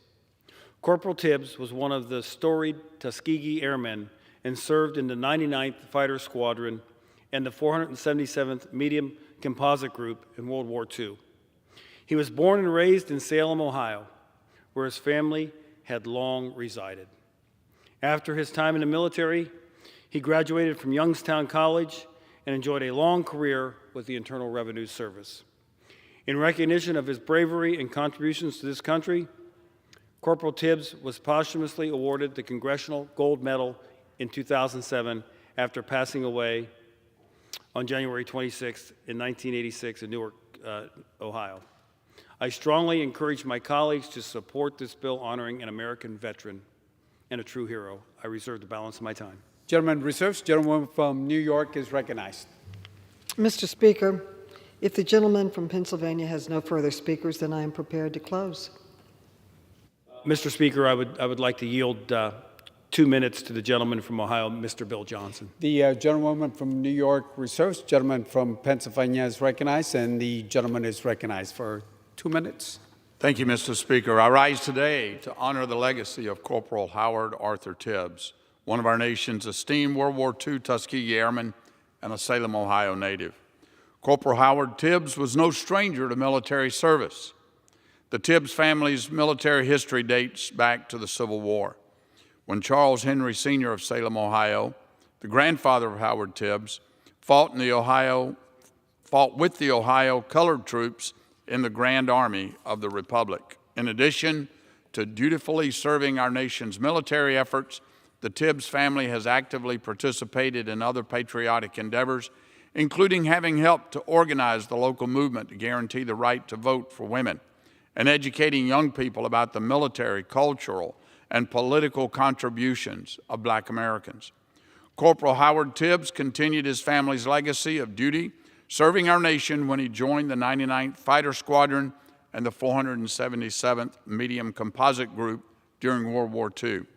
In 2007, he posthumously received the Congressional Gold Medal in recognition of his military contributions and bravery, both at home and abroad. Today, the House has the opportunity to honor Corporal Howard Arthur Tibbs by passing H.R. 2473 and naming the Salem Post Office after him. I urge my colleagues to support this bill, and I yield back. Gentleman from Ohio yields back. Gentleman from Pennsylvania reserves. Yes. Gentleman from New York is recognized. I reserve. Gentlewoman reserves. Gentleman from Pennsylvania is recognized. Mr. Speaker, I have no further speakers, and I'm prepared to close. Gentleman is recognized. Mr. Kettler. Thank you, Mr. Speaker. I encourage my colleagues to support this bill honoring an American veteran and hero, and I yield back the balance of my time. Thank you. Gentleman yields back. Gentleman from New York is recognized. Mr. Speaker, I urge passage of H.R. 2473 and yield back the balance of my time. The gentleman from New York yields back. Members, the question is will the House suspend the rules and pass Bill H.R. 2473? Those in favor say aye. Those opposed say no. In the opinion of the chair, two-thirds being the affirmative, the rules are suspended. The bill is passed, and without objection, the motion to reconsider is laid on the table. For what purpose does the gentlewoman from New York seek recognition? Mr. Speaker, I move that the House suspend the rules and agree to the bill H.R. 7518. The clerk will report the title of the bill. H.R. 7518, a bill to designate the facility of the United States Postal Service located at 23200 John R. Road in Hazel Park, Michigan, as the Roy E. Dickens Post Office. Pursuant to the rule, the gentleman from New York, Ms. Maloney, and the gentleman from Pennsylvania, Mr. Keller, each will control 20 minutes. The chair now recognizes the gentlewoman from New York. Well, Mr. Speaker, I ask unanimous consent that all members have 5 legislative days in which to revise and extend their remarks and include extraneous material on this measure. Without objection? I yield myself as much time as I may consume. The honorable gentlewoman from New York is recognized. Ms. Maloney. Mr. Speaker, I rise today in support of H.R. 7518 to designate the facility of the United States Postal Service located at 23200 John R. Road in Hazel Park, Michigan, as the Roy E. Dickens Post Office. Mr. Roy Eugene Dickens was born on August 29, 1940 in Lola, Kentucky, to Corbett and Bertie Dickens. From 1962 to 65, he served in the U.S. Army, and following his service, he joined the Hazel Park Police Department of 1967. He retired from duty in 1995. After retirement, he went to work as a court officer until 2010, making him the longest-serving public official in history of Hazel Park, Michigan. Mr. Dickens is remembered for his 43 years of service to the Hazel Park community. I encourage my colleagues to join me in honoring the service of Mr. Dickens by naming a post office in Hazel Park, Michigan after him, and I reserve the balance of my time. Gentleman reserves. Gentleman from Pennsylvania, Mr. Keller, is recognized. Mr. Speaker, I yield myself such time as I may consume. Gentleman's recognized. Thank you, Mr. Speaker. I rise today in support of H.R. 7518, which would name a Michigan post office for Roy Dickens. Mr. Dickens was a dedicated public servant in Hazel Park, Michigan. In fact, he was the longest-serving public official in Hazel Park, starting in 1967 when he joined the Hazel Park Police Department after serving in the United States Army. He retired from the police department in 1995 and then went to work as a court officer until 2010. He is remembered fondly for his 43 years of service to the local community. I encourage my colleagues to support this bill, which honors a community civil servant and law enforcement officer. I reserve the balance of my time. The gentleman reserves. Gentlewoman from New York is recognized. Mr. Speaker, I would like to acknowledge my friend and colleague, Representative Andy Levin from Michigan's 9th District, for 2 minutes. He is the Vice Chair of the Subcommittee on Asia, the Pacific, Central Asia, and Non-Proliferation. The gentleman from Michigan, Mr. Levin, is recognized for 2 minutes. Thank you, Mr. Speaker. I rise today in support of my bill, H.R. 7518, designating the post office at 23200 John R. Road in Hazel Park, Michigan, as the Roy E. Dickens Post Office. Roy Dickens was a U.S. Army vet and longtime resident of Hazel Park, Michigan, where he was deeply involved in the community. He joined the Hazel Park Police Department in 1967 and served as an officer for 28 years. But Mr. Dickens was not finished. Following his tenure at the police department, he went on to serve proudly as a court officer for another 15 years until he retired in 2010. Roy Dickens worked for the city of Hazel Park for 43 years. That makes him the longest-serving employee in the history of the city, a record he holds posthumously to this very day. Mr. Dickens was known in Southeast Michigan as a public servant, community leader, and good neighbor to all. He made a positive impact in the lives of those around him in so many ways and is remembered fondly by many, many people, first and foremost his beloved wife Marilyn and children Gina and David. Roy Dickens left a legacy as a pillar of the Hazel Park community and someone who embodied the essence of public service. I'm proud to honor him for generations to come with this post office dedication. I want to thank Hazel Park Mayor Michael Webb, City Manager Ed Klobuchar, and other civic leaders for collaborating with me on choosing the very best recipient for this honor.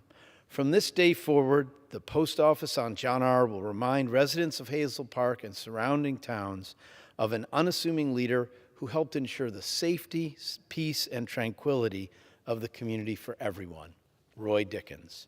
Thank you. I yield back the balance of my time. Yields back. Gentleman from New York reserves. Gentleman from Pennsylvania is recognized. Mr. Speaker, other speakers are prepared to close. Gentleman reserves. Gentlewoman from New York is recognized. Well, I have no further speakers, and I'm prepared to close. All right. Gentlewoman reserves. Gentleman from Pennsylvania, Mr. Keller, is recognized. Thank you, Mr. Speaker. I would encourage my colleagues to support this bill honoring a great public servant. Thank you, and I yield back the balance of my time. Gentleman yields back. Gentlewoman from New York is recognized. Mr. Speaker, I urge passage of H.R. 7518 and yield back the balance of my time. Gentlewoman yields back. Members, the question is, will the House suspend the rules and pass Bill H.R. 7518? Those in favor say aye. Aye. Those opposed say no. In the opinion of the chair, 2/3 being the affirmative, the rules are suspended. The bill is passed. And without objection, the motion to reconsider is laid on the table. For what purpose does the gentlewoman from New York seek recognition? Mr. Speaker, I move that the House suspend the rules and agree to the bill S. 3826. The clerk will report the title of the bill. Senate 3826, an act to designate the facility of the United States Postal Service located at 1304 4th Avenue in Kenyon, Texas, as the Gary James Fletcher Post Office Building. Pursuant to the rule, the gentlewoman from New York, Ms. Maloney, and gentleman from Pennsylvania, Mr. Keller, each will control 20 minutes. The chair now recognizes the gentlewoman from New York, Ms. Maloney. Mr. Speaker, I ask unanimous consent to revise and extend my remarks and to have 5 legislative days in which members can revise and include extraneous material on this measure. Without objection. I yield myself such time as I may consume. The gentlewoman from New York is recognized.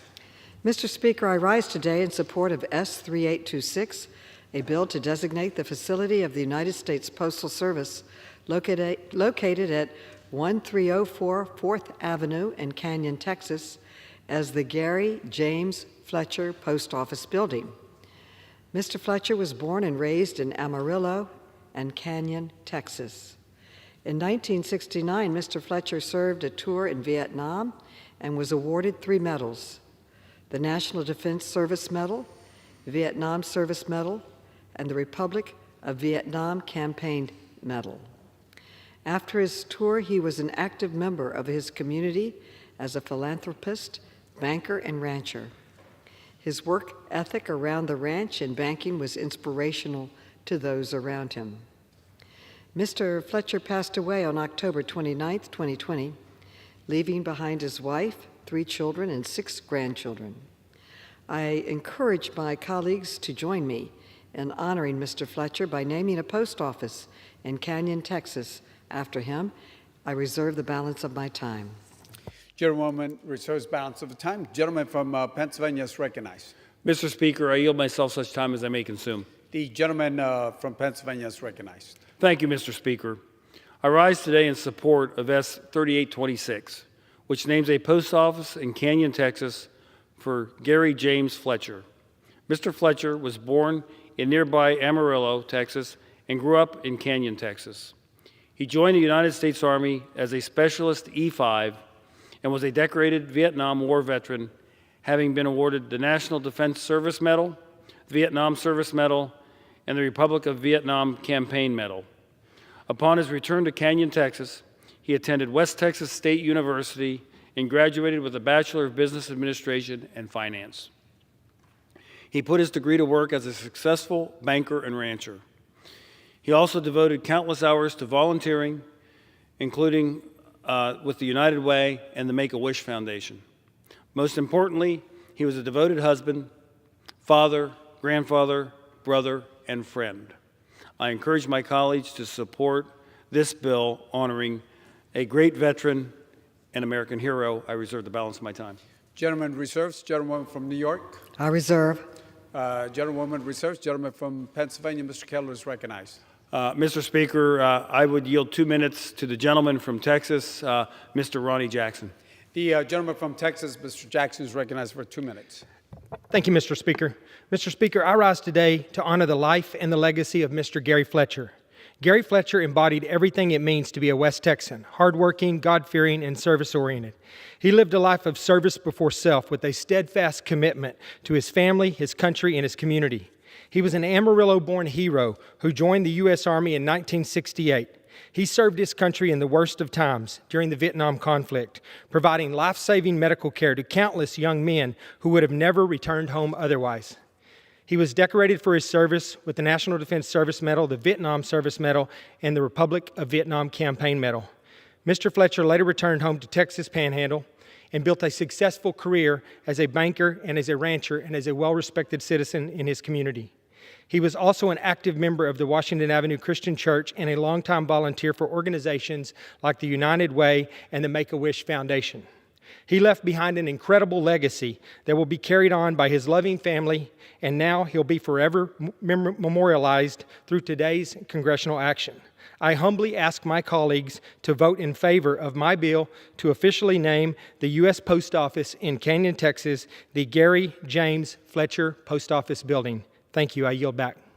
Gentleman from Texas yields back. Gentleman from Pennsylvania reserves. Mr. Speaker, if the gentleman from Pennsylvania has no further speakers, then I am prepared to close. Gentleman from Pennsylvania is recognized. Mr. Speaker, I have no further speakers. I'm prepared to close. Gentleman is recognized. Thank you, Mr. Speaker. I encourage my colleagues to support this bill honoring an American veteran, and I yield back the balance of my time. Gentleman yields back. Gentleman from New York is recognized. Mr. Speaker, I urge passage of S 3826 and yield back the balance of my time. The gentleman from New York yields back. Members, the question is will the House suspend the rules and pass Senate 3826? Those in favor say aye. Those opposed say no. In the opinion of the chair, 2/3 being the affirmative, the rules are suspended. The bill is passed. Without objection, the motion to reconsider is laid on the table. For what purpose does the gentleman from New York seek recognition? That the House suspend the rules and agree to the bill S 3884. The clerk will report the title of the bill. Senate 3884, a an act to designate the facility of the United States Postal Service located at 404 U.S. Highway 41 North in Baraga, Michigan, as the Cora Reynolds Anderson Post Office. Pursuant to the rule, the gentlewoman from New York, Ms. Maloney, the gentleman from Pennsylvania, Mr. Keller, each will control 20 minutes. The chair now recognizes the gentlewoman from New York. Mr. Speaker, I ask unanimous consent that all members have 5 legislative days in which to revise and extend their remarks and include extraneous material on this measure.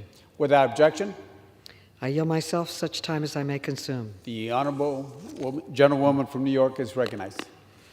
Mr. Speaker, I rise today in support of S. 3884, a bill to designate the facility of the United States Postal Service located at 404 U.S. Highway 41 North in Baragaga, Michigan, as the Cora Reynolds Anderson Post Office. Ms. Cora Reynolds Anderson was born in Lands, Michigan on April 10, 1882, and was a member of the Ojibwe Native American tribe. She attended public school in the Upper Peninsula and the Haskell Institute in Lawrence, Kansas, where she received her teacher's diploma. After graduating, she came back and taught at the Ziba Mission in the Upper Peninsula.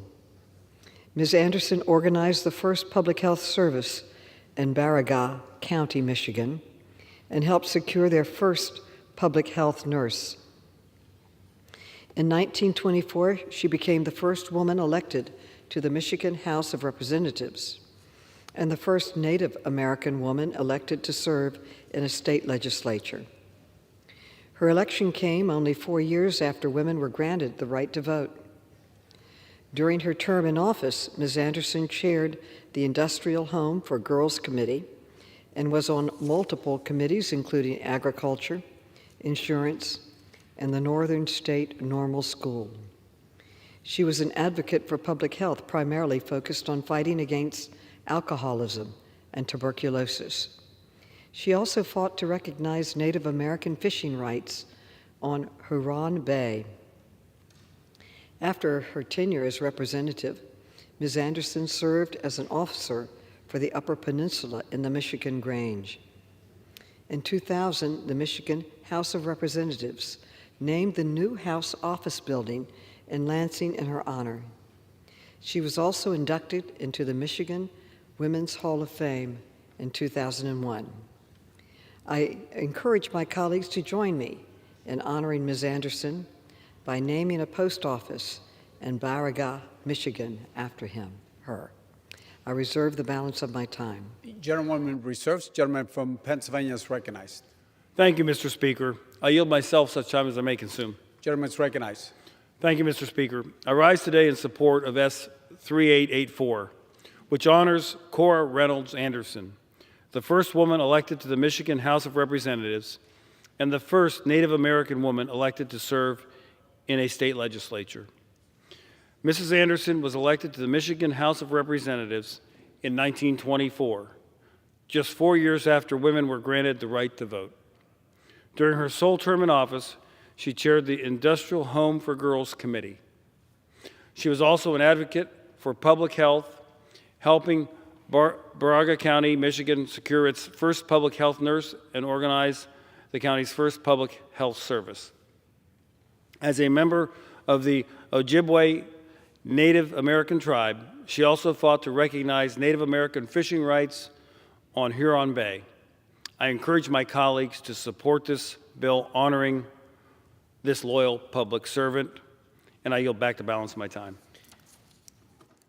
Gentleman reserves, yields back. I yield back. Gentleman yields back. Gentlewoman from New York is recognized. Mr. Speaker, I urge passage of S. 3884 and yield back the balance of my time. Gentlewoman yields back. The question is, will the House suspend the rules and pass Senate 3884 as amended? Those in favor say aye. Those opposed say no.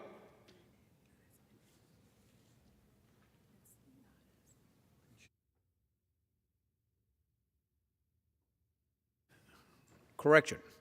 The question is, will the House suspend the rules and pass Senate 3884.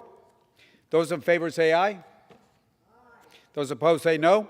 In the opinion of the chair, two-thirds being the affirmative, the rules are suspended. The bill is passed, and without objection, the motion to reconsider is laid on the table. Pursuant to Clause 12A of Rule 1, the chair declares the House in recess until approximately 6:30 p.m. today.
The House will be in order.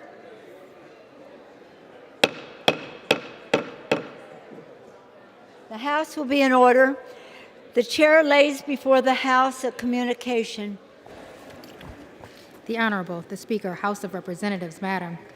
I have the honor to transmit herewith a scanned copy of a letter received from Mr. J. Bradley King and Ms. Angela M. Neusmeyer, co-directors of the Indiana Election Division, indicating that, according to the unofficial results for the special election held November 8, 2022, the Honorable Rudy. The House will be in order. Thank you. Clerk will read. According to the unofficial results for the special election held November 8, 2022, the Honorable Rudy Yakum III was elected for Representative to Congress for the 2nd Congressional District, State of Indiana. Signed sincerely, Cheryl L. Johnson, Clerk. For what purpose does the gentleman from Indiana, Mr. Carson, seek recognition? Madam Speaker, I ask unanimous consent that the gentleman from Indiana, the Honorable Rudy Yakum, be permitted to take the oath of office today. His certificate of election has not yet arrived, but there is no contest and no question has been raised with regards to his election. Without objection, will Representative-elect Yakum and the members of the Indiana delegation present themselves in the well.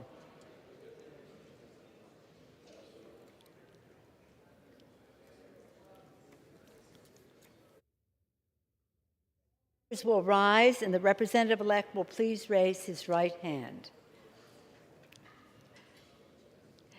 Do you solemnly swear that you will support and defend the Constitution of the United States against all enemies, foreign and domestic, that you bear true faith and allegiance to the same, that you take this obligation freely without any mental reservation or purpose of evasion, and that you will well and faithfully discharge the duties of the office on which you're about to enter? So help you God. I will. Congratulations, you are now a member of Congress.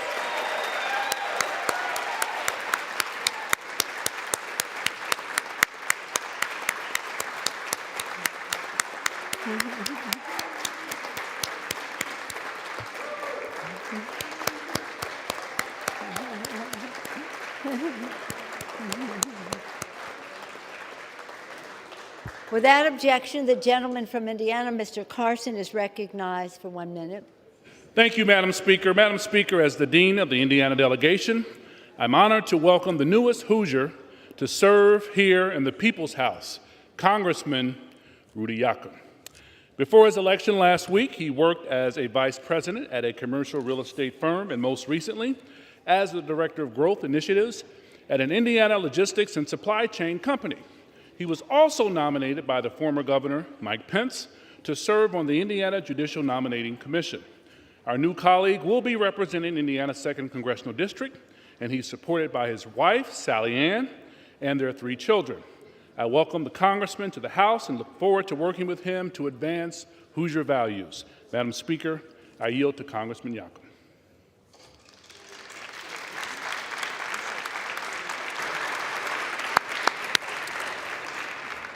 Thank you, Madam Speaker. It's an honor and a privilege to deliver this first maiden speech from the well of the House chamber. First, I want to acknowledge the late Congresswoman Jackie Walorski. Jackie delivered results for the district, and she had the utmost respect of her colleagues in the room. This was never more evident than at her funeral services in August, where 1/3 of the room was filled with hundreds of members, Republicans and Democrats from all over the country. Jackie fostered relationships on both sides of the aisle and worked collaboratively to get things done for our families and businesses. She was particularly dedicated to our veterans, our U.S. military, and our allies in Israel.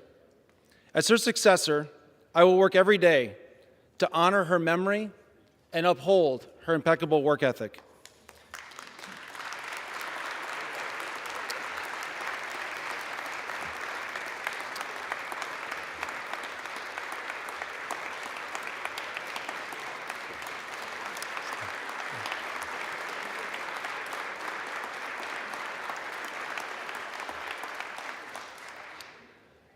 Since the founding of our nation, a little over 10,000 people have been elected to this body, and it's the honor of a lifetime to stand here tonight representing Indiana's 2nd Congressional District. I'm grateful to my beautiful wife, Sally Ann, and our 3 children,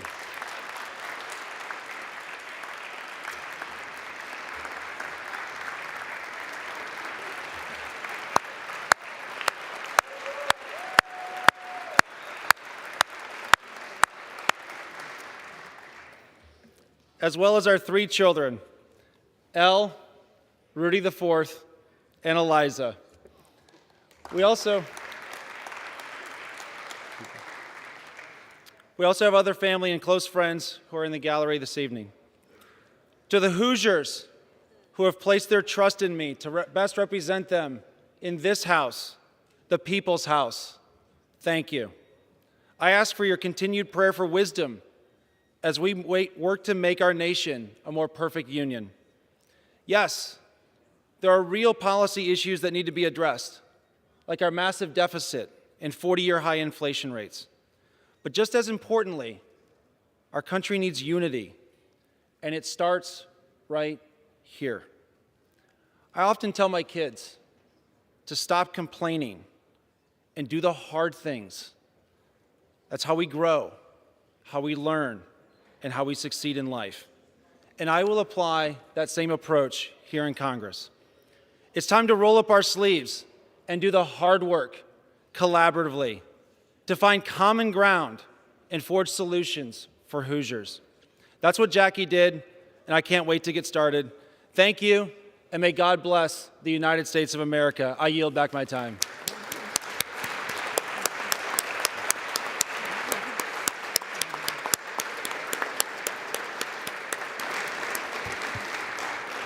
Under Clause 5 of Rule 20, the chair announces that the House, in light of the administration of the office of the oath to the gentleman from Indiana, the whole number of the House is 433. Pursuant to Clause 8 of Rule 20, the unfinished business is the vote on the motion of the gentleman from New Jersey, Mr. Pallone, to suspend the rules and pass H.R. 5441 as amended, on which the yeas and nays are ordered. The clerk will report the title. H.R. 5441, a bill to amend the Horse Protection Act to designate additional unlawful acts under the Act, strengthen penalties for violations of the Act, improve Department of Agriculture enforcement of the Act, and for other purposes.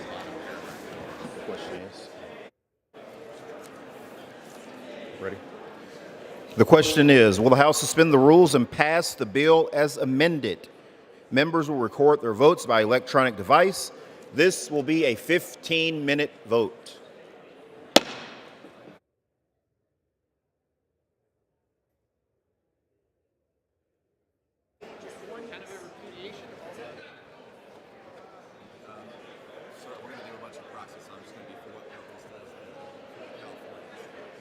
For purposes, the gentleman from California seek. I inform the House that Ms. Matsui will vote yes on H.R. 5441. David, congratulations. Good work for Seth. For purposes, the gentleman from Virginia seek.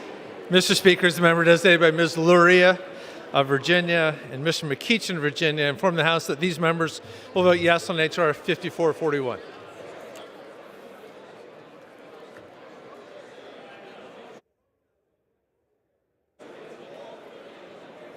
For purposes, the gentleman from Rhode Island seek. As the member designated by Ms. Wilson of Florida, Mr. Torres of New York, and Ms. Sewell of Alabama, I inform the House that these members will vote yes on H.R. 5441.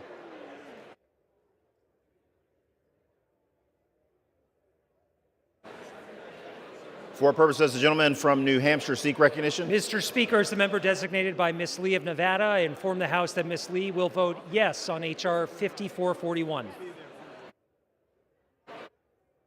For purposes, the gentlewoman from New York seek recognition. As the member designated by Representatives Morelli and Kathleen Rice, I inform the House that these members will vote yes on H.R. 5441. Purpose as the gentleman from California seek recognition. Mr. Speaker, as a member designated by Mr. Josh Harder, I inform the House that Josh Harder will vote yes on H.R. 5441. For purpose as the gentleman from Pennsylvania seek recognition. Mr. Speaker, as a member designated by Mr. Joyce of Pennsylvania, I inform the House that Mr. Joyce will vote yea on H.R. 5441. For purpose as the gentleman from New Jersey seek recognition. Mr. Speaker, as the member designated by Ms. Ann Kirkpatrick, Mr. Donald Payne, Ms. Mikey Sherrill, Mr. Albio Series, and Mr. Peter DeFazio, I inform the House that these members will vote yes on H.R. 5441.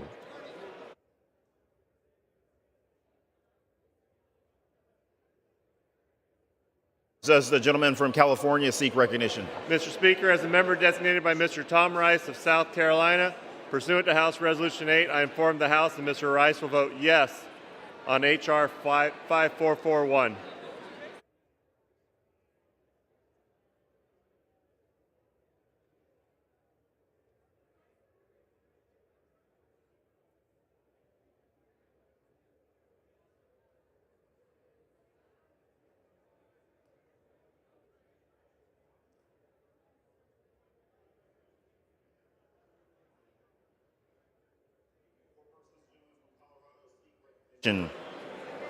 Mr. Speaker, as the member designated by Mr. Keating, Mr. Krishnamurthy, and Ms. Porter, I inform the House that these three members will vote yea on H.R. 5441.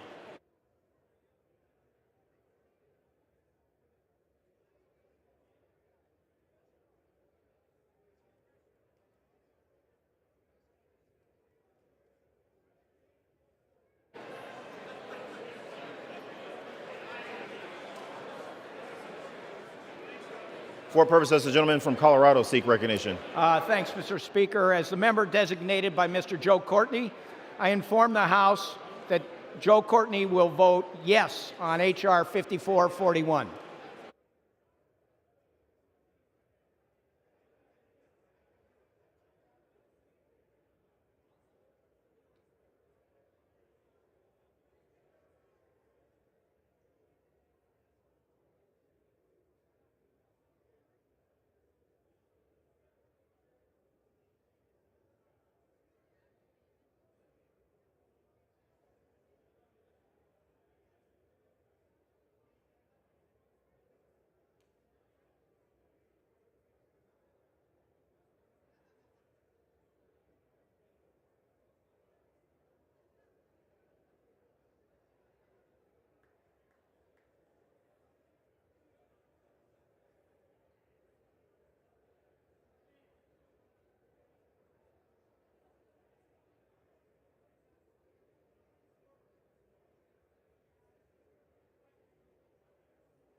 For purpose as the gentleman from Pennsylvania seek recognition.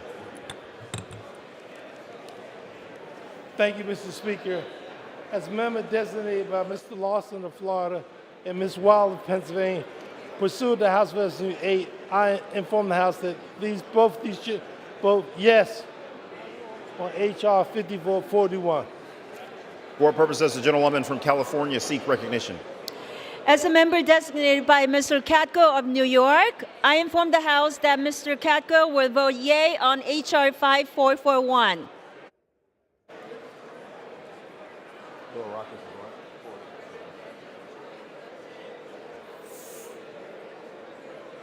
For purpose as the gentleman from Florida seek recognition. Thank you, Mr. Speaker. As the member designated by Mr. Palazzo of Louisiana, I inform the House that Mr. Palazzo will vote nay on H.R. 5441.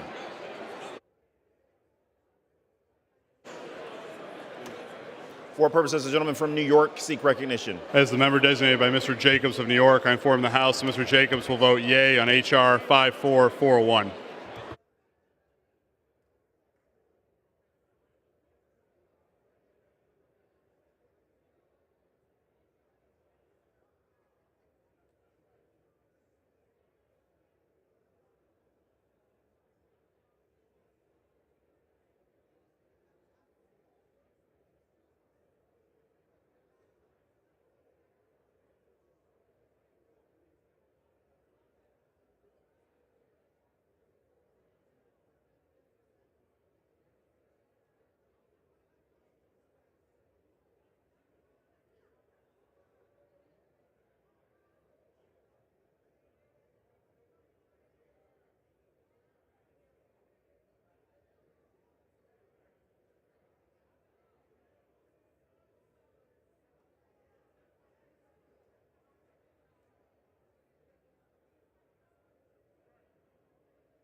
For what purpose does the gentleman from California seek recognition? Speaker, first of all, it's good to be back. As member designated by the following members, Mary Newman, Hank Johnson, Vicente Gonzalez, and Tim Ryan, I inform the House that these members will vote yes on H.R. 5441.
For purposes, the gentleman from Tennessee seek recognition.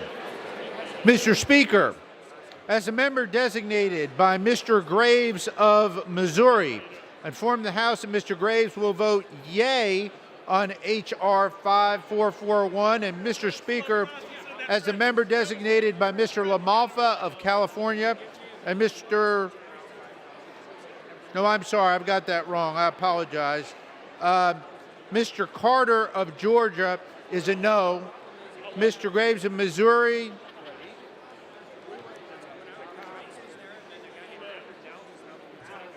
I'll begin again. I apologize. As a member designated by Mr. Carter of Georgia, I inform the House that Mr. Carter will vote yea on H.R. 5441.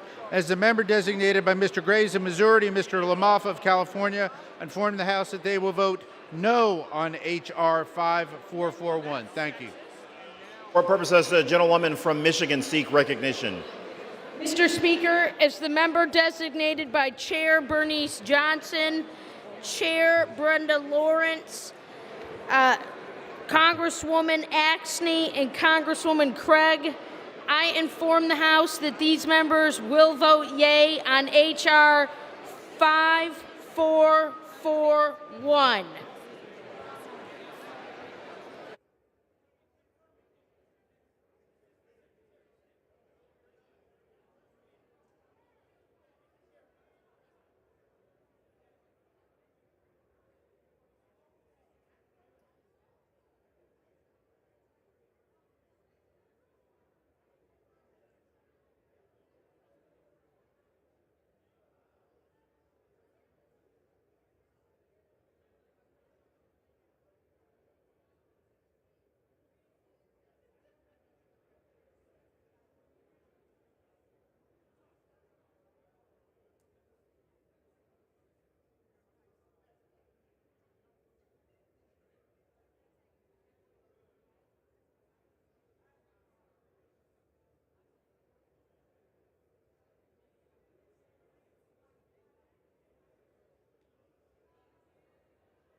Ayes are 304, and the nays are 111.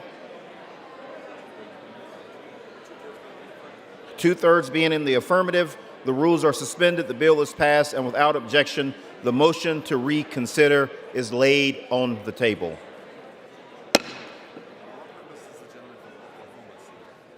For what purpose does the gentleman from Oklahoma seek recognition?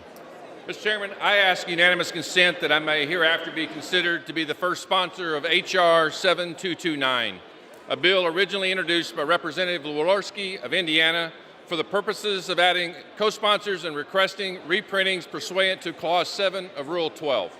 Without objection, so ordered.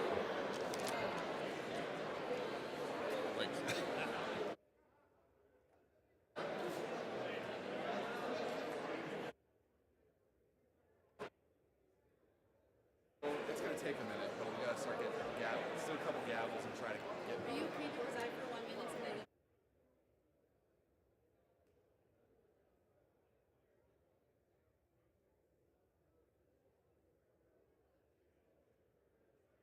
It's going to take a minute. House will be in order.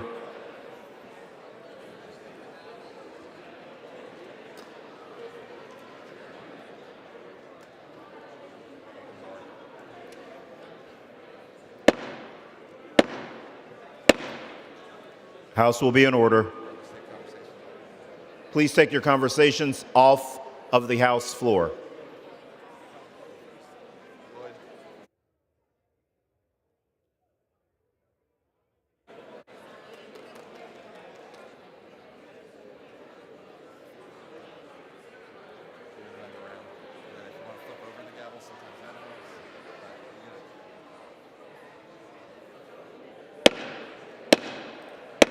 House will be in order.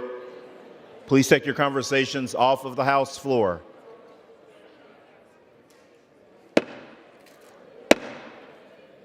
House will be in order.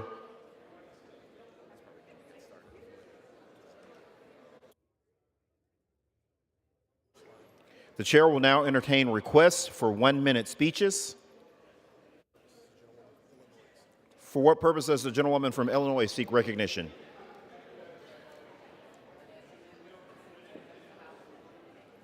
Without objection, the gentlewoman is recognized for 1 minute.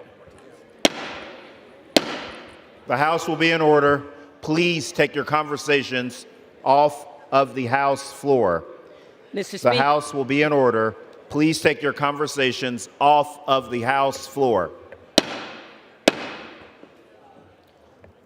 Mr. Speaker, I wanted to take a moment to salute my sorority, Sigma Gamma Rho Sorority Incorporated, for its centennial celebration on November 12th, 2022. We were founded in Indianapolis, Indiana at Butler University, November 12th, 1922, by 7 illustrious school teachers. Now we are led by the wonderful Grand Basilisk Reseda Liberty, and we will embark on our next 100 with greater service, greater progress. I yield back.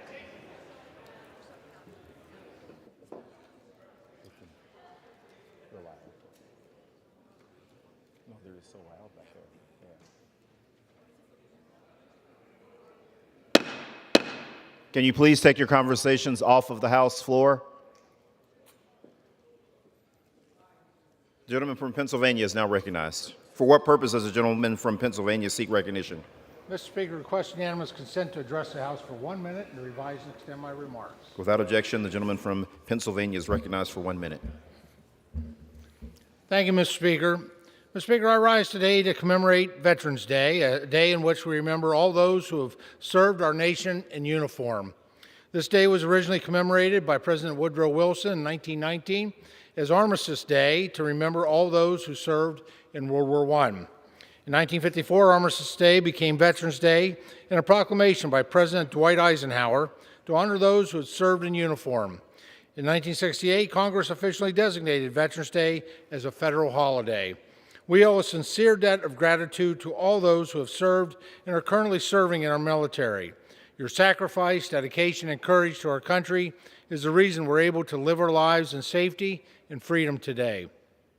In my home state of Pennsylvania alone, there are almost 800,000 veterans, with 300,000 being wartime veterans, according to the Pennsylvania Department of Human Services. Mr. Speaker, please join me in thanking all of our veterans for their service to our country. May we always remember those who have made sacrifices to preserve our freedoms and our way of life. Thank you, and I yield back the balance of my time. For what purpose does the gentlewoman from Ohio seek recognition? Without objection, the gentlewoman is recognized for 1 minute. Mr. Speaker, I rise today to thank every parent, grandparent, aunt, uncle, and neighbor that took a child with them to the polling place during this past election.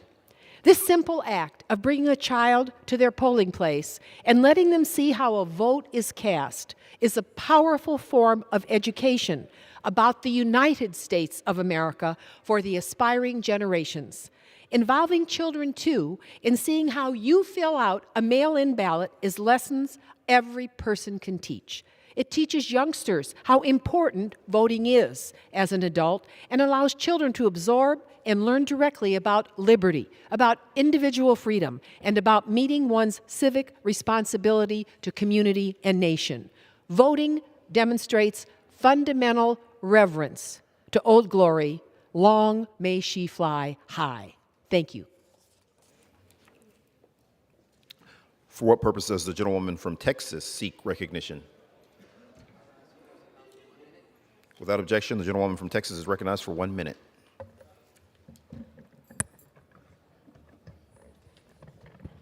Mr. Speaker, I rise to celebrate the life of Dr. Matilda Bennett Graves.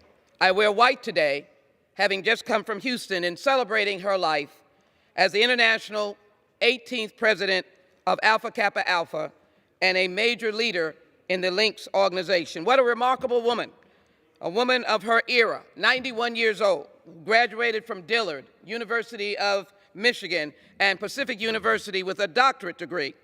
A strong and vivacious woman, elegant, but as well determined to teach children a better way. A pioneering civil rights leader who, in fact, provided Alpha Kappa Alpha chartered groups on schools that were majority not integrated, but majority Anglo, if you will. Institutions that were not historically black colleges. But she was strong and wanted to present a wonderful opportunity for young women, wanted them to have the same kind of leadership that she did. She was the daughter of a preacher and a wonderful mother that invested in her the love of faith and God. And she was a person who benefited so many young people in her era and in her time. Yes, this fierce lover of life, strong, determined leader has now taken her wings. And I was pleased to be at her homegoing service, to be able to honor her daughter Karen, her brother Conrad, Cornell, and Joan, her sister, grandson Christopher, his wife, and their children, and all our other relatives. Was delighted that the mayor of the city of Houston named this day, November 14, 2022, as Dr. Matilda Graves Day. I'm here to honor her on the floor of the House. May she rest in peace. May her spirit continue to lift us up as we celebrate our 18th International President, Dr. Graves, as she rests in peace and goes home to join her honeydew husband. I yield back. Gentleman's time has expired. For what purposes does the gentleman from Indiana seek recognition? Mr. Speaker, I ask unanimous consent to address the House for 1 minute. Without objection, the gentleman from Indiana is recognized for 1 minute. Mr. Speaker, it is with great respect and admiration that I rise to congratulate Michael Schrag, Chief Executive Officer and Chairman of the Board of Centier Bank, as he celebrates his 50th work anniversary. Under his outstanding leadership, Centier Bank has been recognized as the largest private family-owned bank in the state of Indiana, and since 2007 has annually been named one of Indiana's best places to work. I believe that this is due to Michael's value-based work ethic that fosters a supportive and thoughtful work environment. I also appreciate that Michael has proven himself to be a pillar in the community, volunteering his time and efforts to countless charity organizations. Mr. Speaker, I please join me in honoring Michael Schrag in this incredible accomplishment and his commitment to our region and helping those in need. Thank you, Mr. Speaker. I yield back my time. Pursuant to Section 1 of House Resolution 1230, the House stands adjourned until 10 a.m. tomorrow for morning hour debate and noon for legislative business.